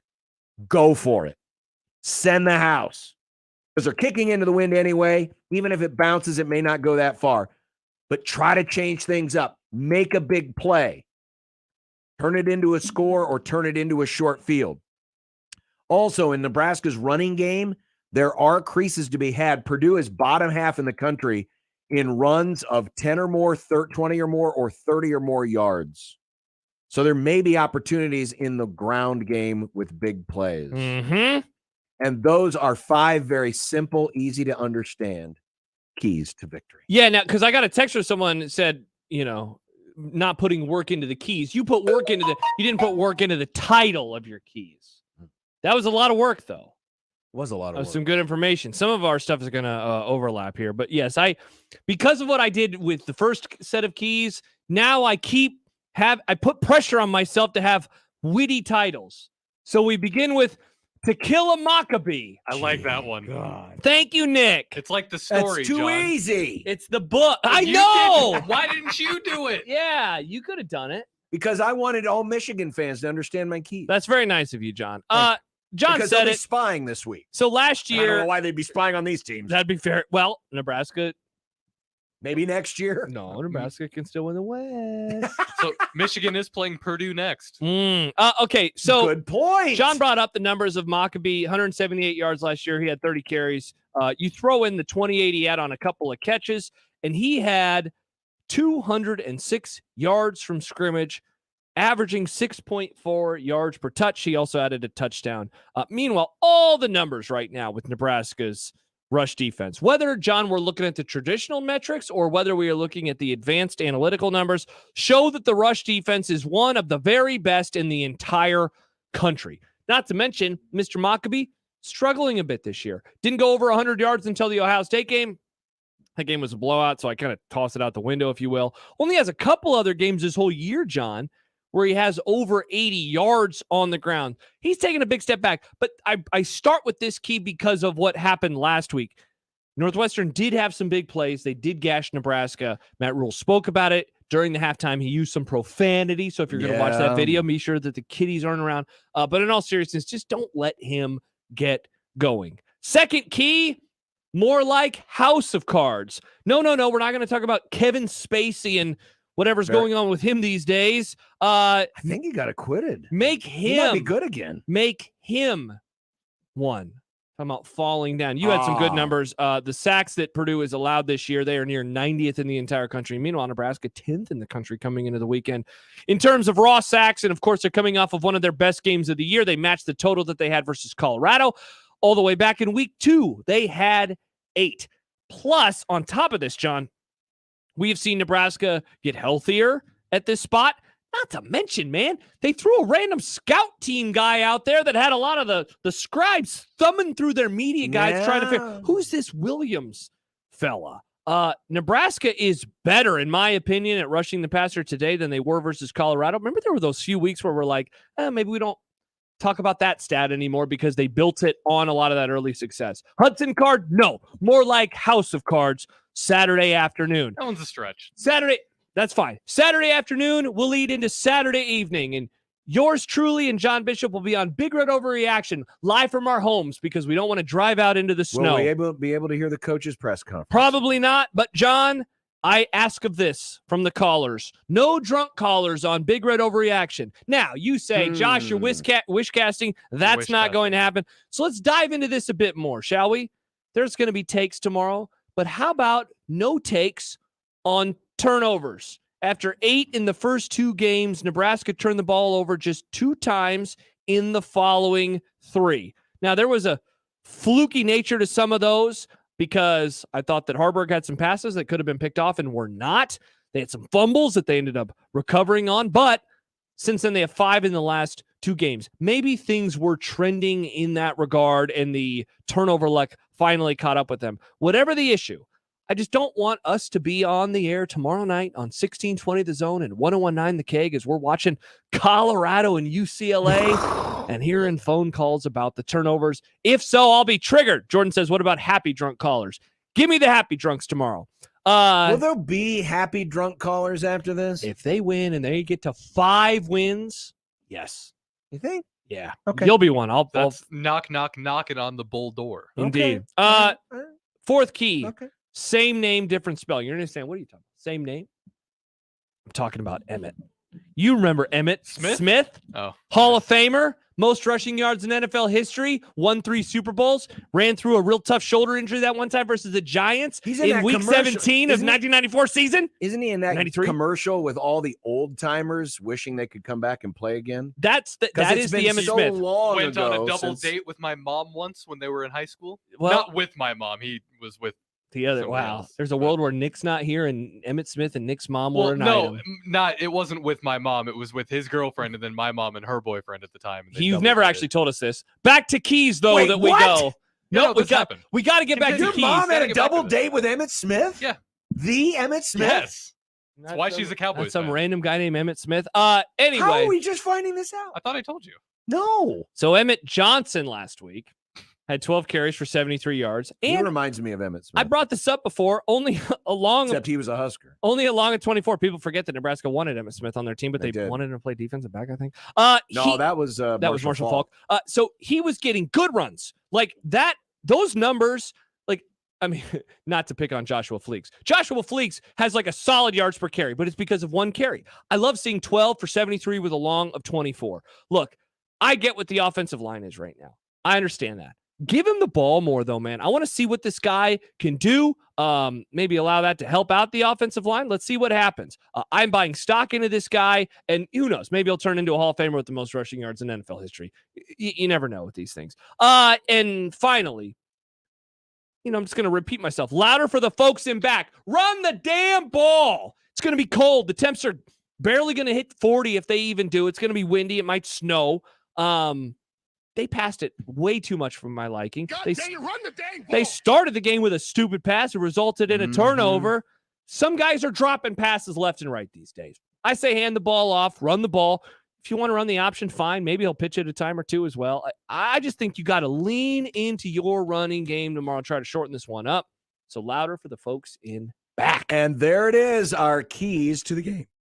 Nice. John's getting emotional about keys to the game. No, I was withholding a belch. We only have 4 more of these. Over halfway. Well, if they win 2 more games, we'll have 5 of these. And if they win 5 more games, we'll have 6 of these. Or no, 7 of these. I think they'd need to win more than just 2 more games. That'll be your ball. Yeah, I'm trying to, you know what I mean. I think Josh hasn't had to do this math in a while. They could do, if they win out, we'll have 7 more keys. How fun would that be to go to our Christmas break and to be doing keys to a game that's a week away? Good point. That'd be awesome. Well, coming up next, do any of these keys equate victory? I already spoiled it. Somebody's not picking Nebraska this week. Or is it somebody's are not picking Nebraska this week?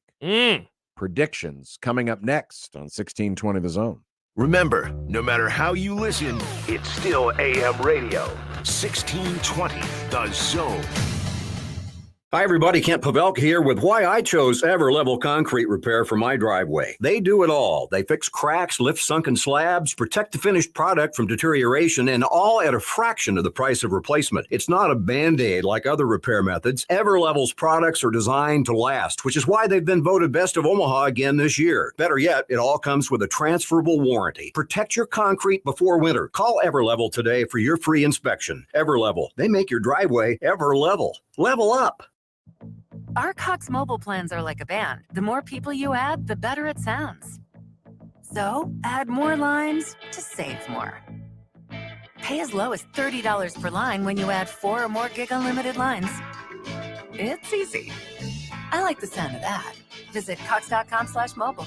4 lines required for $30 per line price. Max of 5 lines. Prices exclude taxes, device activation, and other fees and charges, which are subject to change. Cox postpaid internet required. Other restrictions apply.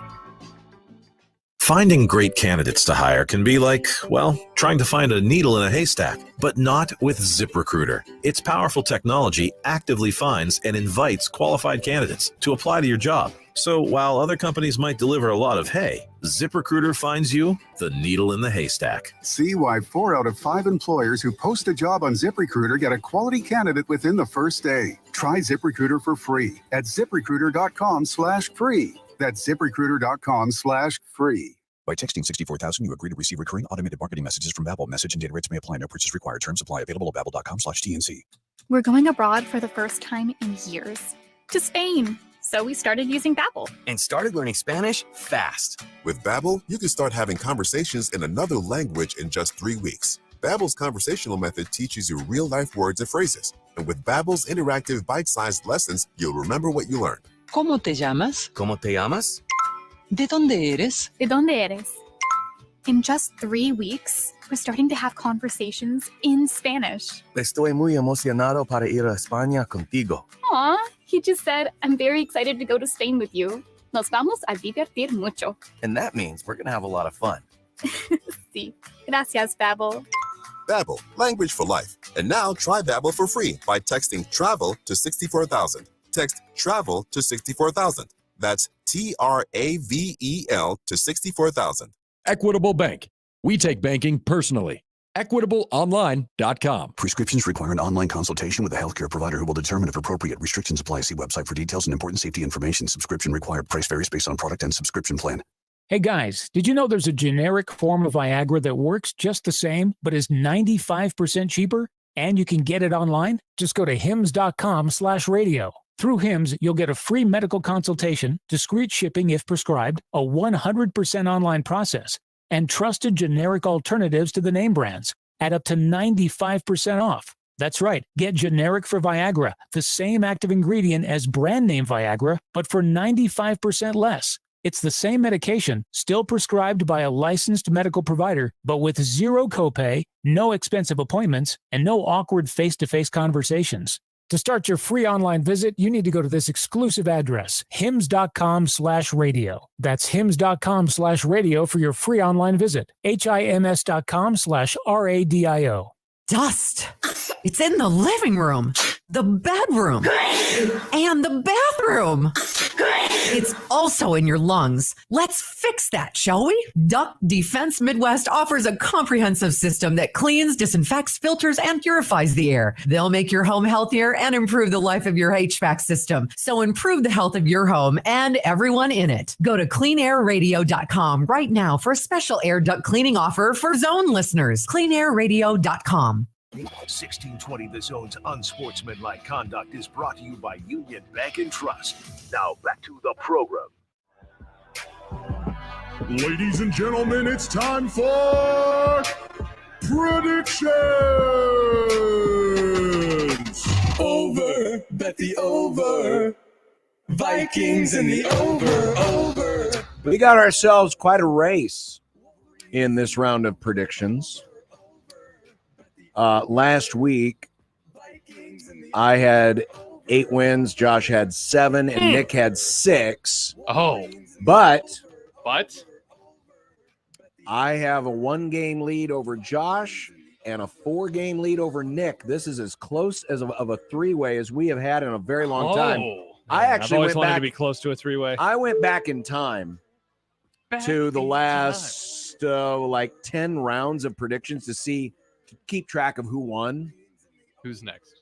You just And the closest margin of victory was 2 rounds ago when Nick won. Yeah, it was. And Josh and I tied 5 games back. Remember when I won? Was that my second or third time, John? Well, if you want to know. No one cares, Nick.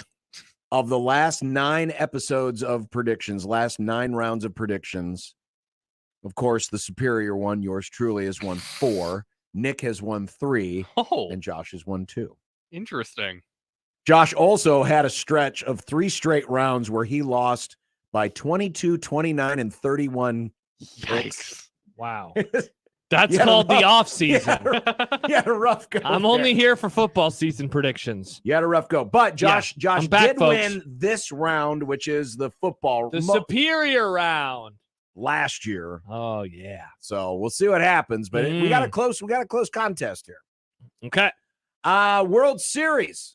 Game 1 is tonight. Game 2 is Saturday. When we come back here on Monday, where will the series be? 1-1. Okay. I'm going Texas 2-0. Same. Give me the Rangers. Interesting. Oh yeah, they're good. Nick. Tonight, Battle of the Aces, Zach Gallen for Arizona versus Nathan Eovaldi for Texas. Who has the more strikeouts? Who has more strikeouts this year? Who's better at striking out? Or is it pretty even? Me. They're pretty close, but I'm going to go with Nathan Eovaldi. I recognize Evaldi's name, sure. Yeah, I mean, he is on the Rangers, so I'll go with Eovaldi as well. All right, let's get to the football. All right. Oh, wait, can we get to the NASCAR? Can we move up NASCAR? How come the Mexican Grand Prix isn't here, John? Jeez, Nick, because we know who's going to win. Oh, is it? But we don't know who's going to get second, This John. is the last race. This is the penultimate race of the season. This is the last race to determine the championship For Formula One? No. Oh, for NASCAR. For NASCAR. Xfinity 500 at Martinsville. Oh, we are Pick doing 3. it now? Nice. Let's get this crap out of the way. Hamlin, and McGill. No, let's go Hamlin, Larson, and Blaney. What a fun name, Blaney. Sounds like someone Elaine would have dated on Seinfeld. It This does, is Blaney. Marty Trucks, Kevin Harvick, and Willie Byron. Mm. Give me Hamlin, Larson, Byron.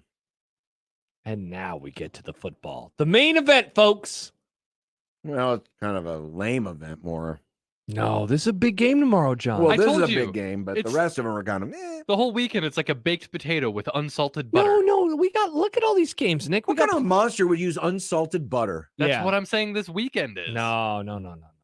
Oregon 6.5-point favorites at Utah. Give me the Utes to cover, but Oregon wins. I think Oregon's a better team, but something's going on with this Utah team right now. I'll take the Utes. Quack. Oregon. Man, I am struggling with this one. I want to take Utah. Yep. There's a part of me that thinks Utah could end up winning this thing. Same. I can't go against Utah at home. Yeah. I'm gonna take Utah. It's a lot of points. We have cocktails. They have many cocktails down in Jacksonville this weekend for the world's largest outdoor cocktail party. Georgia, Florida. Georgia 14.5-point favorites versus the Gators. Florida, because it would be funny. Oh! Wow. I think Florida pulls the upset. Whoa! Man, now you're making me question. What do the Gators say? Gator up, chomp chomp. They chomp. Go Gators! Man, I think Florida pulls the upset. Man, I'll take those 14 and a half Whenever you points. say stuff like this, you end up being like so wrong, and now I'm like, crap. Should I pick Georgia?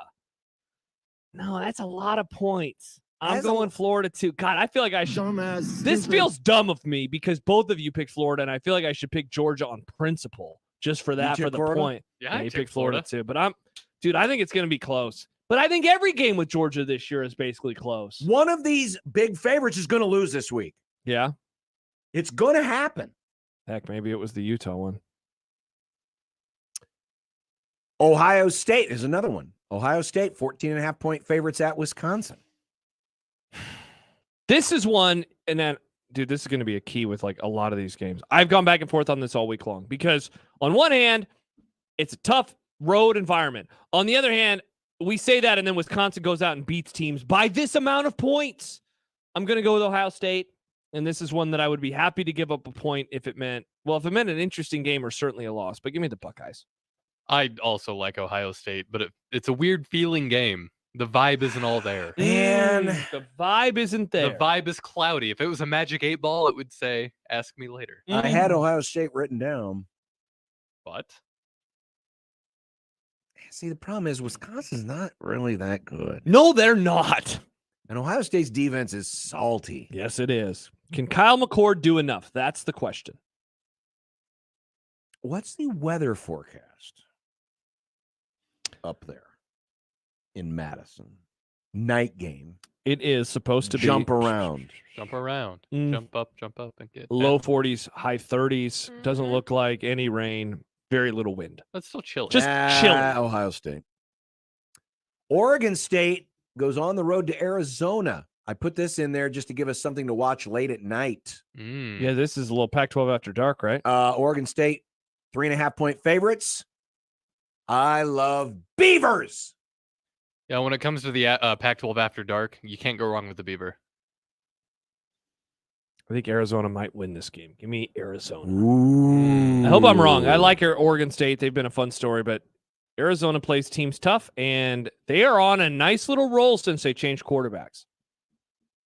I can't believe we're doing this game now. We're doing it so early. Well, it's at noon. You wanted to get to football. This is the main event. Sunday. This is the main event. Who cares about Nebraska-Purdue? This is the game. The battle of good versus evil. Good being Jerry Jones and his non-problematic takes. Micah Parsons and his tweets about Brittany Griner. You notice how on the other side, that racist photographer who covers the Rams. When you go and get your host at church. Coffee? No, at church when you get the wafer, you want like it to be chicken. Yeah. Oh yeah. A chicken wafer. My idea was you have fried chicken and you dip it in the blood of Christ hot sauce. The body of Christ isn't chicken. No, I wanted to make communion. But it's called the supper of the. What's it called? It's called the supper of the Lamb. I wanted to make communion. We're more the enjoyable. good guys. I like to look at the history of like names and stuff. You know, Los Angeles, city of the angels. Yes. Do you know where Dallas comes from? City of the better angels. A porn star. Now, you're aware that there are many, and this is no lie, many German immigrants settled in Texas. Uh-oh. Uh-huh. No, that's not bad. The overhits. I hate That's why I like the chicken fried steak. The chicken fried steak A is a little bit of chicken derivative fried. of the schnitzel in Germany, fried meat. I That's didn't where it know comes that. from. That's where it comes from. Oh, Dallas, Chicken fried there were schnitzel. 2 German immigrants who were making their way across the country, making their way downtown. and they were riding a donkey. And they were on their way to California, and they stopped in Texas, north central Texas. Their names were Hans and Ugel Dahl, D-A-L-L. Ugel. And they woke up the morning they were going to leave and continue their journey, and the donkey had died. Mm. And they couldn't go any further, so they decided to find this little town.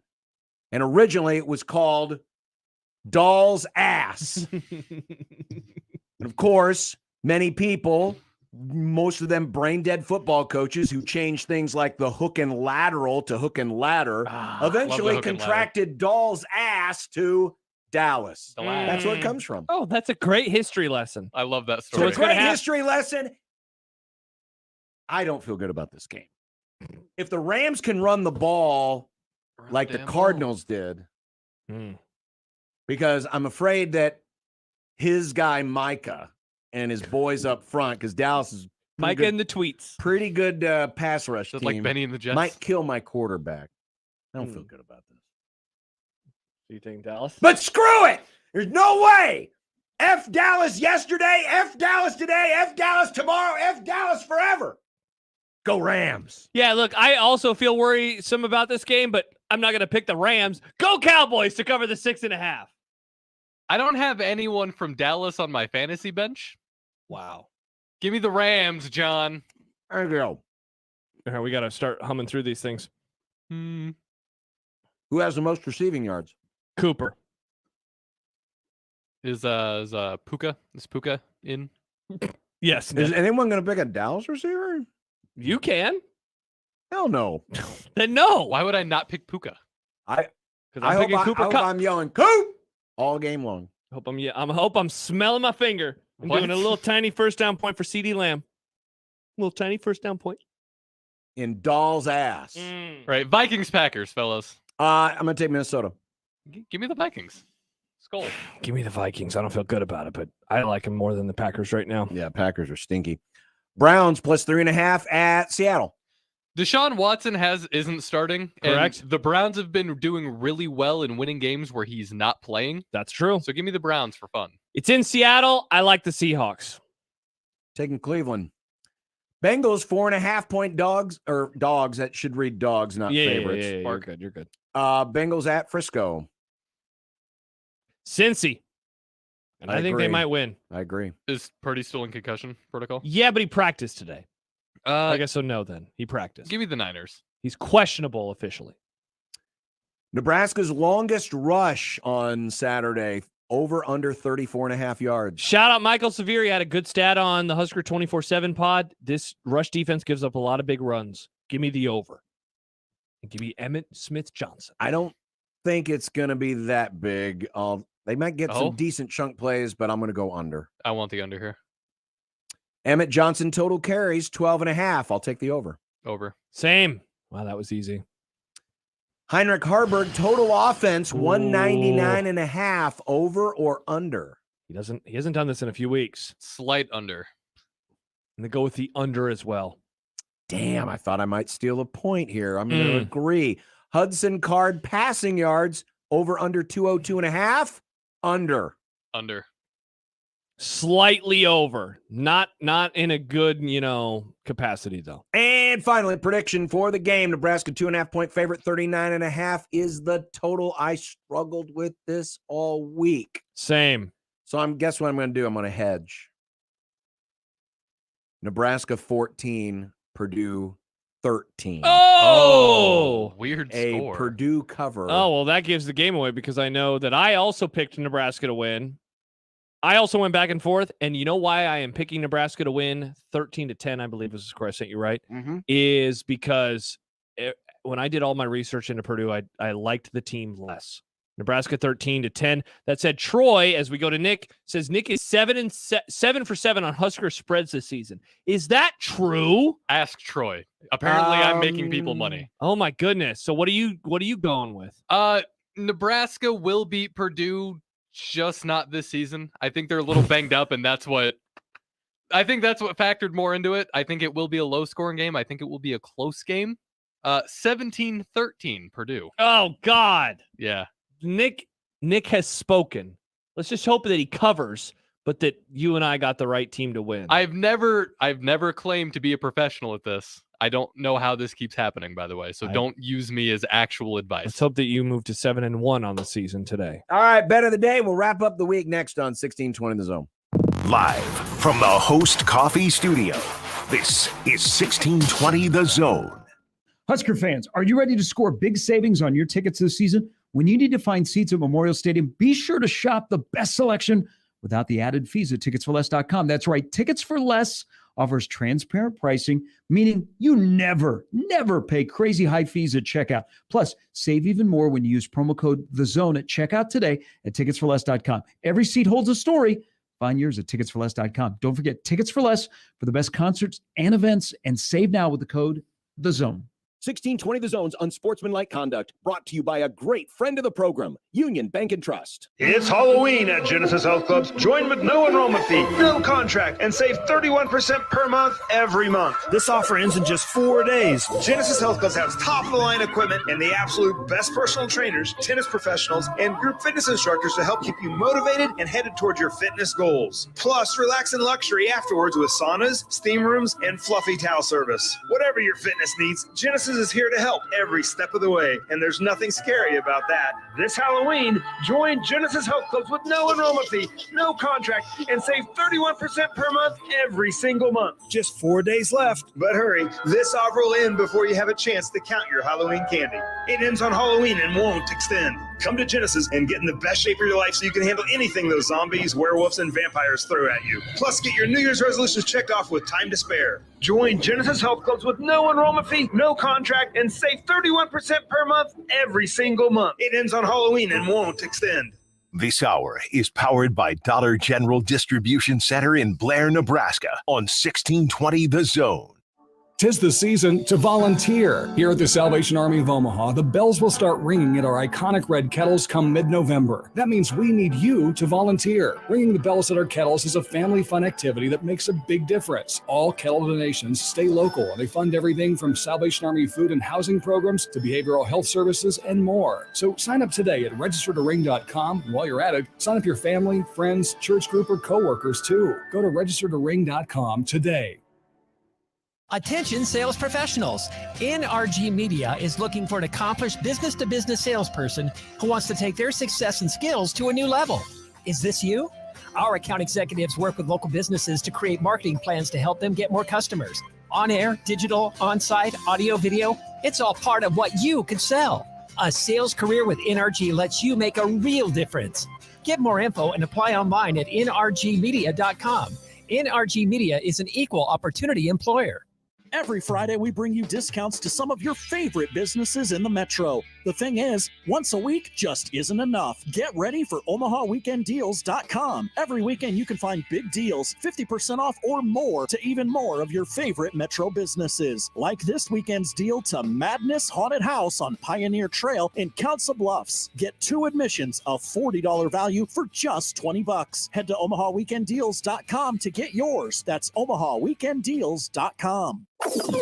This is Unsportsmanlike Conduct. Stoned out of his mind. The 1620 The Zone. And you know why I'm laughing, don't you? Now, it's time for the Unsportsmanlike Conduct Bet of the Day. Just a little bit under where some folks would like to see this one wind up. Brought to you by nobody. You gotta be kidding. Really, we don't have a sponsor. Sorry. Man, I'm getting so sick of a same game parlay losing because of one thing or the other. Last night it was Buffalo's dumbass last drive on defense. Yeah. 2 fourth down stops. Yeah. Because Josh Allen had an anytime touchdown. I lost. John lost. Nick had the Bucs to win. Nick almost that won. Hail Mary could have worked. As always, on the weekend, I love doing parlays. Let's go with Kansas to cover against OU plus 9.5. Utah to cover the 6.5. Florida to cover the 14.5. Ohio State to cover the 14.5. And Arizona to cover the 3.5 plus 26-17. Let's get into the black. I'm going to go with an all bad guys parlay. Oh. Texas, Georgia, Frisco, doll ass. Let's go Cowboys. Plus 160. Nick? Screw the Eagles? Yes, great take. Give me the Commanders on the money line. Oh! Plus 250. Nick, I want your powers. That's the bet of the day. Iowa. I want your powers to not work for Nebraska, but to work for Washington on Sunday. Let's go. This would be hilarious. Oh, man. Are they wearing the black uniforms? I hope they are. It is a home game. Ones, yeah. The cool ones. Remember, what did John? Nick say a few weeks ago? I don't want to watch this game, but I'm going to for history. And we were like, history? What are you talking about? They're wearing their black uniforms. No, the history wasn't the black uniforms. It was, I like the Bear. It was the Bears winning their first game of the Since season. Elon had bought Twitter. That was Nick's. That's the history of Nick. Tomorrow, Big Red Overreaction. Josh and I will be back here Folks, on the air about 24 hours from now. Back here on the air. Not back here on the air. Not here. Yeah. We'll be Doesn't matter where here is as long as we're Chance here. will be here. Chance will be. Chance, we love you. Thank Yeah. you. Thank you for your service. So Chance, that just means you can fart and take your shoes off with impunity. Take your pants off as Take your long as pants Say off. the F word while we're pants on off, the air. The pants off, chance off. Pants off, dance off. See you tomorrow. Bye. Fins up.